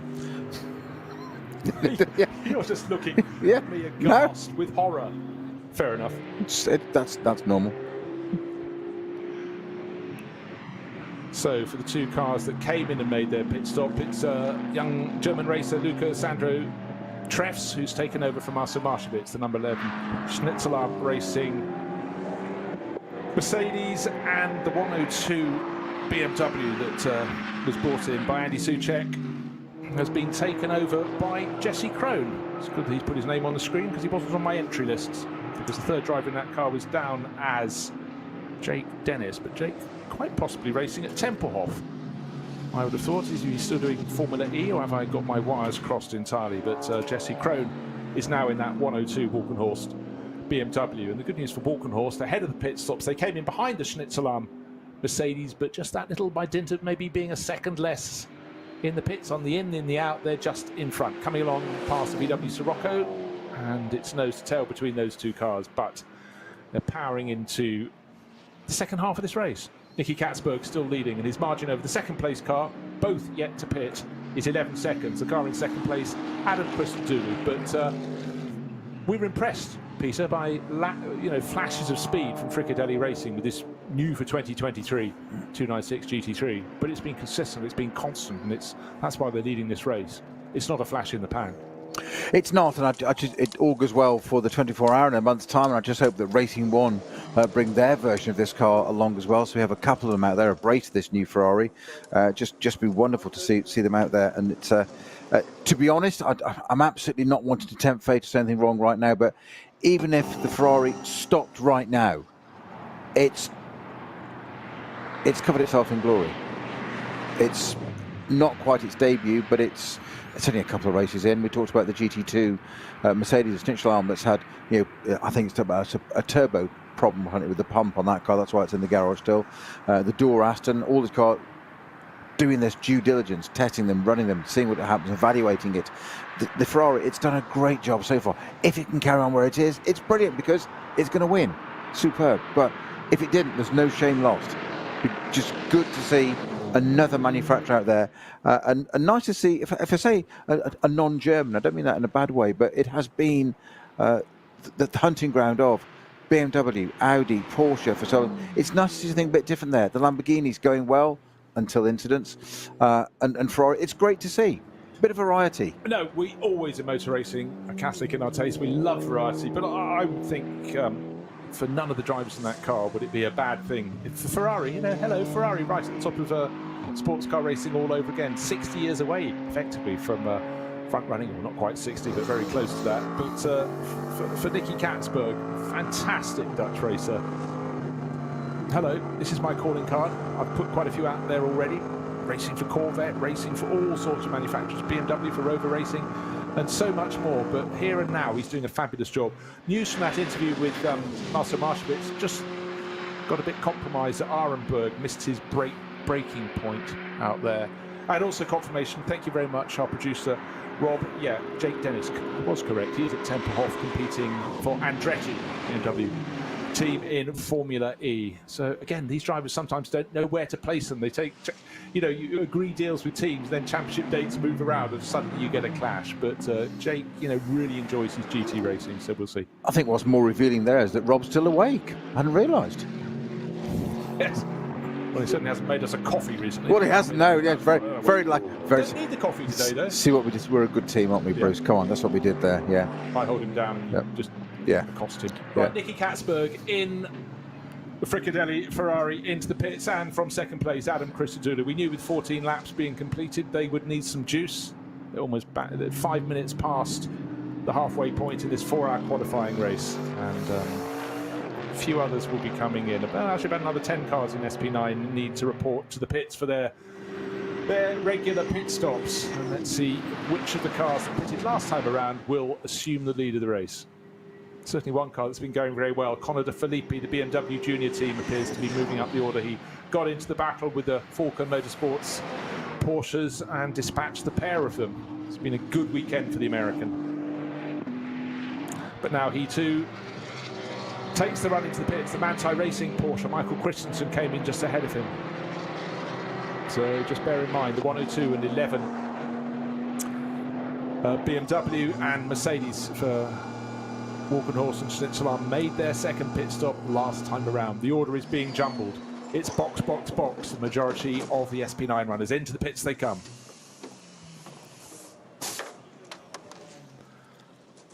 Up on the jacks, time for a driver change. Connor De Filippi hops out. The 72 car did really well last night. Came up from starting from pit exit. So at the back of that 20 car bunch, Eric Johansson will be taking over from him.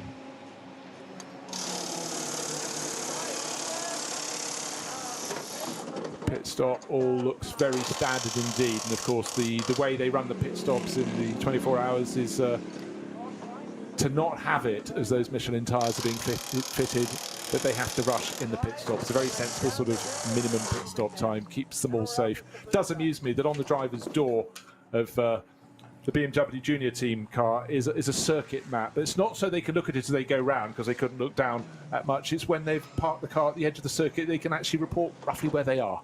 No, you're completely wrong. For the first time ever, Jones, you're completely wrong. It is there so that the drivers can look down at the door and see what corner's coming up next. Do you not realise? The man's a buffoon. You're not the first to have said it, you won't be the last. Mind you, that said, of course, you've got a tracker map up on one of your manifold screens around the desk here in the commentary box, and all the teams will have exactly that, and you cannot deal without one of those if you've got a car out around the Nordschleife. I mean, it's bad enough on shorter circuits. I remember many, many moons ago, I think in Formula 3000 days, that dates me, doesn't it? Alan McNish went off somewhere around the back of Hockenheim, and then the team told him to walk back. He got lost in the forest in the infield. The Bears got him. It was the end of a great career. Stop sniggering at the back. Right, SPX. Back to school days. We've talked about it.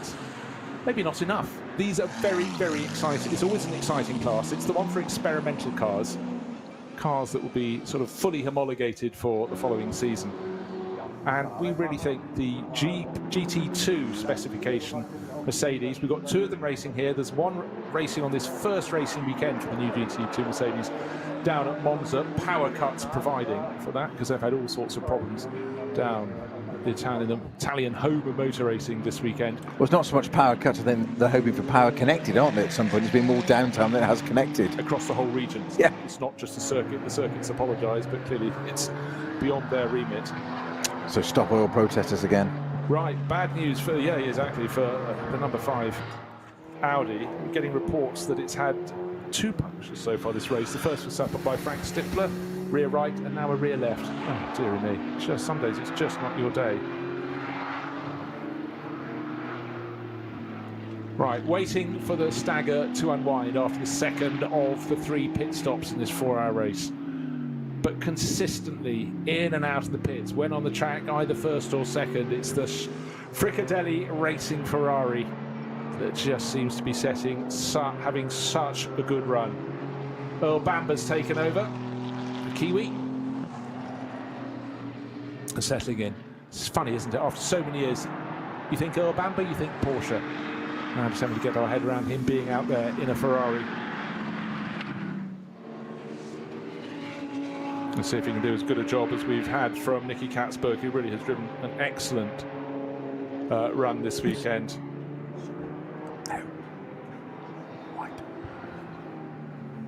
Still cars coming in, and who just set the fastest lap of the race? We talk about car number 5. Frank Stippler's got back on board. 8 minutes 13.9. That's more like it. So this is the car from Shearer Sport PHX that suffered not 1 but 2 punctures, and he's just put in a lap. The veteran ring racer, clear by about 2.5 seconds over anybody else.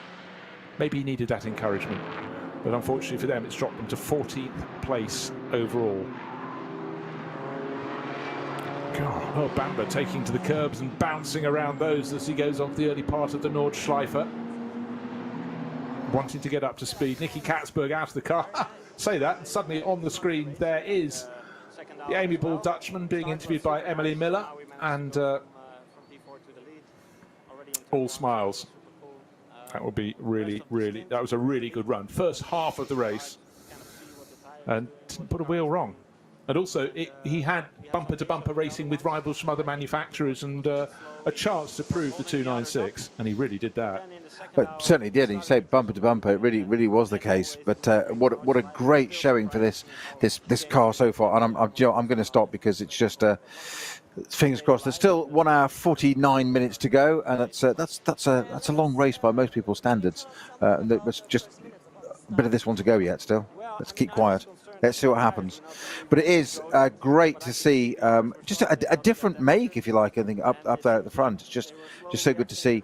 BMW fading a little bit, and we've got a couple of pit stop things to change around, haven't we? Because we've got Ferrari, Mercedes, 2 Porsches, and BMW again now into 5th place. That's our junior team with Johansson at the wheel. So I want to say Stefan there. That's just in my mind. It's like you and Hans Stuck, isn't it? It's Stefan, Johansson, Stefan. No, there are others. No, Stefan. I'm sticking with it. I like it, and I'm sticking with it. Frankly, I'm surprised it didn't go back to Stuck 1 from the Auto Union days. But really good for Fricadelli and for Ferrari to be at the top end. Fricadelli's such a popular local team, but Ferrari popular the world over for their racing. That's what's given them the image that's been so super strong. Enzo Ferrari certainly did something right in establishing his own mark after running all the Alfa Romeo racing programs back pre-war, and a legend in the sport who loved his cars, didn't always love his drivers as much, but then of course wins were everything. But to him, well, racing was his life. And latter days, you know, even when his young drivers didn't think he was watching, he'd just be at the side of the circuit at Modena, just checking things out. Now, one car we haven't talked about too much is a GT4 type of Mercedes that the Wahl brothers are competing in. That's Tobias and Florian.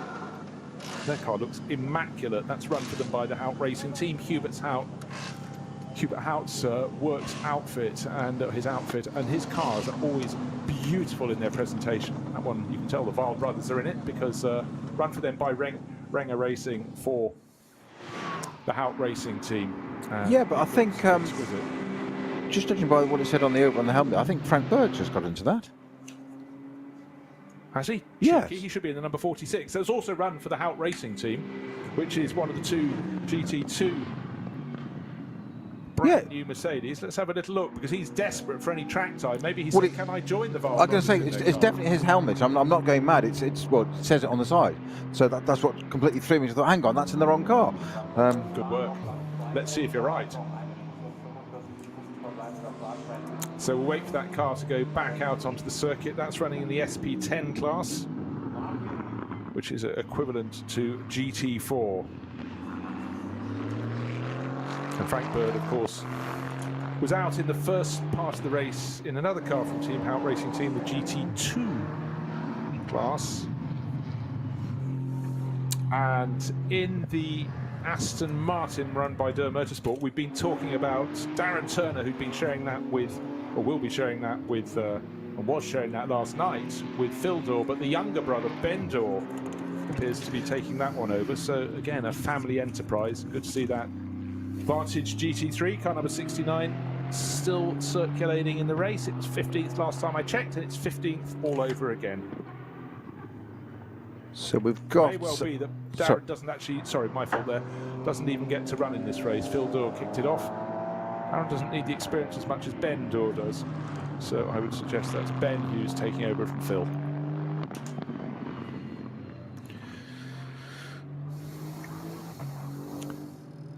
...15 laps on the board for the... Oh, no, the 21. CP Racing. CP Racing Mercedes just went too deep into the final corner, and for Charles Putman, I think he just missed the barriers on the outside. It was a messy end to the lap, and I tell you what, that was probably his in lap. You know, that happens so many times. A driver's done all the hard work, and they just sort of take their attention off a little bit. He's probably just thinking, right, must do this procedure coming into the pits, and just got a little too deep into the final corner.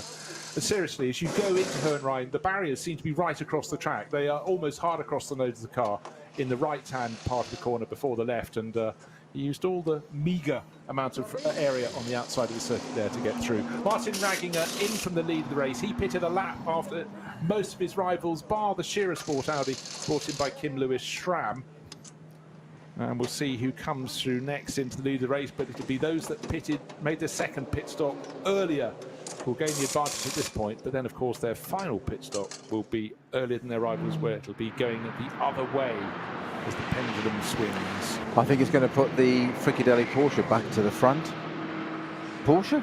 So it's being Porsche, the Fricadelli Ferrari. You just jump back to, yeah, exactly. Yes, yeah. I wish I could go back many years, but that's another story. I think it will be indeed our Ferrari.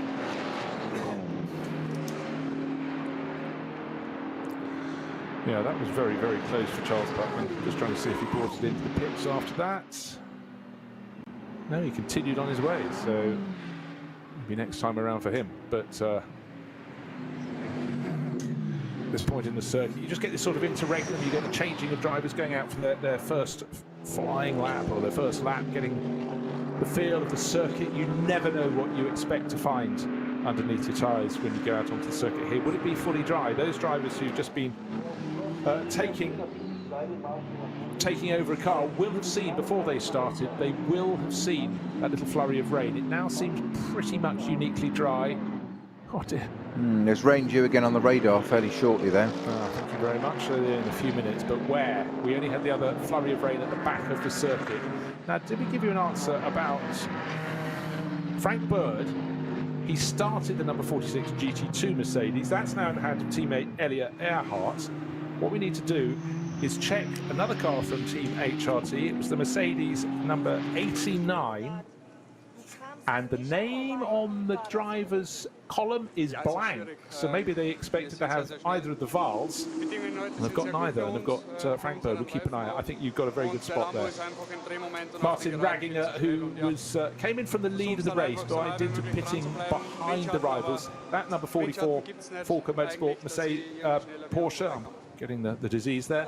Back on the track with Timo Heinemann having taken over. They've been a very, very good lineup, that pair. And frustration from Martin Ragginger there, said he just couldn't get past the Lamborghini, and that was the Lamborghini we saw sitting across his nose for many laps with Ferdinand Stuck at the wheel. Now, Joel Eriksson's at the wheel of what was the pole-sitting car, now running down in 9th position. That's our Falcon Motorsports Porsche, number 33 of the two, 33 and 44, the two Falcon cars. The 33 car, though, is subject to a time penalty for a breach of minimum pit stop by 3 seconds. That's the sister car, that's Joel Eriksson's car, and that is a big, big setback. We had penalties yesterday. It's only 3 seconds or thereabouts that we will get for transgression. Yellow flag at Exmuller, bottom of the timing screen. You get a flash of colour, which is very nice, but unfortunately it's not nice because it means a yellow flag on the approach and through Exmuller, halfway around the back of the lap. Now, one car that we bigged up, dreadful phrase, but I just accidentally used it.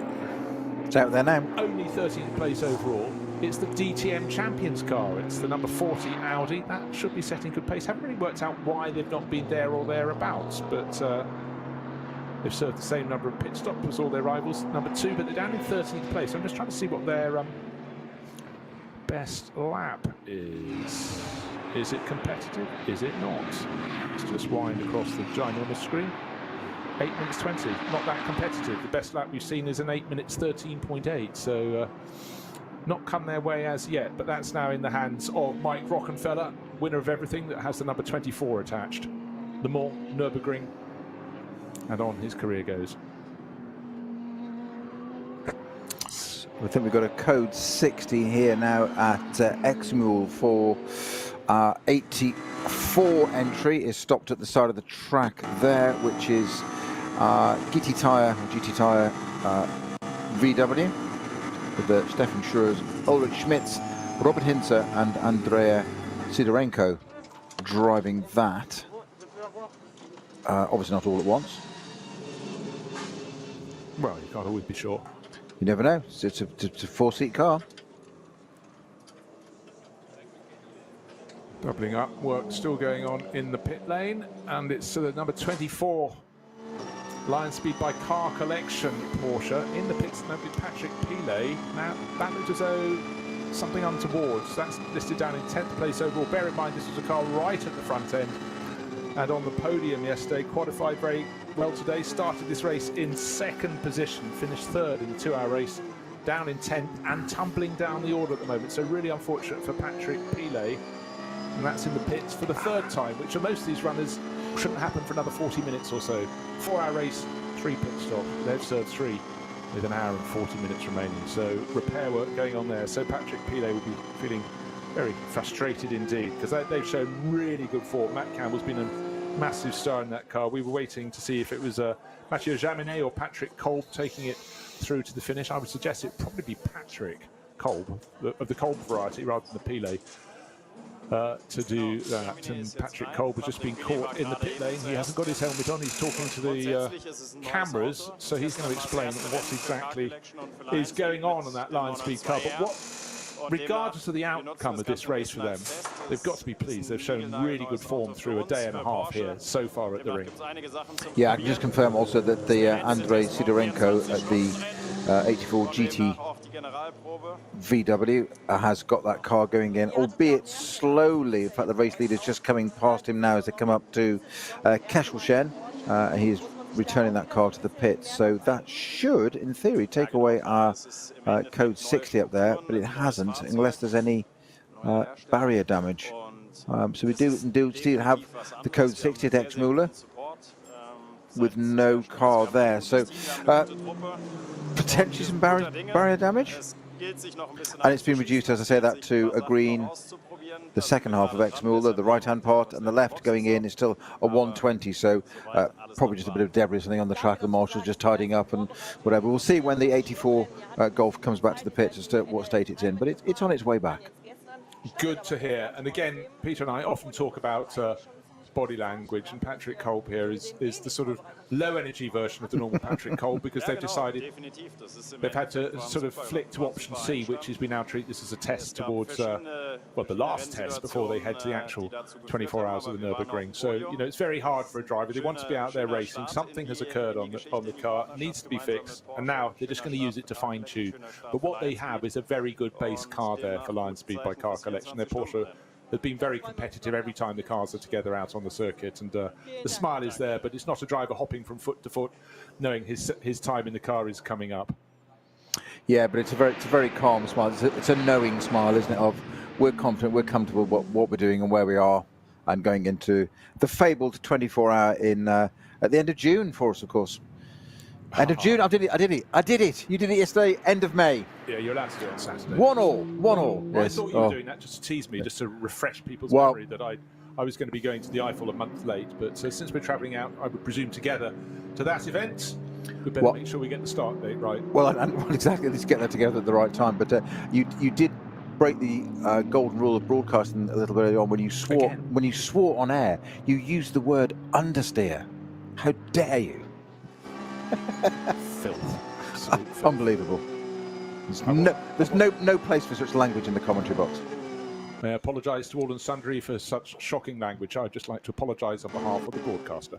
I am the broadcaster. Right, let's carry on. Right, leading the race, the number 44, Tim Heinemann, Falcon Motorsport Porsche, but not really, because that is in the lead on the timing screens by dint of serving its second pit stop after all of its rivals, obviously now getting back up to full racing speed. One more scheduled pit stop for all the runners in the field. Anybody making an unscheduled pit stop will go back. But one person we've not even talked about so far this weekend, Alexander Sims, the number 16 Audi. First half of this race from Shearer Sport PHX belonged to his teammate Kim Lewis-Schramm. Alexander Sims, still getting used to him, driving for a different manufacturer, for an Audi this time around. But Earl Bamber ought to be the race leader. Surely coming through as the stagger unwinds, those two cars that came in late for their pit stops, 44 and 16, the Falcon Motorsport Porsche and the Shearer Sport PHX. Audi now in the hands of Alexander Sims, but it should be the Fricadelli Ferrari, as you predicted, Snowy, retaking the lead of the race. It crosses the start-finish line. Hey presto, Earl Bamber at the top of the pile, but I think he's got a really quite a chunky lead. Next car just coming into view now. Looks blank of snout as it comes down. There's a BMW in the background. There's Mercedes. So the Get Speed Mercedes, Danny Juncadella, comes through in second place. He's just a third of a second of the car that has its headlights flashing. The 102 BMW. BMW stuck at the front end, Snowy. Right, what have we got left? An hour and 35 minutes. Can it stay there? Can it move up the order? Some very, very tight racing behind. The two Falcon Motorsport Porsches have got two rivals with them. They've got the BMW Junior Team M4 GT3, Jesse Crone aboard that. Sorry, no, he's in the 102. The BMW Junior Team car. It's Johansson on board, but really close racing. Four cars bookended by the Falcon Motorsport Porsches. And yet again, that Lamborghini from App Sportsline in the mix as well. Coming across the line to take effectively 6th, 7th and 8th positions. And 9th as well, just for good measure. So pretty good, isn't it? That 6th, 7th, 8th and 9th. We can have some of that. They are nose to tail. That's 6th, 7th, 8th and 9th. A few seconds ahead of them, in fact quite a lot of seconds, 28 seconds ahead of them. Frederick Makovici, 5th in the Manside Porsche. Ahead of him by 3 seconds almost on the button. Luca Sandro Trefs, he's 4th in the Schnitzelarm Racing Mercedes. He took over from Marcel Marshowitz. He in turn is 11 seconds or thereabouts behind Jesse Crone. The last of the podium positions at the moment. Danny Juncadella just a third of a second ahead of him, and we have overtaking going on out on the circuit, and it's the recovering and increasingly impressive App Sportsline Lamborghini. That's Kelvin van der Linde. He was off the track in his first stint. He very nearly collected the barriers, but what he has done, he's moved ahead of Eric Johansson up into 7th place. So great racing today. Really, really enjoying this. Well, we said it was going to be a corker. You described yesterday's race as an absolute cracker, and boy, was it ever. I think change of position there, just seeing a little bit of a replay for us. I think it was a couple of change of positions there. I think the Lamborghini got the job done as well. Yes, so one Falcon Porsche benefits, one Falcon Porsche loses out. Certainly the case, and we're not complaining here at all, because the Nürburgring is spectacular in any form, in any weather, but it looks absolutely at the best when you get the SP9 class cars duking it out. What they have this weekend is a lot more track space than they have come in the 24 hours, and certainly much, much more than they have in the NLS. We started this race with 61 cars. Magically, like yesterday, it went up one with the late started car, went up to 62. Nice sense. I'm trying to work it out how many are not still going. We know that Schnitzelarm BMW was parked up. That was a Sander-driven car, 244. But I think we still got about 55, 56 runners from the 62 starters. So it's good. But the really good news is for Fricadelli Racing Team, Klaus Abelen's team. They've been a Porsche team for so many years. They opted to run a Ferrari this year. And that famous white and red race livery on the brand new 296 GT3 Ferrari is 13.5 seconds to the good over Danny Juncadea. Expect, I would say, Juncadea to start closing in. He's certainly far more conversant and accustomed to the Mercedes AMGs, had so many years of success in that than Earl Bamber is with the new 296 Ferrari. But Earl, the Kiwi, is leading the Spaniard. Well, it's always a risk changing a brand that you've been not just synonymous with, but of course all the experience and the data. We've talked about this frequently throughout this weekend and these different qualifying sessions and races, Bruce, of the data collection, whether you're almost irrespective of where you're performing on track, it's all data collection for the team, every aspect of it. We always focus on the drivers. Of course, they're just the bits that do the glamour at the front. They're the headline event, if you like, or the headline bit. But of course, there's so much more going on behind. And switching a brand that you're so comfortable with, and not just synonymous, but you've done so much with, Fricadelli, Porsche, just always been. I've even called it that mistake today. You've got to learn a whole new setup, a whole new way of doing things, how a car works, how the culture of that car is. Certainly Italian design, etc. It's going to be built and done in a different way. Whilst it's going to be a GT3 car, it's going to be different to the Porsche way of doing things, which you've just come embedded with. And it's very, very brave, is the point I'm trying to make, of changing to a manufacturer in such a high-profile series. But it also proves all those manufacturers are all trying to achieve exactly the same thing, beating all the others, producing a better product. That's what they're trying to do. But that's motor racing. Yeah.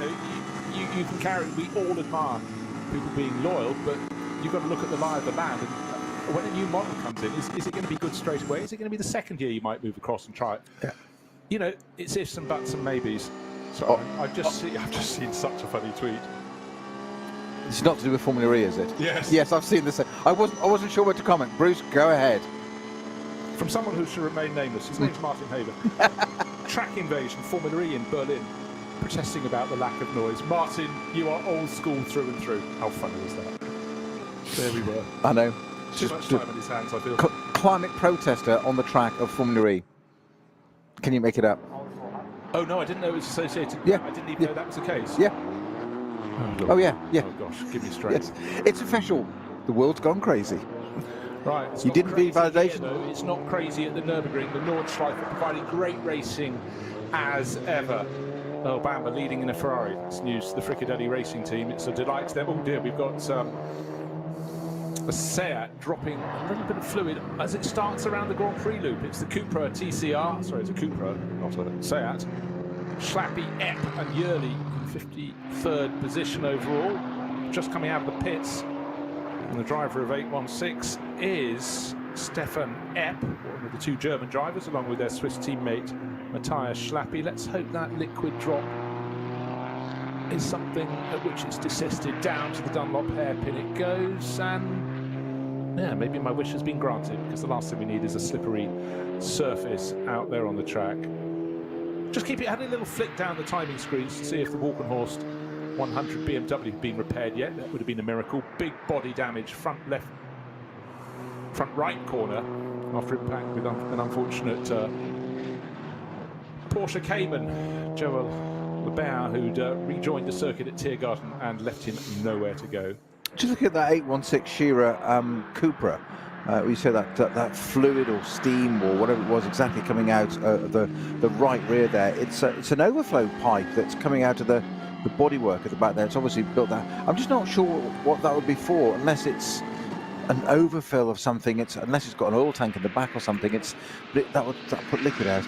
It's a slightly odd scenario. I'm not really sure what that's about. It has stopped. It's literally, I've just left the pits. It stopped.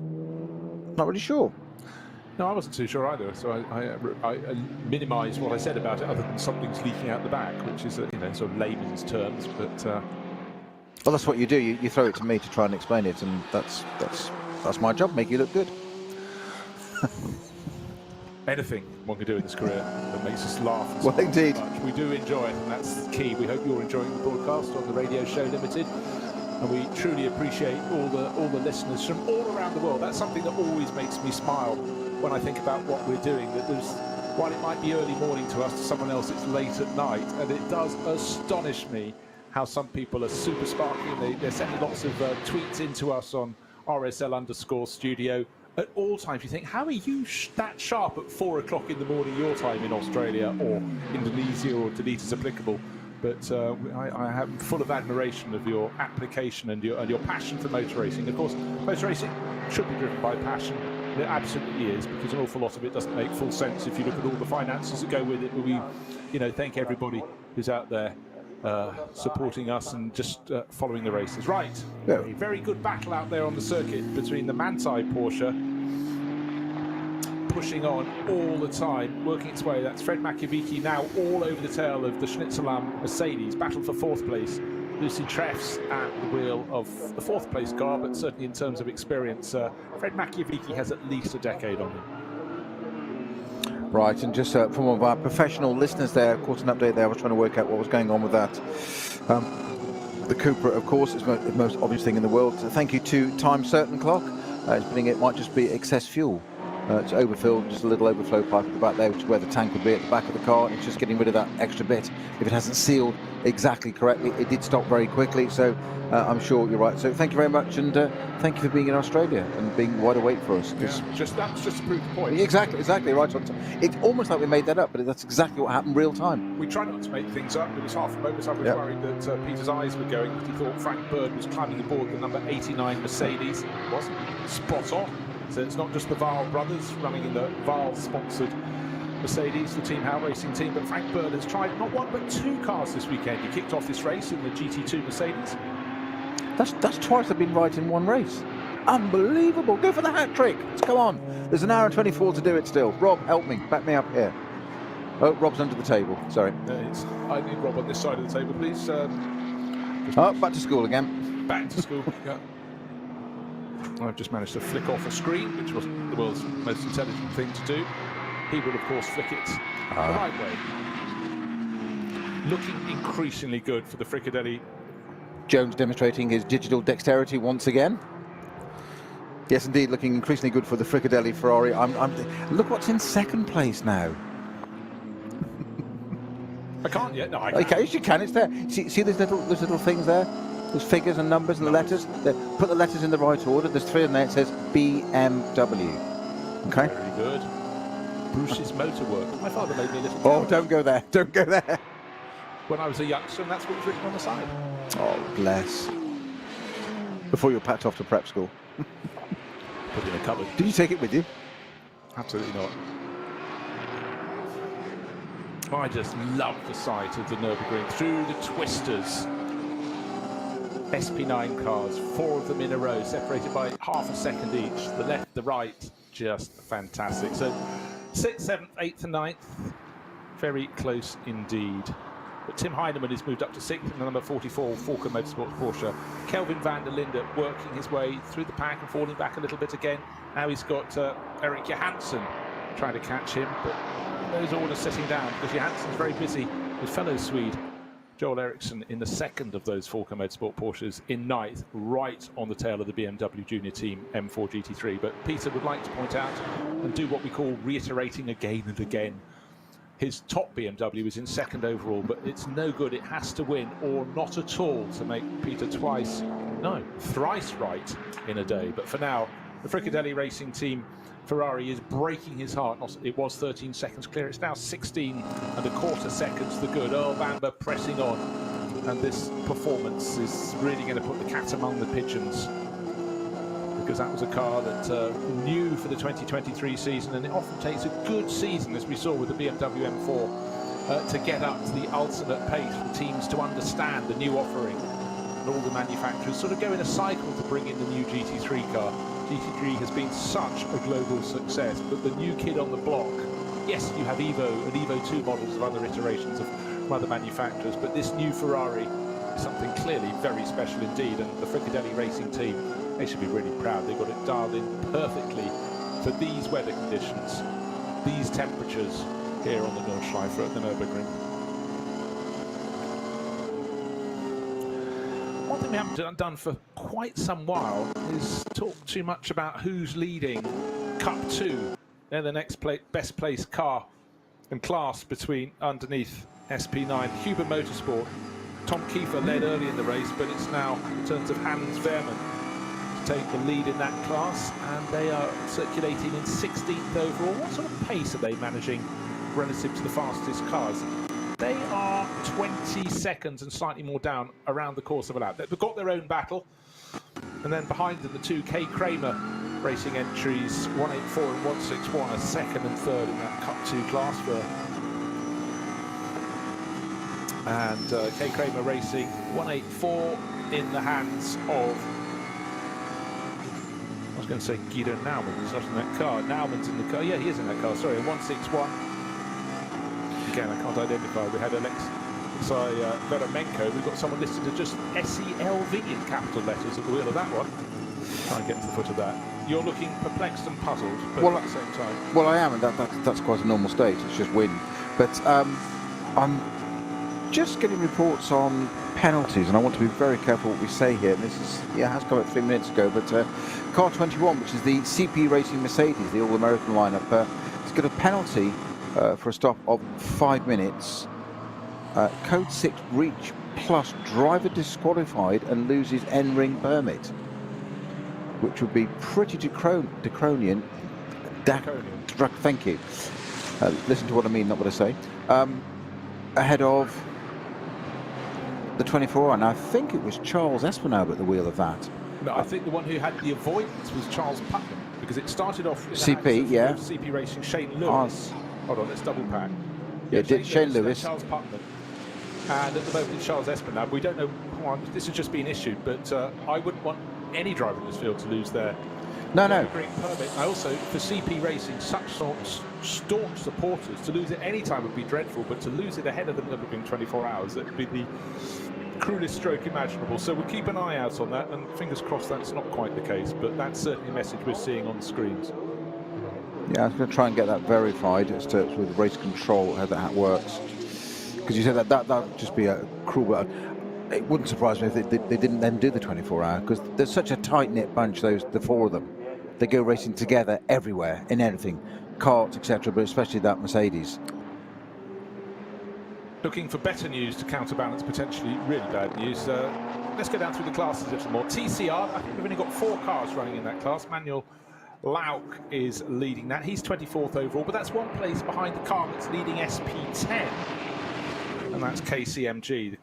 Their entry is car number 47. It's a Toyota Supra, and Australian racer Josh Burton at the wheel of that. He's been sharing that with Eduardo Liberati, who started the race. Again, with the 2-driver lineup, they're doing a sort of 50-50 split. The first 2 hours to the start driver, and the second driver finishes the race. Who's going to finish the race in the race-leading Fricadelli Ferrari? He's just about to put 18 laps on the board. Earl Bamber crosses the line. Let's have a little lap. We're running full green around the circuit. Last lap. Best lap was 8 minutes 16.1. That last lap, a second slower, 8 minutes 17.1. So good pace from Earl Bamber. Turn around, and we're going to have 2 cars probably very close together coming across the line. It should be 102 in second place. Jesse Krohn is doing it. He's got plenty of company. He's got Danny Juncadella just 0.6 of a second behind, and close. The gain for the driver in third place, the Spaniard Juncadella, was only 0.2 of a second. So Jesse Krohn putting up a very good run here. He's sort of doing more and more rounds in the Nürburgring Langstrecken series, and the proof of that, the benefit of that is clear to be seen. Driving really well, but plenty of pressure from Danny Juncadella. The car, of course, that this car won yesterday, despite absorbing that 30-second penalty for what we thought was, I wouldn't call it a jump start, I'd just say it was a little bit eager. It's a bit keen. The officials regard it as a jump start because we haven't really got a different phrase, but it was touch and go. I mean, I spotted it straight away, and we said, didn't we, as you said, the counter, as so often works, of did they just get a little bit of a better run? They are pace cars peeled in. It's the leading car. You get to go to the line. You can't overtake until you get to the line. The fact, unless there's an absolute speed regulation until crossing the line, unless you've broken that, it's really up to the rest of the field to keep up. We spotted Chisrani that didn't really keep up, so the other cars couldn't overtake that. So there's always greater depth. There's always mitigating circumstances. But it magnified the start Yes. of the number 2 Get Speed Mercedes, and Danny Juncadella was driving that. But at the end of the lap, however good his start was, he was 11.2 seconds clear. So clearly he was right on top of the situation. And Colin Carasani way short of experience in comparison, and he sort of then got enveloped into the pack. But we never thought, even in a 4-hour race, you could absorb a 30-second advantage. But somehow they did. I was convinced that they'd be down outside the top 3 when that lone pit stop was served in the halfway point in the 2-hour race. And yet they both clearly drove really well. Adam Christodoulou bringing that clear at the end. But what was the margin between the top 3 cars? 3.1 seconds at the end of 2 hours of racing.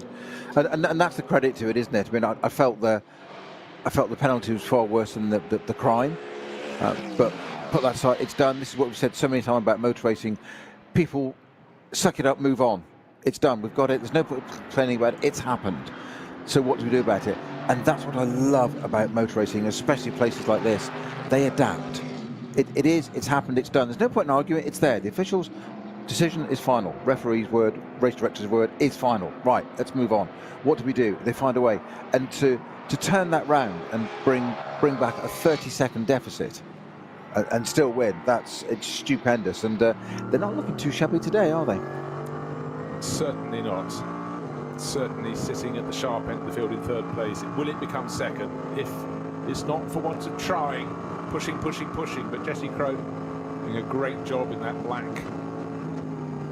BMW M4 GT3 with the Advan and Yokohama sponsorship on that. And for Walkenhorst Motorsport, they'd like to stay at the upper end of the field because it's clearly one of the sister cars, very battered indeed. Let's have a little scroll down the timing screens. It's the number 100, still in the pit garage being repaired. The answer to that is yes. This is the one in which Henry Walkenhorst was left with a choice of hitting the barriers or just clipping a Porsche Cayman that had spun at the entrance to Tiergarten and then rejoined and just pulled right across the track in front of him. Really unlucky for Henry Walkenhorst.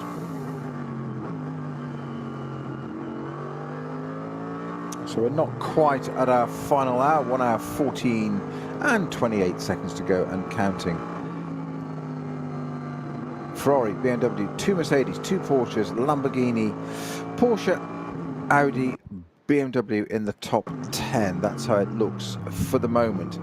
But there's an awful lot of track time to go still. Another hour and 14 minutes. The weather has, at the moment, held off. Will it, won't it? Yes, exactly. Yes, on cue to enter stage left. 6th place isn't where you always look to see what's happening, but Tim Heinemann for Falcon Motorsport has just suddenly put in the fastest lap anyone has done recently by a margin of about 2 seconds. Just lapped in the 8-minute 14s.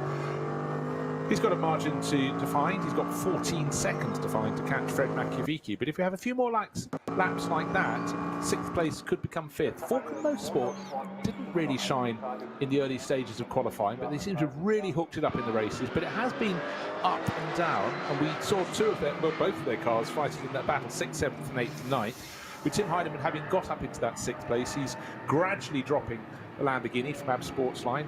I thought he might be passed by it. Certainly Kelvin van der Linde moved up through that group, got into 2nd in that group, therefore 7th overall, but he's just over 9 seconds down as Heinemann is pulling clear. So Heinemann really has been impressing this weekend in that number 44 car from Falcon Motorsport. They started down in 10th. The fact they're running in 6th shows progress has been made by them.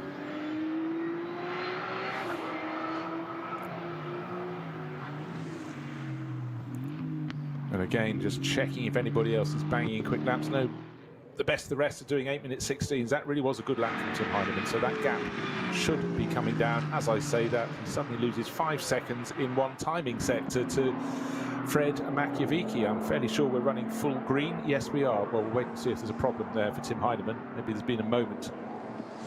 We'll gauge that. No, it's now dotted back to what it was. Yeah, 14 seconds.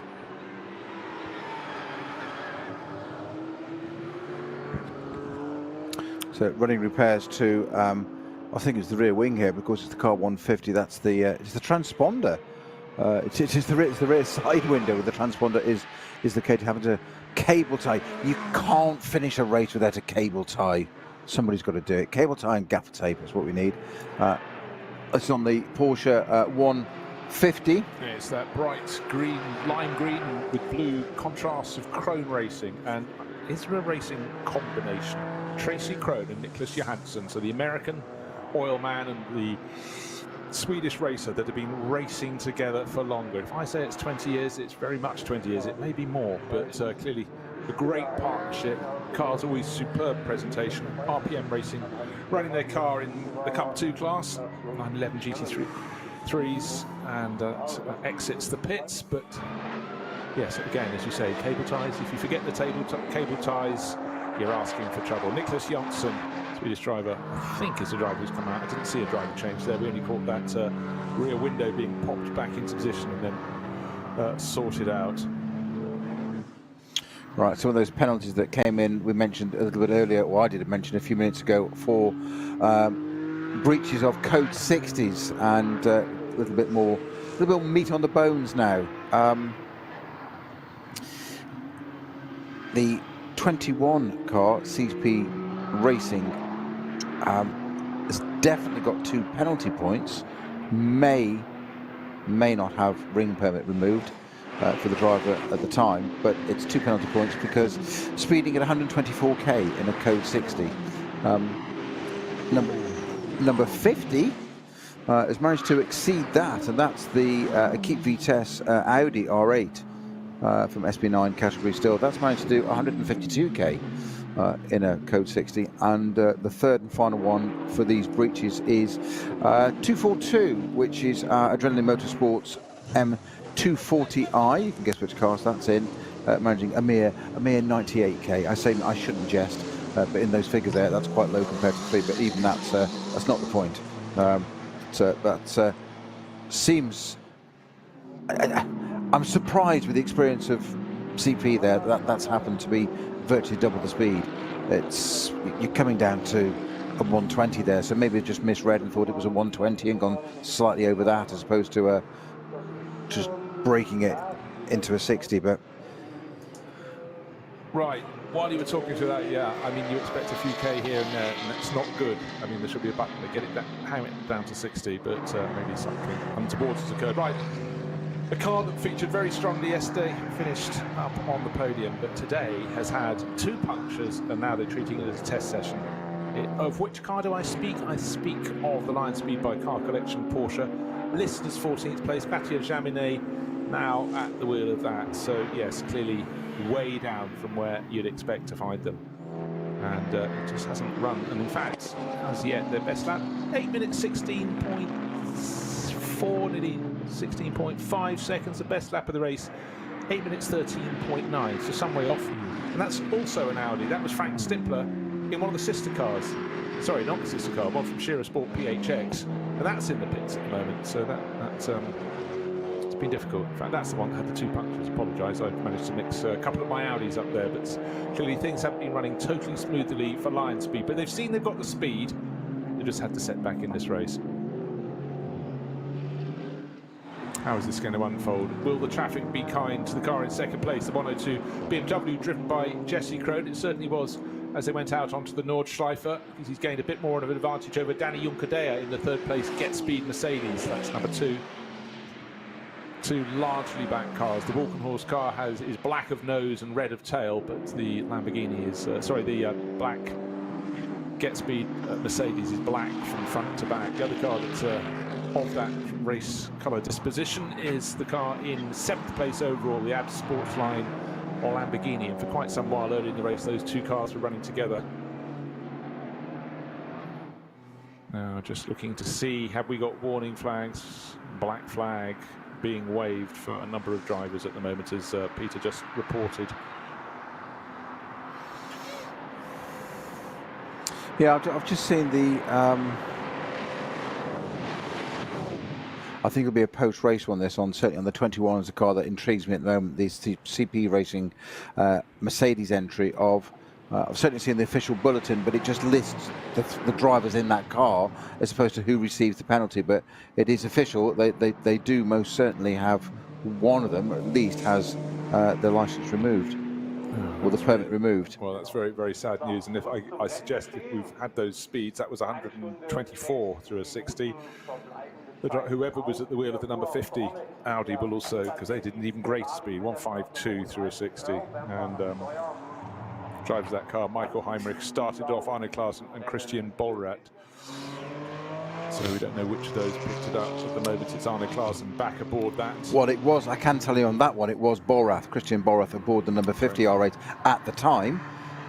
Yep. But we're not the officials, it's not our position to say. I can't tell you who was aboard the 21 Mercedes. You think it was Charles Putnam, don't you?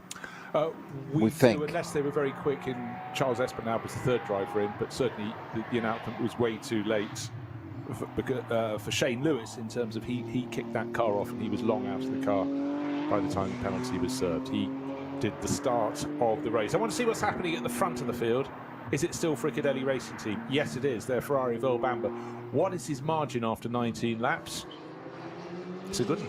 16.2 seconds over Jesse Krohn. Krohn's busy though because he's got Danny Juncadella in the Get Speed Mercedes all over his tail.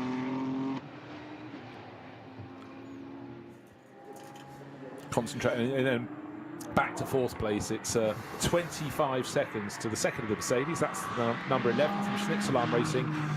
And Lucasandro Treffs, young racer, has got just 7/10 of a second advantage over Fred Machiavicki in the best of the Porsches in fourth overall. Perhaps if there's a story in this race, it's the fact that the Porsches had looked so strong.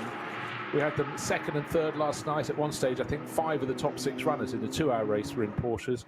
At the moment, they're sitting in 5th, 6th, 8th, and the next two is Romain Dumas just entering the pits at 13th and 14th. Their form has fallen away somewhat. It has, but you never know. We've got it's slightly alarming there. The timing screen I'm looking at, it said 4 minutes and 44 seconds remaining. Of course, it's an hour and 4 minutes and 44 seconds. So hopefully our timing screen doesn't disappear in 4 minutes and 35, 34, 33 seconds. But there's an hour to go, and it's you've got to be careful not to get ahead of yourself of what looks like is going to happen. So far, it's suiting my narrative, but that doesn't mean to say it's right. It was based on some experience, but it's looking good for Ferrari. I almost wish I hadn't said that now.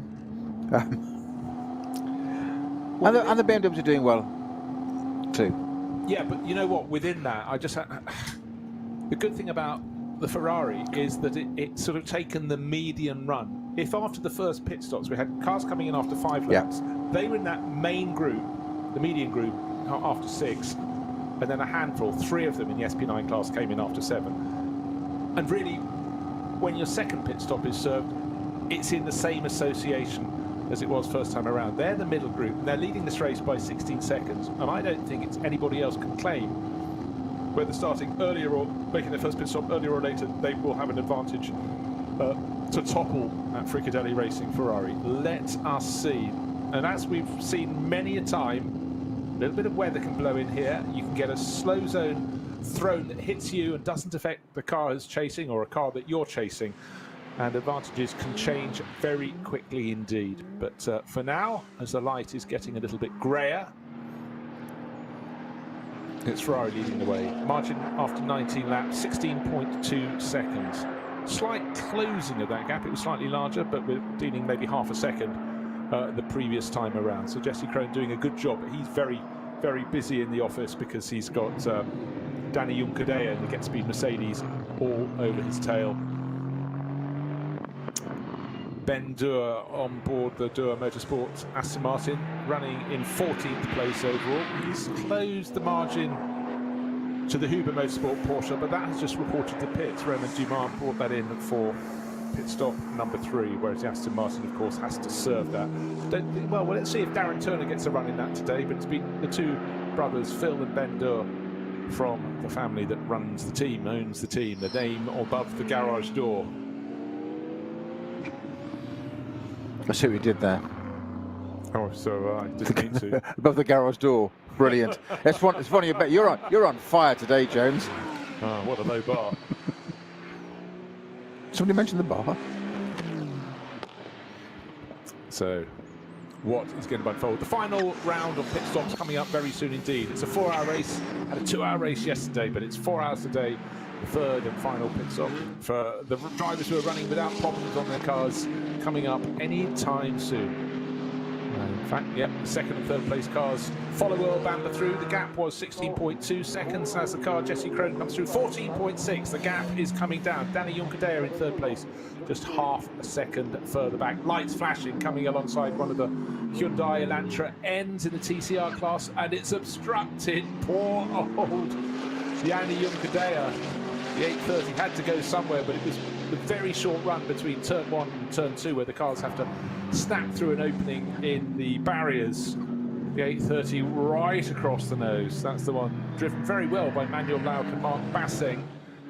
Had to have somewhere to go, but unfortunately for Danny Juncadella, it was right across the nose of his car. It's Manuel Lauk at the wheel.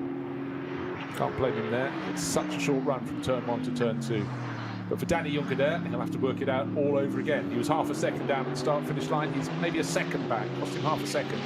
Through the Dunlop Carer, the hairpin at the bottom of the hill, then the climb up towards and through the Michael Schumacher S, and then crest the hill, and then start dropping a little bit, run behind the paddock into the kink at the foot of the climb, and then up to the Vidal chicane, and then on to what follows next, which is the magnificence of the Nordschleife.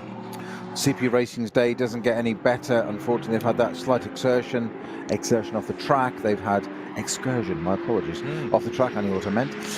They've then had that penalty for breaking or breach of the Code 6, and they've now just got another penalty for speeding in the pit lane. Doesn't say how long that was though, but it's just not their day. As you say, some days it just doesn't work out.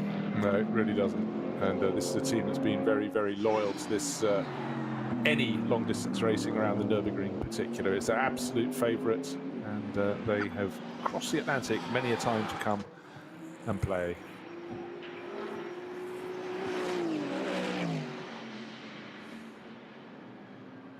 Which one of the front runners is going to blink? It's not a case of blink first. Their pit stops are all timed and planned, but the final one for all of them will be coming up very, very soon indeed.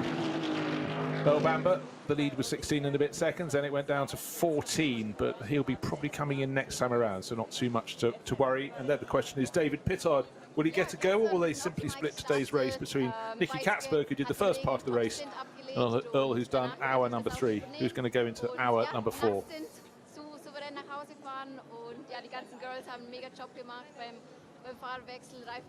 So Mathieu Jaminet in the pits. One has to say, sadly for them, again, that's pit stop number 5 for line speed by car collection. We heard from Patrick Kolb saying it's going to fast become a test session, and that's precisely what has become of that. This is the car that finished on the podium last night when Matt Campbell shared it with Mathieu Jaminet.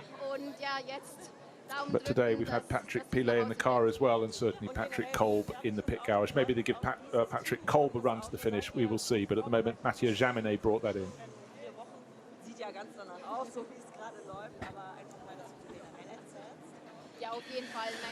Just looking for any sudden pace towards the end of this stint. In fact, it's coming from Alexander Sims. He's the fastest of all the runners, I think, in the top class at the moment as they approach the pit stops. But his Audi from Shearer Sport PHX down in 9th position, but respectable Brit pressing on. And it's good to see him finding another manufacturer with which to shine. Stepped down from Formula E after many, many years in that category, and it's good to see him flourishing again. I think really finding his true métier, which is in GT and sports car racing.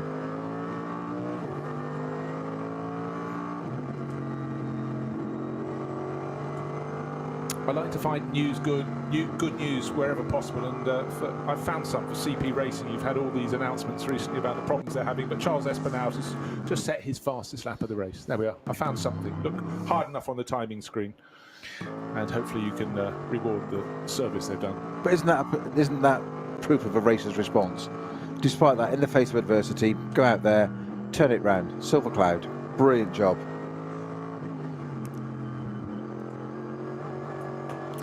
Looking keenly when the cars fighting over in second and third, halfway around the lap. Is there going to be any moisture? Yes, there is. Sudden flick of the windscreen wiper for Danny Juncker, so he's getting a little bit something on his screen. That's the point where it was raining for what? All of about 3 minutes, maybe 5 minutes at the most, just before the second round of pit stops. That's the point that the team managers start to twitch. Oh, should we get the wet tyres out? And of course, when you're racing on a circuit with a lap that's 25 kilometres, the consequences of deciding it's not going to rain, let your driver, if he's got enough fuel, go on for a further lap and then finding a downpour. Oh my word. And with a lap time of the fastest lap in the race, 8 minutes 13 or so, it's a long, long lap, and a lot of rain can fall at the time. Yeah, just confirmation, just going back to that very quickly, it was Charles Putnam in that CP Racing car at the time. I say CP Racing car, the team's called CP Racing. When you say Shearer Sport car, it sounds logical. When you say CP Racing car, it sounds like you're saying racing car. It sounds childish, doesn't it? You know what I mean? Go with it. Yes, go with it. It's there. It's out there now. It's got legs. It's running around. But it was Charles Putnam at the wheel of that, unfortunately. So hopefully that can be resolved before the 24 hours, because I wouldn't want to see that that team not taking part. And certainly here, of all people, it's eponymous. It's named after him. You know, Charles Putnam is the CP of CP Racing car. Yeah, well, if it's something that has happened, he will be absolutely kicking himself, because as Peter reported, there were fairly major transgressions for a Code 60, not by a percentage or two. It was a whole lot more. It's double. It's three of them at the same time. It's just not like them at all. Quite often these Code 60s are preceded by a Code 120. So you reduce speed to that, and it was a 124. And I'm not just trying to find a way out of it. I'm not being a lawyer on this. I'm not nearly clever enough. But I'm just wondering if they've just slightly misread the 120 to 60, or it's come a bit suddenly, and they're slowing down to that bit, and they've just got that wrong bit at the wrong time, because it's just not like them at all. And they're so straight down the line, those guys at that team. They do it properly, do it right, do it within the rules. Yes, it's competition, but all in exactly the right and professional way. So that's it almost couldn't happen to a nicer team on the grid, to be honest. No, exactly so. Right, the third and final round of pit stops. Surely this time around the cars will be a calling advantage for our race leader, Earl Bamber, in the Fricadelli Racing Team Ferrari. Was down to 14.6 seconds last time around, and now some of the Cup 2 Porsches are sitting in the pit lane. But will Earl Bamber come in this time or next time around? Will he come in after 21 or 22 laps? And there were periods with slow zones, of which we were just speaking, which might have bought them a little bit of extra fuel. But I would think they should be coming in, as I say, this or next time around. And looking at the sectors around the lap, he's actually not losing any more time to the chasing 102 Walkenhorst Motorsport BMW. That is working very hard in the hands of Jesse Krohn, with Danny Juncker, best of the Mercedes driver. Car number 2 from Get Speed in third position overall. And again, up above the pits, grey skies and dark clouds. But will there be rain between now and the end of the race? An hour potentially could wait for them. Oh, we're getting a move. The Walkenhorst Motorsport BMW is being challenged and is on the outside of the circuit as they go through the kinks before Tiergarten. Oh, right across the nose. The move nearly worked for Danny Juncker. We might start talking about side drafting. He promised to give us an answer about that earlier in the race, but that was side by side. And by dint of keeping his footing, was on the correct side of the track. And then diving into the pits, Walkenhorst, but not Juncker. So Juncker goes on to lap 22. And Jesse Krohn dives into the pits. And the Ferrari, by the way, in the race lead, as those two fought behind him, he clawed back more than 4 seconds. Now, Earl Bamber, 18.7 seconds to good over Danny Juncker. That was very, very close going to Tiergarten, though. Thought it was worth a go. And even though he was coming into the pits, Jesse Krohn wasn't prepared to cede position at all. Really tough on his entry to the Tiergarten did not offer up second place. Now his car, the 102 BMW, at a stop in the pit lane, a fresh set of Yokohama rubber being put on. Double check, yes, a set of shiny slicks coming off, or slicks coming off and shiny slicks going on. They've not been thrown by that little flurry, tiny flurry of small shower out at the back of the circuit. They've decided slicks are the way to go. That's what we're sticking with. Maybe in 8 minutes' time, when the next cars come in from that lead group, we'll find there is some proper rain for them, or perhaps it's simply blown by. Again, the team chiefs have to keep an eye on their weather apps. Also in the pits, the Schnitzelam number 11 Mercedes, that's Lucas Andro Treffs, and Kelvin van der Linde has brought in the AB Sports line Lamborghini, which I think he'll probably hand back to Ferdinand Stuck. 102 Walken Horse Motorsport BMW put up on the dolly jacks. Is that just to spin its nose round for pit exit? Or be wheeled back into the garage? They're still trying to push it round. Don't worry, it's only to push it around. It's always a moment at which you think, over the years, Peter, you look at dolly jacks and go back into the garage. But here you have to remember, so many cars in the pit lane, they need to make space for them. So there is this stipulation, they need to be turned around to face diagonally from in front of their pit garage toward pit's exit. So good job from the crew there. Okay, so the 21 CP Racing Mercedes has that penalty for speeding was 65.2k in the pit lane. So it's a 30-second time penalty. And also a new penalty for 78, which is our Pro Sport Racing Aston. Unfortunately, Guido Dumouriez with a pit stop 1 second short. So, no, sorry, hang on, maybe this again. 32-second penalty plus a second. So it's a second short. So they've got to have a 32-second penalty added. Wow. Small margins, twitchy trigger finger there on the 102 BMW coming back out onto the circuit. So Jesse Crone will take this through to the end of the race, but double check, because many a time we've been caught out. You get the signal that it's a driver remaining on board, and then it gets the first timing sector, and suddenly another name appears. But this is the car that Jens Klingmann kicked off. Andy Soucek did the second stint, Jesse Crone the third, maybe now the fourth. I didn't see a driver change in the pit lane there. And the Finn probably to take it through to the finish. Again, keeping an eye, surely the lap before the cars come into the pits, the vast majority of the front-running crews have only served 2 pit stops. 3 need to be done in this 4-hour race. And is there any gain? No, it's again looking as though Earl Bamber's got most of the answers. 1 sector, Danny Juncadere gained about half a second on him, but it's still going to be a sizable margin for whoever takes the Fricadelli Ferrari through the final one. It's almost going to be, by the time the car gets back to the pits, only 45 minutes, this 4-hour race.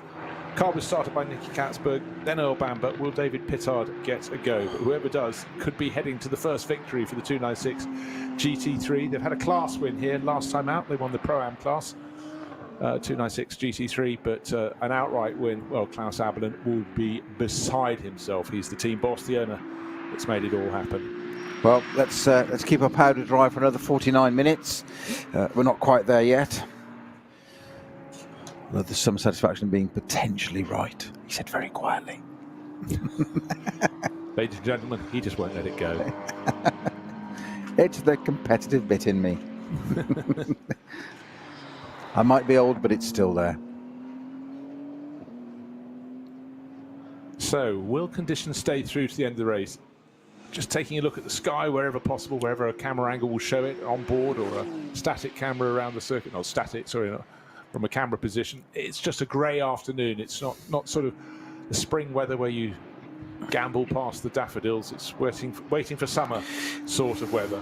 Yeah, I was just looking at the sort of the basic weather sort of app I've got here. Just a very quick update on that. But it's not saying the rain's going to come in. There's an increasing chance of it latter part of the day. That increases from 20% this morning at race start at 11 o'clock-ish, weather-wise, to 55% chance between 2 and 5, bearing in mind that we're at 4 o'clock now, or 10 past 4. And of course, it then increases to 90% chance by by 5 o'clock, which is almost exactly at the race end. So it could almost be, wouldn't that be tantalising? Just the last lap or last 20 minutes, the last 2 laps of just a little bit of rain. Just you sure about your tyre choices now, boys? You know, just you've always said that we can go through every little bit of layer of this, the complexities of an NLS or any race on the Nordschleife, and it's cars, it's tyres, it's strategies, it's drivers, it's pro-ams, it's abilities, experience, etc. But what will always catch you out in the end is the Nürburgring. It might just suddenly go, you've had it too easy. Come on. It's not benign. No. It must be said. And it might only rain at one spot. It might not rain at all. It may be a deluge. Who knows? The only way to find out is stay tuned. Yes.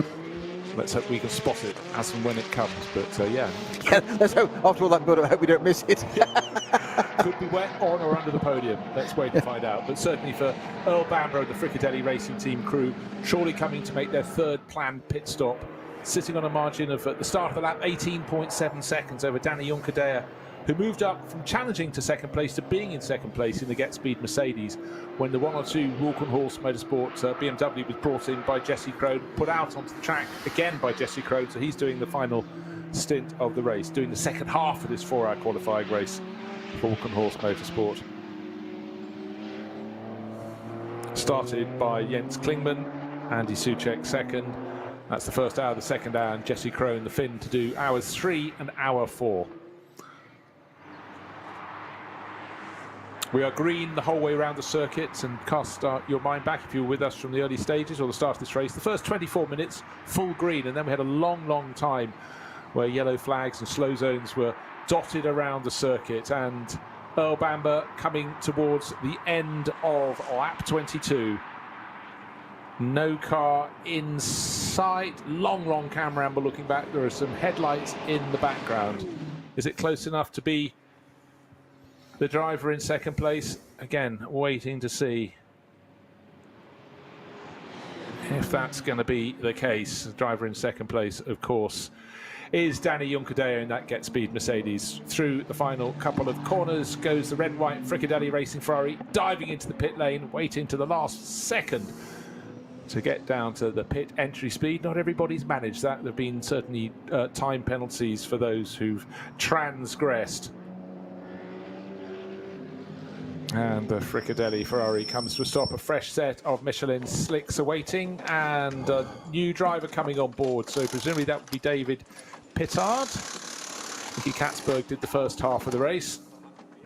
Good stint from Earl Bamber there. So again, none of these drivers with a lot of experience of the 296 GT3 Ferrari, new for 2023, but it seems to have settled in frighteningly quickly as far as the rivals are concerned.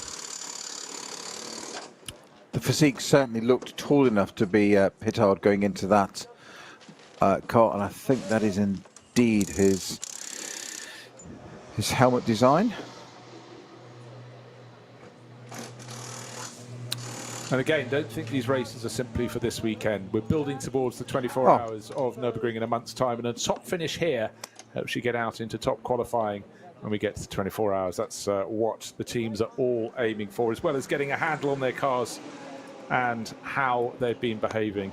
And certainly a person who should be very pleased is Klaus Abelin, boss of the Fricadelli Racing Team, hoping to get an interview with him coming up very soon indeed. Don't forget, Fricadelli Racing moved across Ferrari this year, and who's helping them run their cars? Well, of course, Rinaldi Racing, which is Germany's lead Ferrari racing team, has been for a long time. You need that expertise. Again, you were talking about move to different manufacturers, and you just get slightly different ways of working. And while those front runners are in and the Ferraris just changed hands, that's precisely what Fricadelli Racing and Klaus Abelin wanted of their first year with the Ferrari. Yeah, not just that, the different ways of working as well, but different types of cars. So, you know, Fricadelli have gone from Porsche to Ferrari. It's still a mid-engine car, so the dynamic in that sense is there's parity. But people like Pittard have come from largely BMW front engine, suddenly going to a mid-engine car. It's very different. It has different nuances, which to most people is, well, what's the difference? A car's a car. No, because when we're pushing this hard, looking for every last thousandth, everything counts. it'll suddenly do things that you don't know or don't understand. If you don't understand how the thing works, it can catch you. A mid-engine car will rotate into a corner in a totally different way to a front-engine car, and you've got to learn to adapt to that in its different circumstances. And you say all the permutations are just suddenly completely different. It's almost like one of those kaleidoscopes. You just throw it all in, twist it, and see what you get, and hopefully get a nice image at the end. Hold that thought. That's magnificent. Ferrari back on track, waiting to confirm that it's not David Pittard having a go. It's Felipe Fernandez-Laza. I noticed his name was on the screen. It wasn't on my initial entry list, but David drove it yesterday. And again, it's about all of them gaining racing experience. And Felipe Fernandez has been such a long-time runner for the Fricadelli racing team, quite often alongside Klaus Abelin, the team boss, and he's the driver going out to do the third stint. And will it be a winning stint? So when everybody served their final pit stops, let's see how close the number 2 Mercedes will get when they come back around, because it came in second place, 17 and a bit seconds behind. But don't forget, of course, we're waiting to see where the cars that pitted last time around will be. But it's the run to the finish, and starting with a 17-second advantage or thereabouts is very good news for the Fricadelli racing team. Cars still coming in and coming out of the pit lane.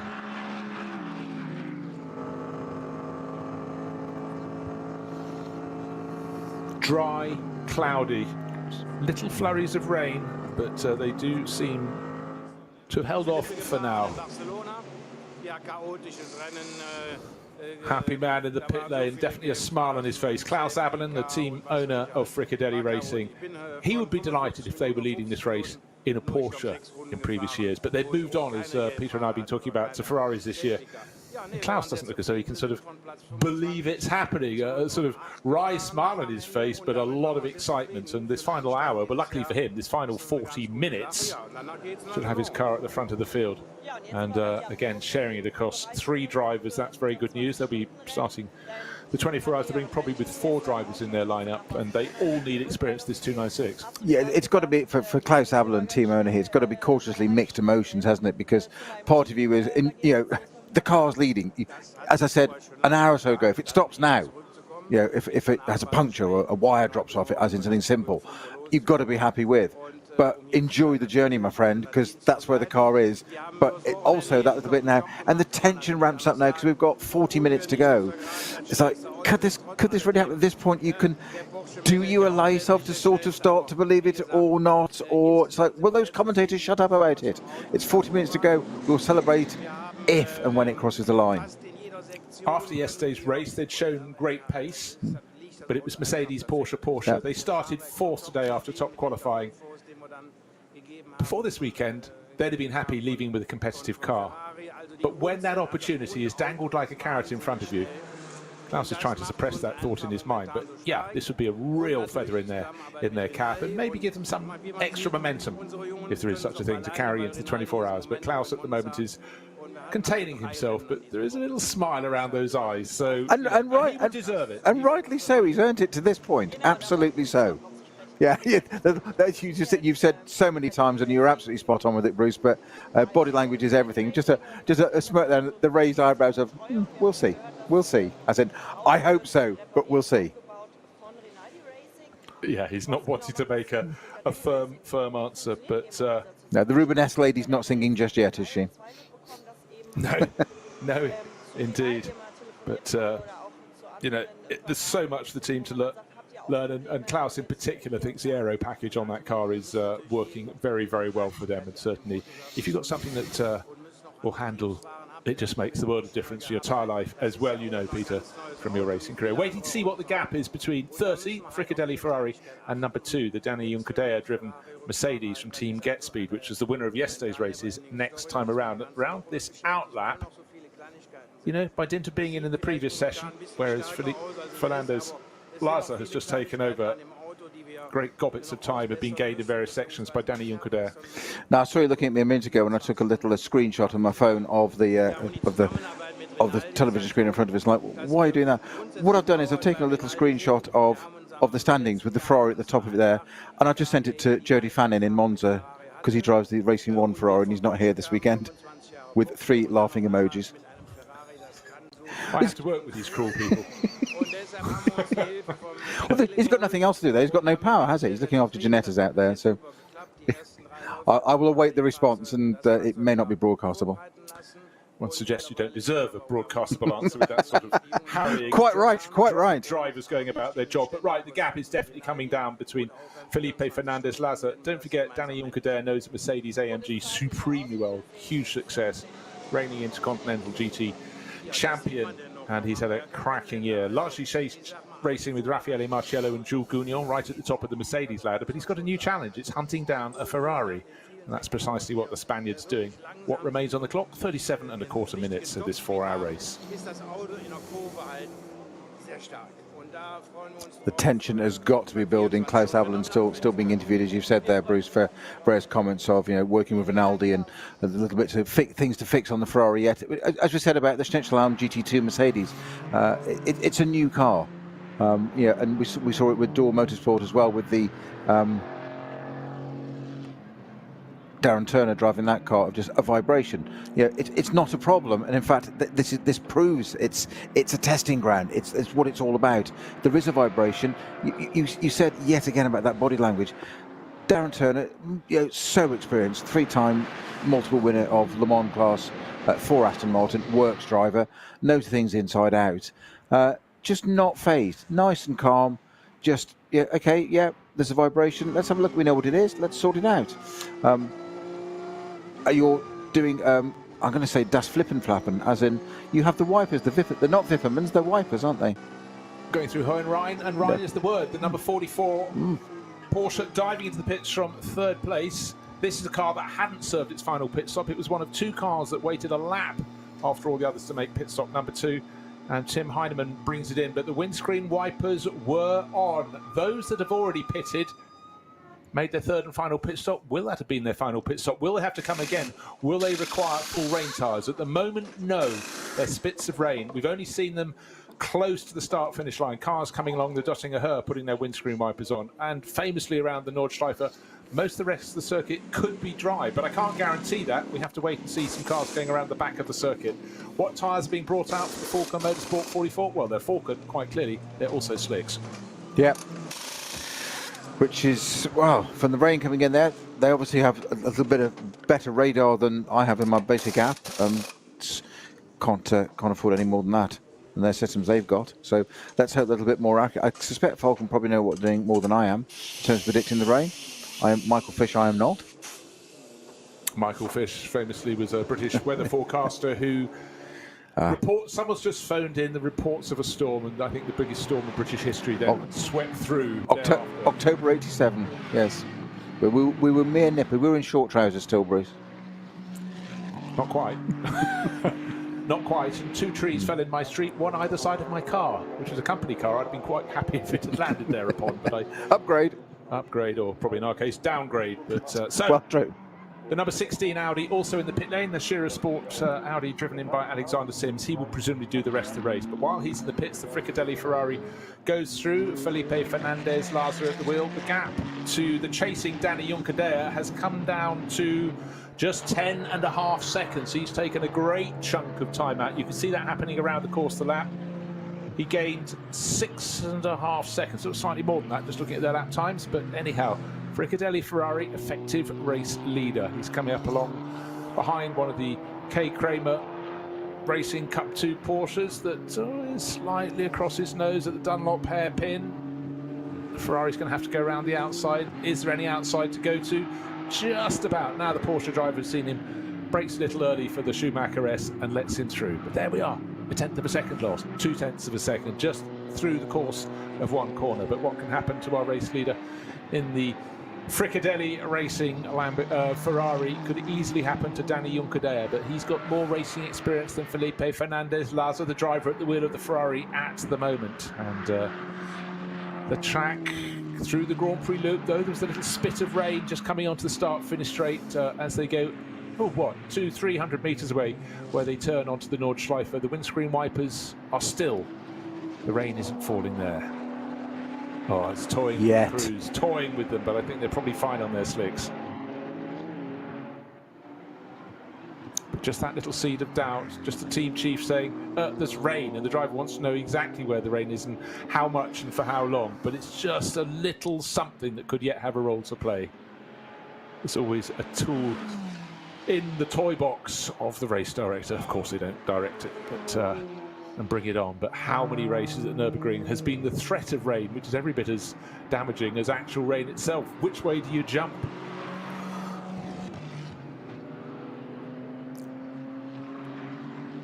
So once the number 44 Falcon Motorsport Porsche with Tim Heinemann at the wheel after the third and final pit stop, and Alexander Sims in the number 16 Sport PHX Audi drop back into position as the final two cars from the top class to serve their third and final pit stop, we will see the order. But it should be the Ferrari leading surely, the Fricadelli Racing Team 296 GT3, a car that's had its problems, the number 5 Audi goes across the start-finish line, 2 punctures for them.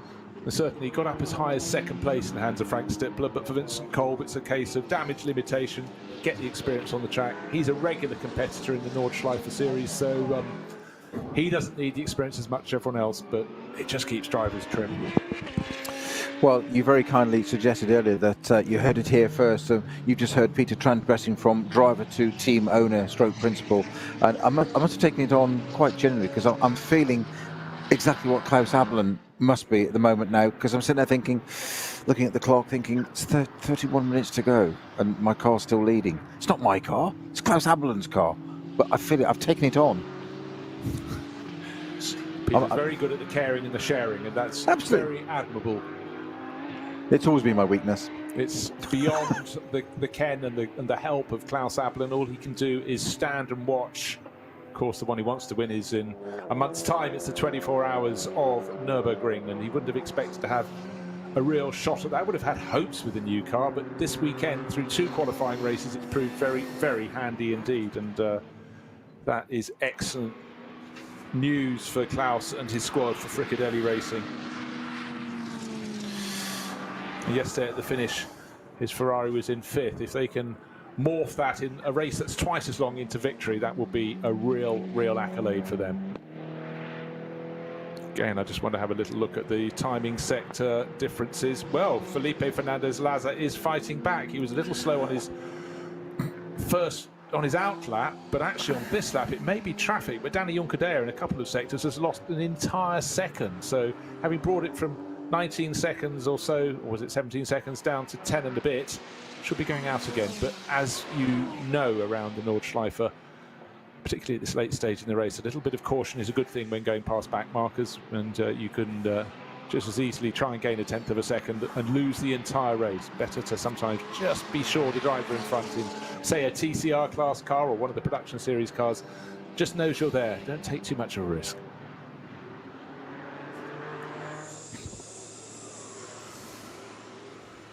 Well, sorry, yes, Bruce.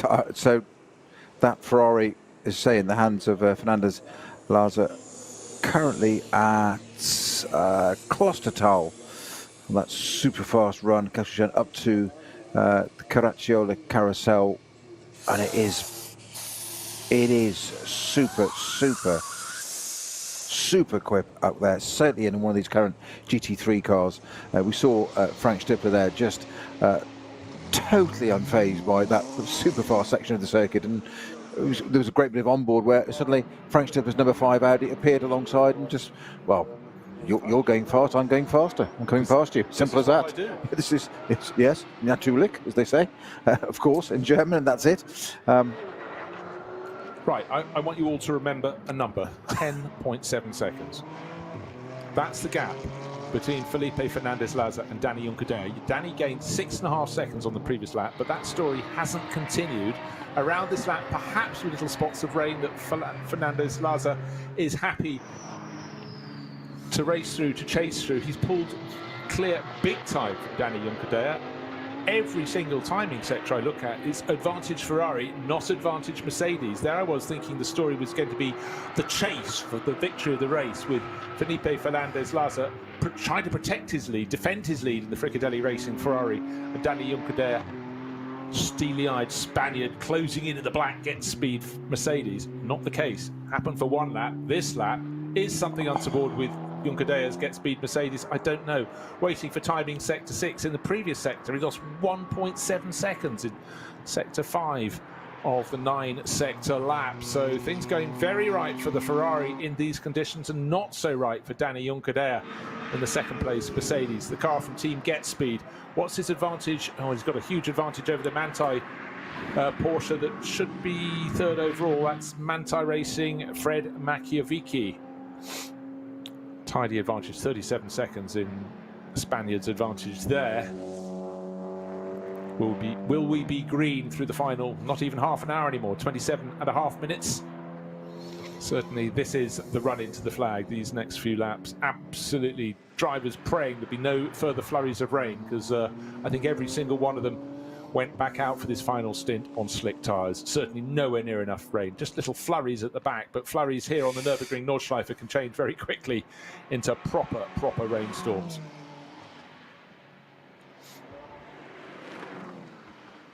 Just going to charge down through the classes, gather my thoughts. SPX, it's being led by Jörg Viebahn, who's joined the crew. Elia Earhart, it started by Frank Bird. Elia Earhart drove that number 46 team, Hout Racing team. Mercedes, that's car number 46. Jörg Viebahn joined the crew to be the third runner in that. A lot of chopping and changing, drivers getting to experience this brand new GT2 racer. Great figure we were given. We were told it has in full racing trim, without any interruptions, over 700 horsepower. Balance of performance here offered them a mere 616 horsepower in a car that's rather lighter than your road car. Fabulous. And slightly more planted. Yes, one hopes. And the advantage of no tread on the tyres. Slicks. Bonnet on the CP Racing Mercedes looks, unless it's the colour scheme, let's double check as it comes into Tirga. Yeah, it's loose. It's loose, or it's up on the left-hand side from the driver's point of view. That would be a little bit concerning, one presumes. I don't know how long it's been up there in front of Charles Espinal. I don't think he really fancies. I wonder if that's a result of when it ran wide. I wonder if it did just kiss the barrier there, and just enough to not put the steering out or geometry or anything, but just to move the bodywork, because the bottom left catch, the front left catch of that bonnet would be down in there. So I just wonder if it just moved that enough, and that would almost automatically give it a penalty to come in. Well, not a penalty, an advisory to come in. They needed to come in anyhow, because they were serving their final pit stop very late indeed. In the background of the shot is one of the Shearer Sport PHX Audis turns into turn 1 and immediately into turn 2. In the background, Charles Espinal reports to the pits, and hopefully they can just take that bonnet down or form some form of fixing. It's always the best way. I love it. Spend €500,000 on a car and take the bonnet down. Brilliant. Never pay sticker price. That's what they say. Yeah. 25 minutes remain. Still little flurries of rain, but not enough to really count. Again, easy to say from the commentary box, but the order stagger has unwound, and it's after 24 laps. It's the Fricadelli Racing Team Ferrari. In the end, the margin didn't go out by as much as I thought, but he gained 3 and a bit seconds to get himself 13.9 seconds clear of Danny Juncadella. Maybe these slightly changeable conditions, the Ferrari is a little friendlier, but then back to third place. Now after those final pit stops, by dint of running longer and pitting later, the number 44 and 16, one of the Falker Motorsports Porsches with Tim Heinemann, who's driven really well this weekend, and Alexander Sims in the 16 Shearer Sport PHX Audi, make it 4 manufacturers in the top 4 positions in the final stages of this 4-hour qualifying race. It's Ferrari, Mercedes, Porsche, Audi.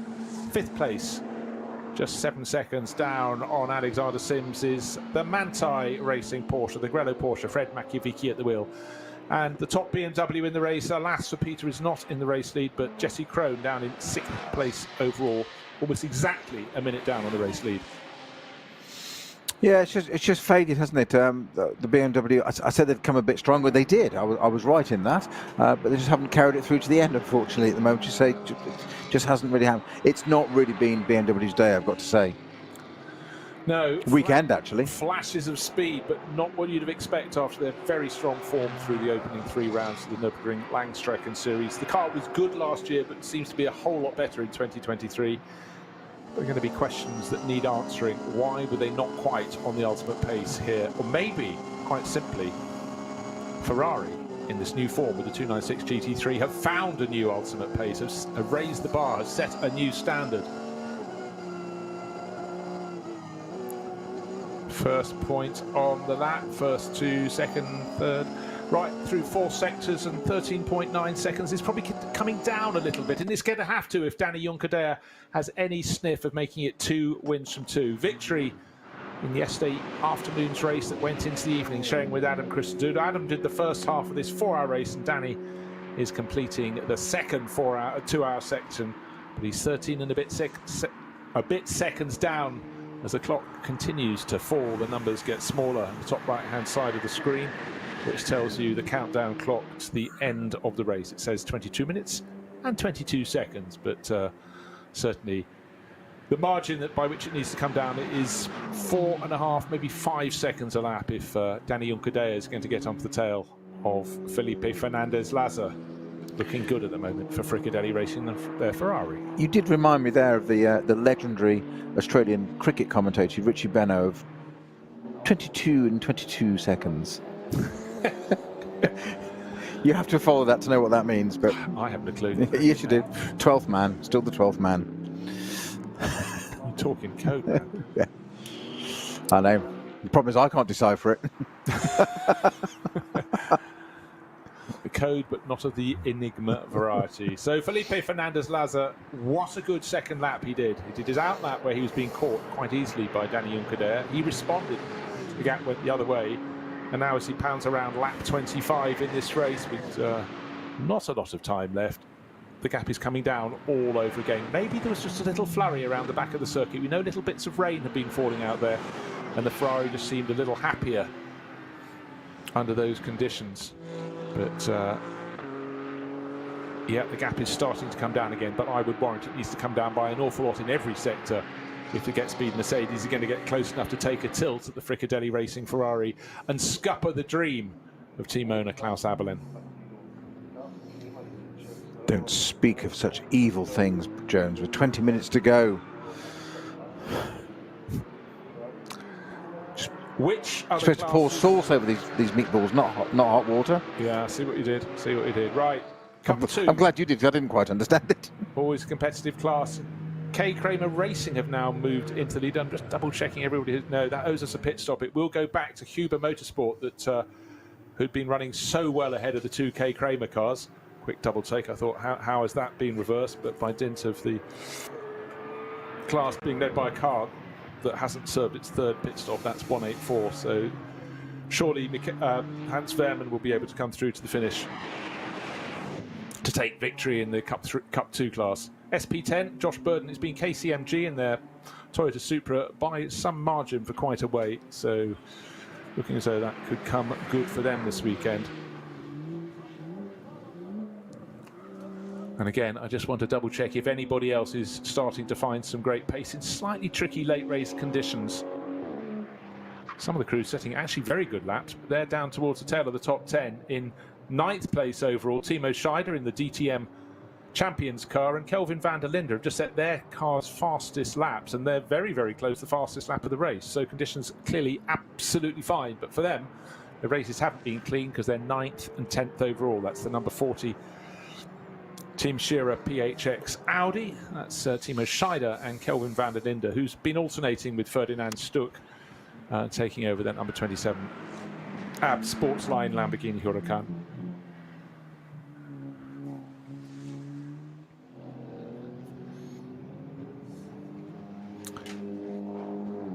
Laps unfolding towards the end of the race. Drivers gaining as much experience as they possibly can ahead of the 24 Hours of Nürburgring. They've had a lot of track time this weekend, and of course for some of the cars, they might not be brand new cars per se in terms of that car being launched, but some of them, like the Aston Martin Vantage for Dora Motorsport, is new to the team, and that's the car that's been working through their list of problems and things they need to fix. There was a vibration, wasn't there, yesterday, which was reported to us, and that has been worked on. Darren Turner hasn't had a stint in the race today, and yes, he is. He's doing the final stint, just double checking, and there he is.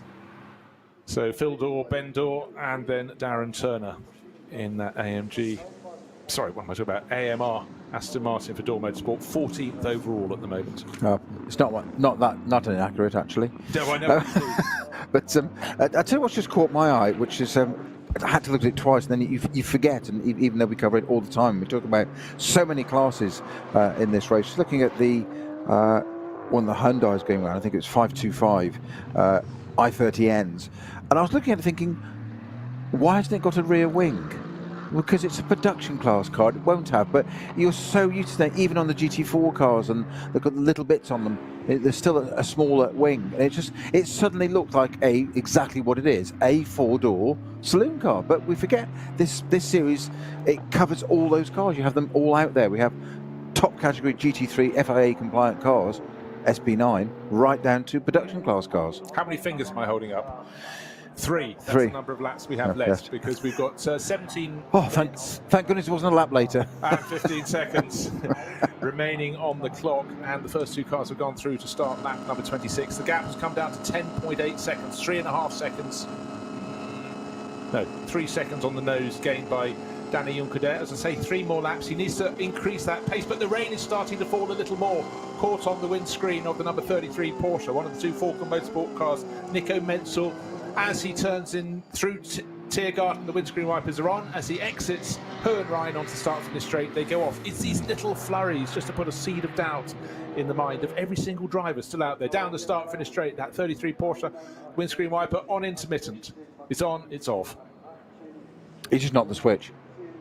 Twice. He's going through the Tiergarten. This steering, he's just caught the switch. That's all it is. It's because it's not raining as he turns through turns 1 and 2. It's got nothing to do with the rain.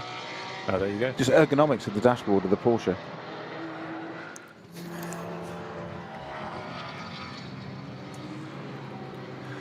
So the gap's coming down, but not quite at the rate that is required for Danny Juncker even to get on the tail of Felipe Fernandez-Laza. However, conditions changing, little flurries of rain.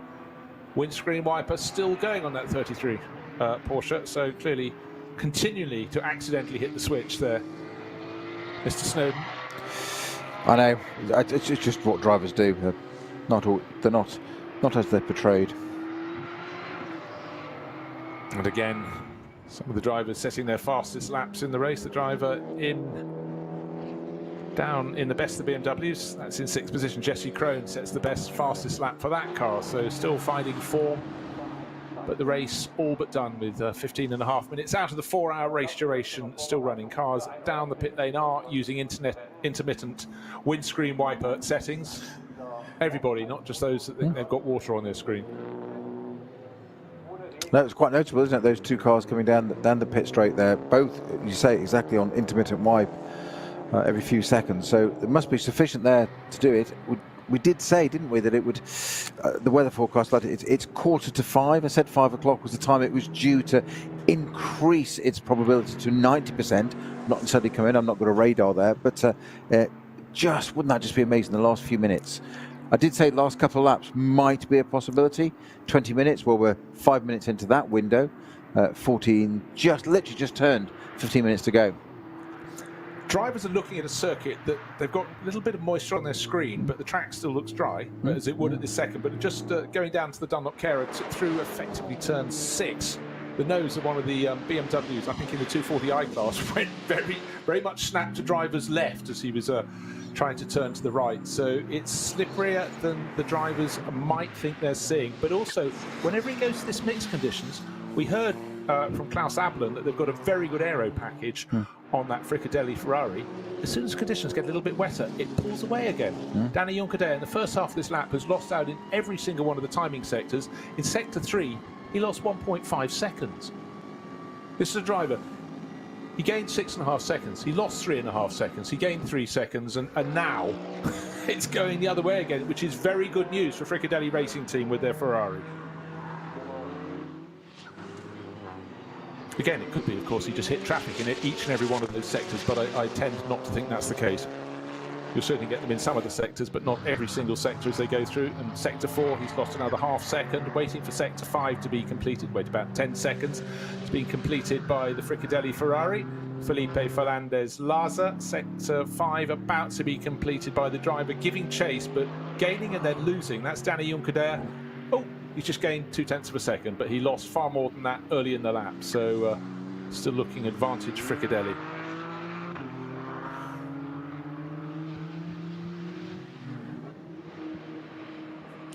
And still at this late stage in this 4-hour qualifying race, punishment is being issued.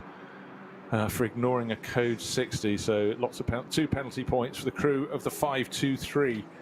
That's one of the cars that started the race from towards the back of the pack, because naturally that's the car's natural performance. That's running the VT2 four-wheel drive class at BMW 330i. It's from Sorg Rennsport, so penalties still being issued, and they're very, very strict, and you cannot have a race run at the Nürburgring and not be strict, because the ramifications of drivers not heeding those around them and exceeding limits when limits have been put in normally for an incident to be cleared up can be very, very huge indeed. So absolutely right, the penalties can be so tough. Yeah, it's all part of the discipline, isn't it, of this organisation, how it's run so well, and this is why we're able to run such a complex event or series of events on what is frankly a ridiculous circuit in terms of, if you proposed it now, it just never would happen, never be allowed to be built. But it's wonderful that it does and it exists, and in some ways it's almost double jeopardy, the Nürburgring, the Nordschleife part, because it's the most complex set of racing in terms of just class structure, speed differentials, experience, etc. Then they don't put it on somewhere flat and simple like Silverstone. No disrespect, but Silverstone's pretty flat. It's a very simple circuit in terms of layout. No, we then choose to put it on the craziest circuit imaginable. But what do? We have a structure, an infrastructure that makes that all work, because we all have to go through it. And we've said it many a time before, this ring permit, I mentioned it a few times now. You can be in any other formula of racing, be it Formula One or Le Mans, etc., and never experience this. You can't just come and jump in and do this. No matter who you are, what your experience is, etc. It doesn't count for anything other than hopefully you don't stick the car on the wall in the first bit, but you're not going to get your permit then. You've still got to come and do this discipline. Which is absolutely, and as it should be, which is why they're so strict on things like those code 60s, any breaches of them, whether it be accidental or not. They don't just turn a blind eye and say, yeah, okay, we'll let it go this time, because, as you say, the consequences are unimaginable to the pace some of these cars doing and the closing speed. So good for them. It's a great series on an amazing circuit. But I think the absolute winners here every time are the organisers to get this to work for us. It's brilliant, and we get the pleasure to talk about it. Yeah, it's beyond complex, right? What's also complex is when a yellow flag should be turned to a code 60. Ex-Muller has been upgraded there. Hadn't worked out who or what or why out there, but it's a late stage in the race. What has happened, though, that happened after the front two cars went charging through, so he's not going to catch out either of them. But at every single timing sector around the lap, Danny Junkerdea's number 2 Get Speed Mercedes is losing great chunks of time to the Ferrari that's leading. 10 minutes remain until the checkered flag can be flown. It's going to be the lap they're on, the one they're about to go on to, and the one after that. By dint of about a minute, they will get that extra lap. And while that might have a while ago been thought of something that would benefit the chasing Danny Junkerdea, at the moment it just means the margin between first and second, unless something really untoward occurred, is going to continue to go out. What is the lap speed at the moment? The race leader, 8 minutes 23.9, let's call it 8 minutes 24 for the Ferrari. That would be awful and slow, but conditions are getting harder and harder, and even with that time, which is about 7 seconds off a lateral pace as the Ferrari gets sideways between turns 1 and 2, that transition where they have to flick from right to left, the Ferrari hot in mouth moment. This is the start, surely the penultimate lap. Certainly is. 9 minutes and 10 seconds remain, and Danny Junkerdea is now 18.7 seconds in the rear. His lap time a whisker under 8 seconds slower as the conditions become tricky. The windscreen wipers, even on the Grand Prix loop, have gone from intermittent to full usage on the Ferrari for Ficcardelli Racing. Giving chase, raindrops on the windscreen. Oh yes, this is far harder than we've had at any point in the race. It's still relatively light rain, but no longer intermittent setting. For most of the runners, it's going to be full sweep of the blades. And that's certainly the case for the first two runners in the field. Just watching the Ferrari pulling up into the first corner there, the right-hand, the tight right-hander that starts the Nordschleife. We'll go on to it doesn't start the Nordschleife, so it starts the Nürburgring bit, as in going on to the Grand Prix circuit. Just before you said about twitching there, it was struggling to pull up straight under braking, which I think would have been a definite Code Brown moment in sitting inside the cockpit of that car. Don't forget these cars are equipped with ABS, and traction control and all of these. It's all variable, often sort of 10, 12 settings, and they'll be sitting there adjusting that all the way along, and probably be advised to by the team. But all the same, the pressure of having led this far with 2 laps to go, and it's suddenly scrolling under braking. You're thinking, no, please, no, not now, not now. Just get to the end and do what you've done for the last 4 hours, please. It would be one of those things that would be hard enough if you were regular seasoned race winners here. Yeah. But in something new, and with the potential publicity of taking a win with the 296 Ferrari in the first season for that car is huge, and Klaus Abelen just won't be knowing where to look. Now, the slow zone, the Nordschleife transition has now been cleared, the code 60 there, and we think it was car 72, which is the BMW Junior Team Mercedes. Eric Johansson wheel running at the start of the lap, start of lap 26. He was in 10th place, but I presume he'll have dropped down the order, just waiting to see if anybody is going to go flashing past him. He's only got 25 laps on the board, so yes, I think there's been a problem for him. Right, Lamborghinis, let's discuss. We started with 2. The Conrad Motorsport car had its problems. But Kelvin van der Linde charging on in 8th place, but he's been pushed very hard by the Audi, crewed by 3 ex-DTM champions, and that's being pedalled very hard in these late stages by Timo Scheider. He's trying to close in, and the top 10 waiting to see which car will start lap 27, because we're still waiting for the car listed as 10th overall. That's Eric Johansson. Well, it's not. No, it's because it's pulled off at the side of Exmuller. Okay, just looking for clarification. Yeah. It's just not BMW's day, is it? Eric Johansson's BMW Junior entry number 72 pulled off at the side of the track at the moment by just on the almost the exit of Exmuller. It's a left, then a right. It's smack in the middle there. If the GPS is as accurate as I think it is, it looks like it's behind the barrier already, because there's no code 60 or anything for that, no yellow flag. So, and the GPS suggests it's pulled out of the way. So I'm guessing a mechanical issue there, and that car's just being pulled out behind the barrier. Lucas Gajewski, who fills us in with so many facts, has pointed out the mechanical problem might be that it only has 3 wheels. A lost wheel has been reported for that. Now, that happened to the Valkenhorst car, the left rear wheel on that for Kubica Maziak. That failed earlier on in the race, so that's interesting. That's very, very interesting indeed. Another little factor I just want to throw into the equation. Is the Get Speed Mercedes safe in second place? I think not. The 44 Tim Heinemann driven Falcon Motorsport Porsche started the lap 19 seconds down, but every sector is taking a lot of time out of Danny Juncadella. So just remember the order at the moment, with not a lot of time left. 5 minutes until the checkered flag could be unfurled. It'd be this lap and the next one. The Ferrari's leading by 18 seconds at the start of the lap. Tim Heinemann, though, in 3rd place, is catching, and maybe the Falcon Motorsport rubber is the Falcon tyres is the best choice of rubber in the closing stage of the race. He's certainly faster than those 2 cars that hold down 1st and 2nd position. The 9 speed by Car Collection Porsche has shown so much speed, took a podium place last night, back into the pit garage. In fact, is that its 6th visit to the pits? No, the 7th visit to the pit. So it's over and out. Nothing to be gained in these fast-changing conditions in which they would only do 1 further lap in this race. So the pace is there. No race finish for them today. Maybe a little bit of caution, quite sensible. There's no point risking everything for just a 1 more place gain.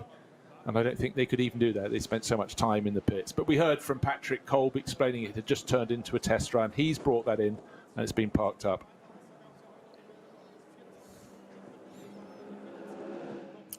So the clock counts down. Riding on board the number 44, Tim Heinemann driven Falcon Motorsport Porsche. What he wants to see in his screen is the tail of the black Mercedes. That's the one he's chasing after. I think the clock will not be his friend, because it will count down at the end of the following lap to the end of the 4 hours of racing. Looking for the race-leading Fricadelli Ferrari, Felipe Fernandez Laza, to start his final lap. Not happening as yet, but he'll be working his way around. But again, on this lap, he's actually, in one sector alone, the chasing Danny Juncadella took 3 seconds off him. But I think that's a combination, Snowy, of the weather and not wanting to take risks when it's potentially could be the team's biggest ever result, plus the fillip. of doing it in the 296 GT3, the brand new Ferrari. But the rain is definitely coming down harder over more of the circuit. We had moments where it was right at the far end of the circuit, Exmüller, Bergwerk, and then we had it drying up there. Then it was raining just as it came into Tiergarten. And then by the time they got to the Dunlop Care at the bottom of the hill, it had all gone all over again. But right now, caution, surely. A modicum of pace, but it's a big margin, 18.7 seconds at the start of this penultimate lap. And then going on to the final lap, what will the margin be? I think it would have increased a bit more. And the big question is, will the Get Speed Mercedes hold on in second place, or will Tim Heinemann take it in the number 44 Porsche? He is really, really pushing on. We said it yesterday, didn't we? That you know, that huge advantage on the start of the race for the Get Speed car. Then the 30-second penalty that went with it. They still won it. 3.5 seconds across the top three yesterday. You predicted. Well, you stated that yesterday was a cracking race and predicted that today would be even better. Who'd have thought we'd have this with just under 2 minutes of left on the clock to go, that we'd have the Fricadelli Porsche, I've done it again, Fricadelli Ferrari leading from the Mercedes of Juncadella and the Falcon Porsche in third place. Who'd have thought with this gap between them already, with 4 hours gone and the rain comes in, you couldn't make it up. You couldn't. But go and write a script, you couldn't make it up. Right. The other factor, we've mentioned that Tim Heinemann is closing on Danny Juncadella. He's closing fast. He'd almost be in line of sight. And the best place to see it is along the Dottinger Höhe. They're getting there now. We should have all three of the top three cars onto that stretch of track. Maybe not quite together, but certainly the Porsche in third place is catching the Mercedes in second place, which is falling away, sadly. And then getting it back, second half of the lap, Danny Juncadella picking up the pace, starting to take some of the time that he's lost to the race-leading Ferrari back from it. And all along, the aquamarine-nosed, blue-tailed Porsche from Falcon Motorsport, their lead example in number 44 in third position, is catching the pair of them. We've got one further lap to go. We will just shortly get onto that. We've got 50 seconds remaining, and lap 27 is about to be started by Felipe Fernandez-Laza. Anybody else getting in the mix? Quite certainly there is, because Tim Heinemann is being pushed very hard by Alexander Sims in the Sport PHX Audi. That has almost used the slipstream. He was 0.7 of a second down at the start of the lap. Tim Heinemann has gained a little bit, but maybe 1.5 seconds back in fourth place. Alexander Sims also in the charge, sniffing out a podium finish. 11.5 seconds, that's the gap, first to second. At the start of the lap, it was all going the way of the race-leading Ferrari. The end of the lap, gaining 7 seconds in all. 11 seconds, that has to be enough for Felipe Fernandez-Laza and the Fricadelli racing team. But boy, oh boy, as the conditions change, the tension really mounts. Right, top four cars covered by 21 seconds, with the car in fourth trying to catch the car in third. The car in third definitely catching the car in second. And the car in second catching the car in the lead of the race. Don't panic, Mr. Mannering. 11.5 seconds between first and second, but it's right to the end of the race. The car's just not turning in as the drivers want anymore as they go around the Grand Prix loop. I think Tim Heinemann has got the answer to the challenge from Alexander Sims. But much can change. They're only at the Dunlop hairpin. They've got 90% of this lap to go. This, the final lap of 4 hours. Can Fricadelli hang on, Peter? Well, it's absolutely awesome to watch Felipe Fernandez Laza going across the line there. 3 hours, 59 minutes and 19.7 seconds left on the clock with an 11.5 second lead. How much more can anybody have wanted not to do another lap around the Nordschleife? The one time a racing driver says, no, please, just put the flag out. And there's a case for Klaus Abelin to go and sit in the dark corner and say, just tell me when it's all over. Whatever the result. Between now and then, the driver's going to be hoping and praying, particularly the driver leading the race, Felipe Fernandez-Laza. Please, I'm going to have caution in this, but I can't afford to hang back too much behind some of the back markers in the performance class cars, category cars, because the charge is there. But what's so confusing, the first half of the lap seems to belong to the Ferrari, the second half of the lap the Get Speed Mercedes. That's where the gap comes down. Still cars reporting to the pits. The number 40 DTM champion car, Timo Scheider, comes in for pit stop number 4. He only wanted 3.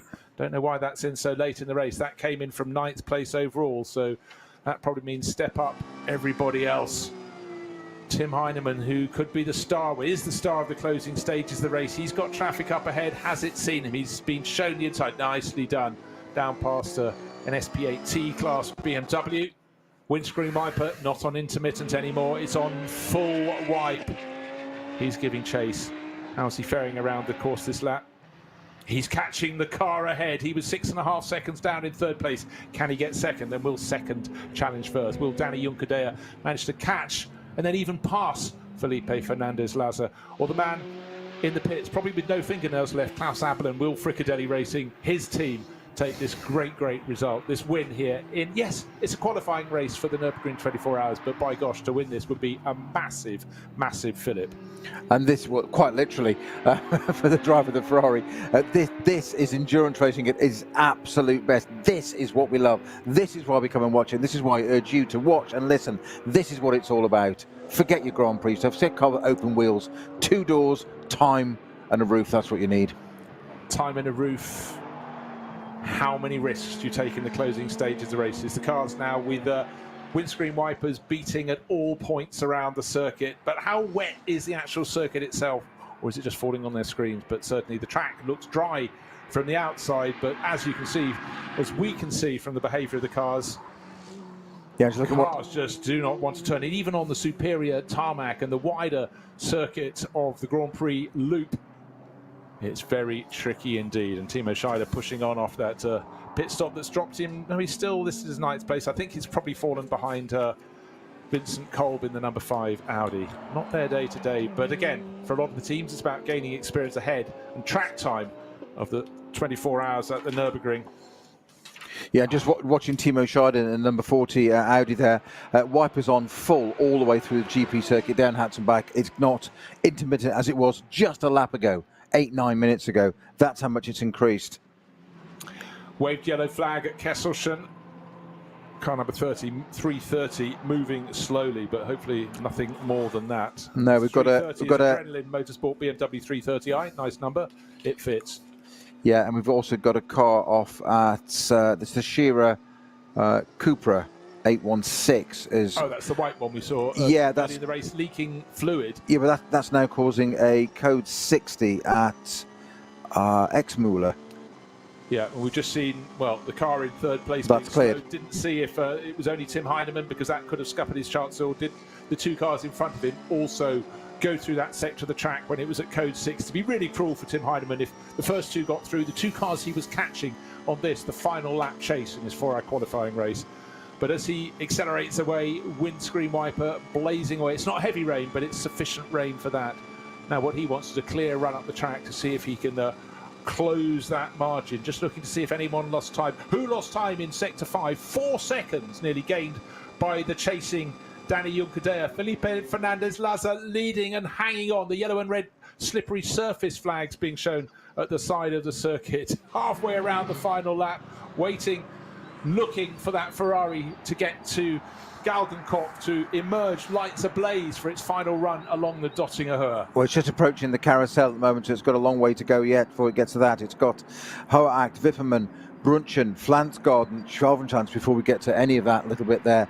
All that part of the circuit to go, probably a third of the lap to go. The tension of being in that car. I do want to be in, but I don't want to be in. 4th is catching 3rd, 3rd is catching 2nd, 2nd is catching 1st. So Alexander Sims in the number 5 Audi, number 16 Audi, the teammate car to number 5 for Shearer Sport PHX, is catching Tim Heidemann's Falcon Motorsport Porsche, which is catching Danny Juncadella's Get Speed Mercedes, which in turn is catching Felipe Fernandez-Laza. Maybe Felipe is just trying to make it exciting, but the rain is now falling more heavily than it has at any point in this race. A third of the lap to go. This is tension. Just remember the 2-hour race yesterday afternoon into evening, or evening into night, was top 3 covered by 3.1 seconds. Started this lap, it was 21 seconds covering the top 4, 18 seconds covering the top 3. It's going to be concertina, but surely there's enough in the bag for Fricadelli. Or is there? Let's wait for the next timing sector. Yes, again, we've got 4th catching 3rd through sector 6, 3rd catching 2nd, and 2nd catching the race leader. 4 more sectors to go.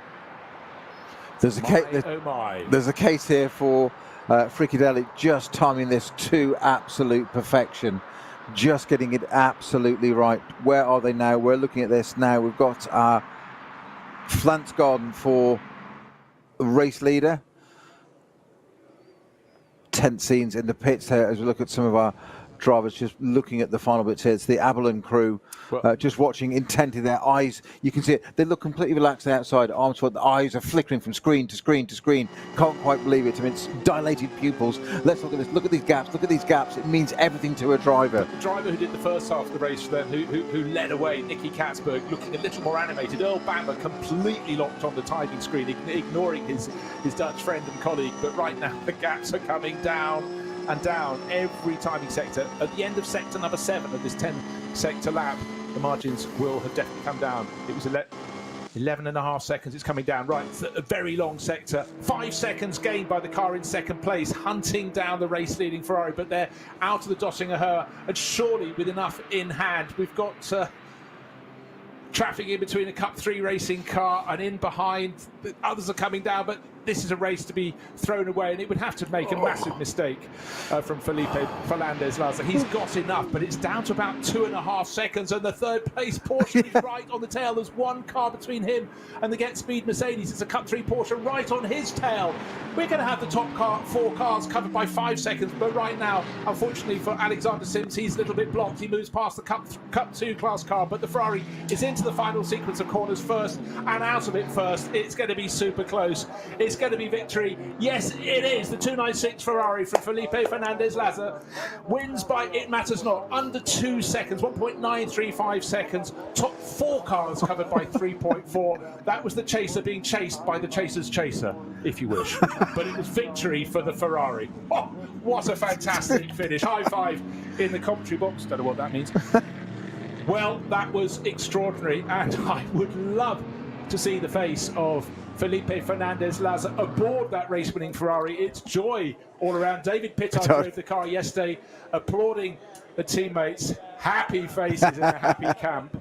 Whoa. Yeah, you said more than that. David Pittard there just wiping his brow, laughing like, phew. What does David Pittard know now? He hasn't driven the car today, but he knows he's got a great car for the 24-hour in a month's time. Well, that was an epic finish. I thought we were going to have Heinemann chasing Juncker, but then Alexander Sims got onto his tail, fell away a little bit. But let's reiterate, victory Ferrari, second place for Mercedes, third place for Porsche, fourth place for Audi. A great mix of cars, and you did get a 5th manufacturer in the top 6 positions with Walkenhorst Motorsports. Number 102, Jesse Krohn at the wheel, following the Manthey Racing Porsche through to bring some pleasure at least for BMW. And in 8th place, a Lamborghini as well. So 6 makes in the top 8 positions. There is nothing with the GT3 class of racing, SP9 as we call it here on the Nürburgring. Nothing wrong with this. I did predict, and you said it was brave, that I said, there'll be a Ferrari on the podium. It may not be the top step, there'll be a Ferrari on the podium. It's exceeded all expectations and gone and won it. It might just be 2 seconds, but some of that was down to measured result, careful drive on that last lap. Do enough to win, but boy, what? But that was do enough to win on a circuit that could have provided you failure instead of success. In the blink of an eye, just going wide around the back marker and getting on the damper track.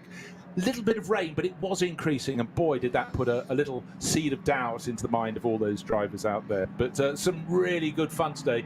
Quite a few teams are going to go into the 24 hours with their tails up, others with their tails between their legs. They will have more track time at the end of May, just ahead of the big race. But for a lot of teams, they learned an awful lot in mixed conditions over this weekend. But in many ways, you learn so much more when the track gets slippery. What fun. What a fantastic race. And the cars picked up by a pace car to bring them round to the foot of the podium if you're one of the top runners. TCR class went victory to the Hyundai Motorsport crew of Mark Basseng and Manuel Lauk. They were down in 23rd position overall. So again, battles one can report up and down the order, but that Hyundai Motorsport team seemed to have that one in the bag from some distance out. SP10, again, the KCMG Toyota Supra controlled that race. Eduardo Liberati, who started, Josh Burton, who finished. They finished 21st overall. Cup 2 went to Michele Di Martino, so long a runner in the Conrad Motorsport Lamborghini, and now finding good form to win the Cup 2 class for K. Kramer Racing. They came, they saw, and they finally conquered Huber Motorsport, who led for so long in the hands of Hans Verman, but in the end had to come away without the victory. But again, good experience and good form going into the 24 hours at the end of next month. Before you ask me summary of the race, I'll tell you what my thoughts on this are, Bruce. I'll preempt it. If we hadn't got other jobs and work to do, other events to cover, I'd say let's pack our bags now, get in the car, get to the Nürburgring, in place, ready for our 24-hour race in 4 weeks' time. Let's not even go back. Let's just be there. You're absolutely right. And for those that I just want to be in place. To the Nürburgring 24 hours, of course, all the coverage will be on the Radio Show Limited network. We'll cover it every session in full Technicolor, we hope. Technicolor description, and of course the global feed. And Earl Bamber out, Nicky Katzberg out to pat the bonnet of the race-winning Ferrari for the Fricadelli Racing Team. Second place, and only just, to Danny Juncadella. First yesterday, second today. It's been a strong weekend for the Get Speed Mercedes, and Tim Heinemann has given Falken Motorsport and Porsche a little more cheer, coming home in third position. And don't forget, there was an Audi right under his rear wing in fourth place. Alexander Sims for Shearer Sport PXX, but today it belongs to Fricadelli Racing Team, to Felipe Fernandez-Laza, to Earl Bamber, and to Nicky Katzberg, who did half of the running. And of course, they had a fourth driver involved. He's out there enjoying it. He did half of last night's 2-hour race. That's David Pittard. That's a strong lineup. It's a smiling lineup. And I can't wait to see Klaus Abelen's face, where he has to own up that actually he would love victory. He was going to take just a mature run through to set up the car. But this 296 Ferrari has surprised all comers, and it's beaten all comers. I want some cameras on. Klaus Abelen now, got to see that reaction. Yeah, one really does. That was a fantastic race. Just going to run you through very quickly 5th and 6th positions. It was Mantai's Porsche with Fred Machiavicki that came 5th, and Jesse Crow, the top BMW, in 6th place overall. And now the interviewer's microphone thrust under the nose, under the chin of Felipe Fernandez-Laza. He's been a long-time racer here on the Nürburgring-Nordschleife, and he is very chup. I mean, you can't imagine the emotion there. It's the first win for the 296. It's a team that, as I've said repeatedly, they're synonymous with Porsche, to the point 2 or 3 times during this commentary I've said the Fricadelli Porsche, because it becomes such a phrase. So I'm not going to berate myself too much for that. It's the Fricadelli Ferrari, FF Corsa, there you go, that works, doesn't it, for Ferrari. It's unbelievable to go on and achieve that in the 4-hour race. It looked good yesterday. It looked strong in the race yesterday. Was it 5th overall in a 2-hour race? Yeah, 5th. And that's what I thought. I reckon, all things being equal, no issues, no mechanicals, no incidents, whatever, all of which is possible. I did think, when I said today, that car could be on the podium. I really felt it. I didn't think it'd be on the top step of it, and it's all credit to them. And what a filly, literally, for the 24-hour. What a way to go into that in a month's time. To have that late flurry of rain to possibly upset the apple cart, but you know what? That Ferrari looked very good in the rain, and then it was a case of controlling that race lead. But when it came down on the last lap from just under 12 seconds to just under 2, it must have been very sweaty moment there for the Fricadelli Racing crew. But victory for them. And again, all 4 of the drivers have competed this weekend. David Pittard was one of 2 who drove that car yesterday, but today he stood by, and Felipe Fernandez-Laza didn't just step up, but he brought it home. The Get Speed Racing, or Team Get Speed as they're called this year, victory yesterday for Danny Juncadella and Adam Christodoulou. Today, a stroke of the chin for Danny. Looks dissatisfied, but the first and second is strong. Second place, but just under 2 seconds down at the end. Great chase. Well, of course, it's disappointing because drivers like to win, and they had a great run yesterday. As you said, winning despite a 30-second penalty, that's no mean achievement. It's hugely impressive. Sadly, drivers at this level have a view that second is just the first loser. There's only one winner. The second is soon forgotten. But that's not the real story, because it's the 24-hour race. It's so much bigger. We've just seen a fraction of that. We've just seen a 2-hour race yesterday and a 4-hour race, which is brilliant. Both of which were fascinating, encapsulating, compelling in so many levels. And then we're going to do the whole thing again for 24 hours. in a month's time, and so many things can happen in that. It can be outside influences. The ratio just goes up. You have somebody slower car. We've seen it yesterday and today. Cars get they get tangled. It does happen sometimes. How tricky were those closing laps? Just had the answer from Danny Juncadella there. He said the weather is exciting for the spectators, but alas, not for me. I took no risk at all during the last 2 laps because, frankly, it was hard to keep the car on the track. And, frankly, it was a bit too late. I put the frankly in, by the way, to catch the Ferrari. But it's actually good to be in second place. Of course, he'll digest that.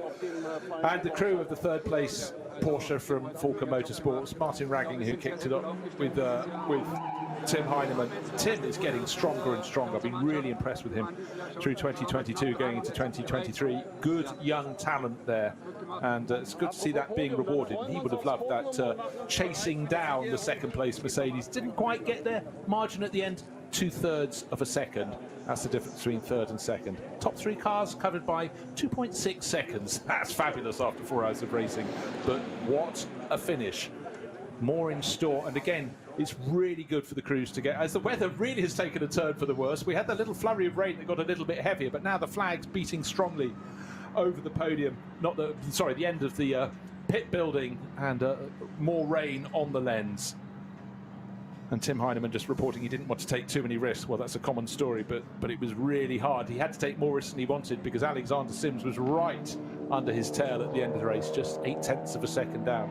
So just reiterate, fourth was catching third, third was catching second, second was catching the race leader, but the race leader was the Fricadelli Ferrari, and full marks for all of those teams. It's all about preparation and testing and experience they can take in to the 24 hours at the end of next month. Well, also a quote from Danny Juncadella, who also said, taking no risk during the last 2 laps. If that's Danny Juncadella, no, sorry, I'm building on that. If he said that's taking no risk on the last 2 laps, I want to see what it's like when he does take risks. Very true.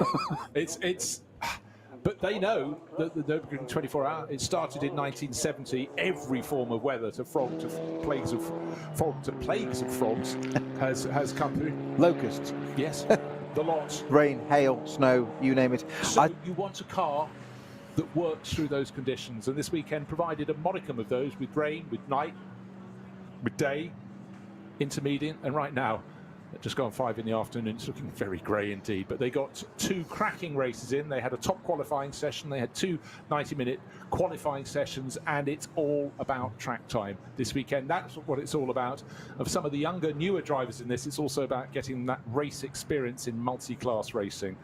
Still waiting to confirm with full clarity the problem that's overhanging the 21 CP Racing crew, because there was the report that one of the drivers there is having his ring permit taken away. We think it's Charles Putman, the man with his name on the door of the car. CP Racing, let's hope we're not right in that, because they've been such staunch supporters of the Nürburgring 24 hours and the long distance races here. But more will be clarified. We may have some penalties served after the race. Certainly 6 of those last night came after the checkered flag fell.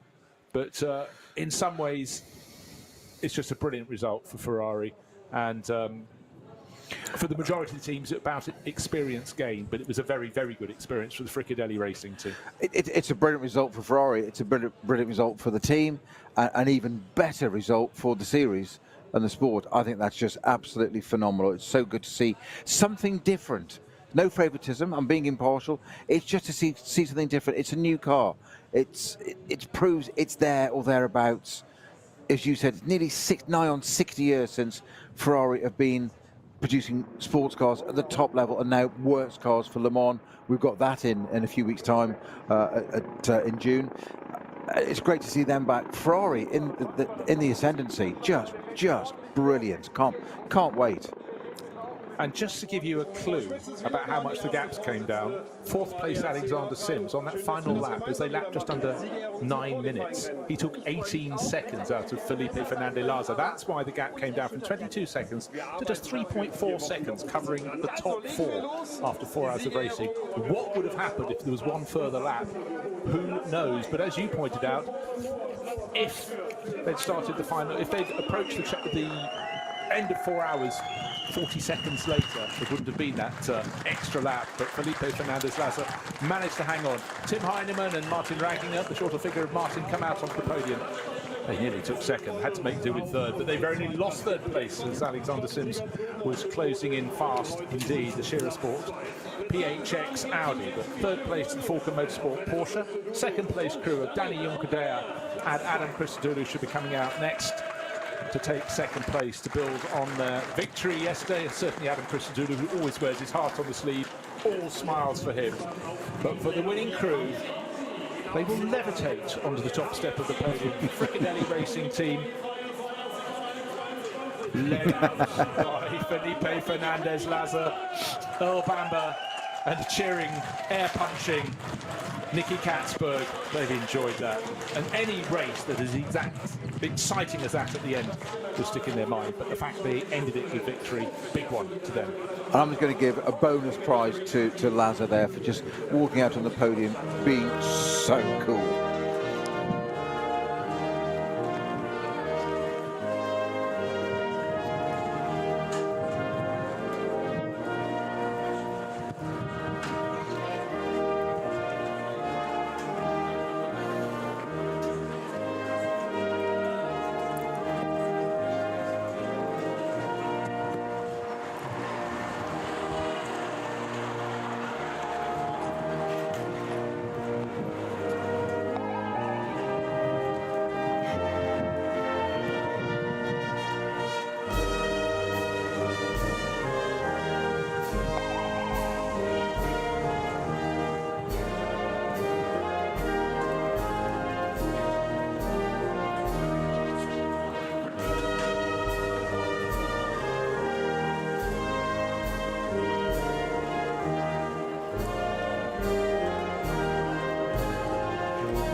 As the strains of the German national anthem for the race-winning team, Fricadelli Racing, ring out.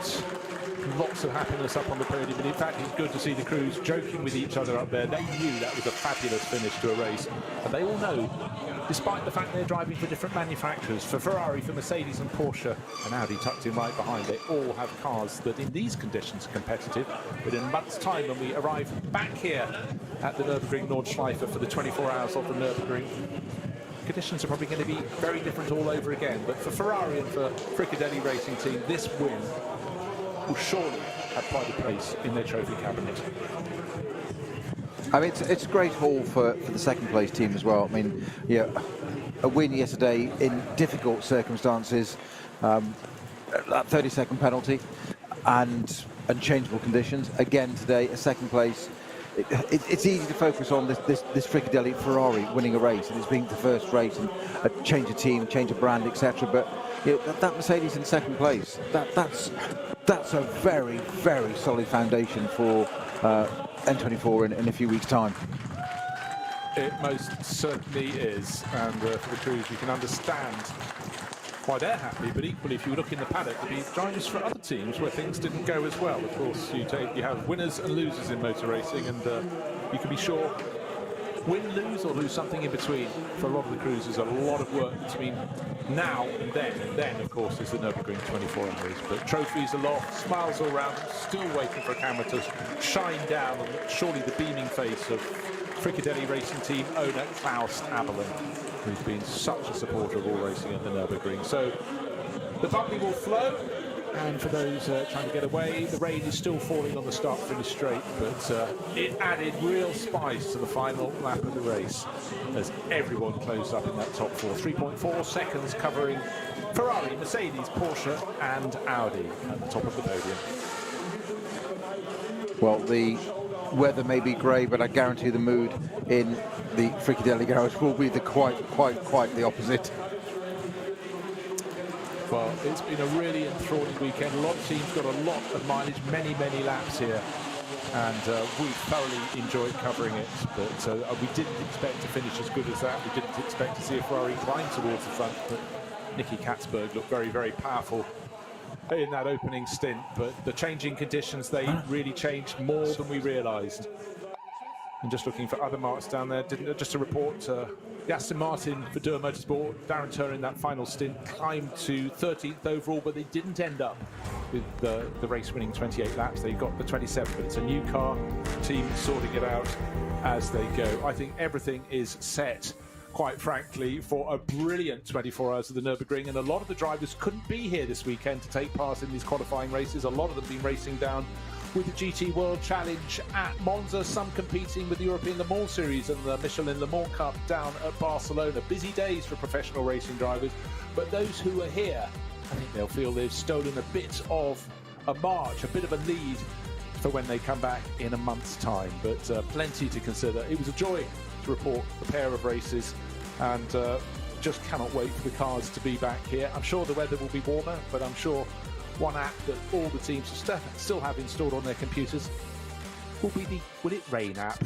The weather app, always so essential for the Nürburgring, and particularly on the Nordschleife, where, as famously, with such distance between the furthest point of the lap and the start-finish straight, a big altitude change as well, the weather can be very, very different. And for all the teams in the closing stages of the race, it really was a tricky time as they were trying to debate just how wet it was. But even in 4 hours, a sixth of the length of the 24 hours, we had some fabulous racing. And just looking back at the highlights, there were a couple of clashes, but not too many of those. Still feel very sorry for Henry Walkenhorst, who was presented absolutely nowhere to go by a Porsche Cayman that had just rejoined the track, and he ended up clattering into the back of it. But hopefully that is something that can be fixed.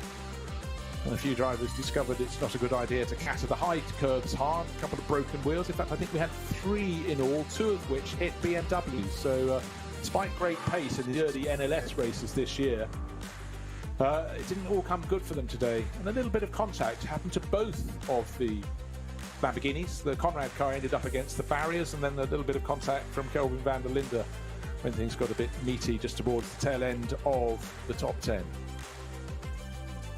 Teams will have learned what to do and what not to do, but again, with that mixed weather at the end of the race, it just made it so difficult, Peter, for all the drivers involved. It certainly did. I mean, I said it might happen, and unbelievably it did. We saw it to begin with, didn't we, with the wasn't the 830 entry Hyundai TCR car way down in the back that was just suddenly struggling on the slicks, and we saw so much we saw onboard footage there, the drivers struggling, what looks like masses of inputs just to keep the thing on the road, which is always difficult. And it's those latter stages you don't want to do. You get into a sort of metronomic way of driving because you get used to a rhythm, and it's those surprises that catch you when it literally just suddenly the weather changes and you're outside of your comfort zone, quite literally. You've been doing this for how long in the car, and also on the track, and you've got to be aware of this. You've got to be on your A game all the time. As we said about gaps in code 60, you sit behind somebody, that's when you suddenly may get a free place, effectively, or a much easier place than sitting there for ages behind a car trying to get the place. Suddenly it comes to the opportunity presents itself, but you've got to be ready to take it. You absolutely do. The very best drivers always on their toes. Looking back at the highlights, huge fun, but I think the real big joy will come in a month's time, coming back for the 24 hours of Nürburgring. Will it be a Ferrari win? Well, let's wait and find out. That's it from me, Bruce Jones, and from Peter Snowden. See you then.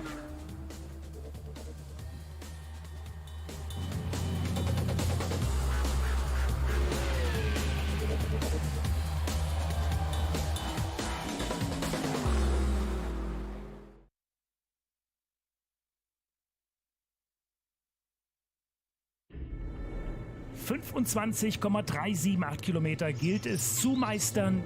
Oh my gosh, this track is just incredible. This is such a fun place. It's amazing out there. 78 Kurven. It's a very, very tough race for the car, for the driver lineup. Berg- und Talbahn, Höhenunterschied exakt 300 Meter. Die grüne Hölle wird sie genannt. 24 Sekunden, das geilste Rennen der Welt! Das wird der absolute Klotz. Das ist wirklich der absolute Wahnsinn, was ihr da aufgebaut habt und konstruiert habt. Sensationell. Es gibt fast keinen Streckenabschnitt, wo nicht irgendwelche Freunde oder Freunde von früher und Bekannte stehen. Das ist schon geil. Immer so viele Leute am Zaun sitzen, überall hängen BMW-Flaggen, Mercedes-Flaggen, Audi-Flaggen. Das 24-Stunden-Rennen haben wir alle im Herzen. Der Pulsschlag nimmt zu. Man guckt halt schon, seitdem man klein ist, 24-Stunden-Rennen, hat immer geträumt davon, dass man irgendwann mal im Auto selber sitzt. Ob die Fans auf der Tribüne, die Beteiligten der Boxengasse und wer auch immer uns zuschaut, das wird eine ganz große Party. Der Start wird es in sich haben. So, das Rennen ist eröffnet. Die 24 Stunden gehen los. Mit Berührung und Abflug. Das ist das Ende für den Krello. Also ich habe ja im Motorsport schon alles erlebt. Aber dass sich zwei Brüder hier abschießen. It's a very tough job to find the right mixture, being aggressive and being gentle. Schrecksekunde in der Eifel. Das Auto rollt da führerlos und herrenlos. Sowas habe ich überhaupt noch nicht gesehen, Uwe. Wow, was sind das für Bilder? Ein wunderschöner Sonnenuntergang ist da draußen.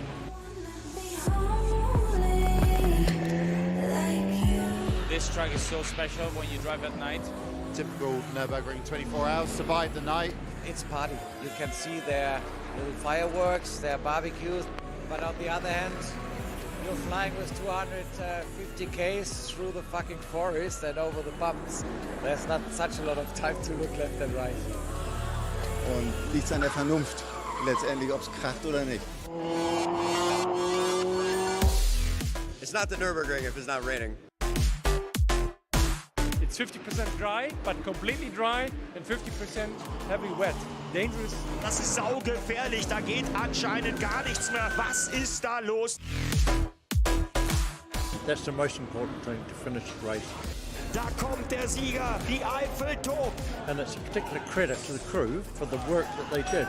We lose together, we win together. And that's for us importanter than any kind of results. Ein Team, die Rädchen haben sich ineinander vereint.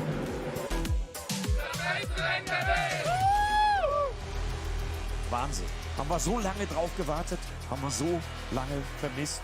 Der Start wird es in sich haben.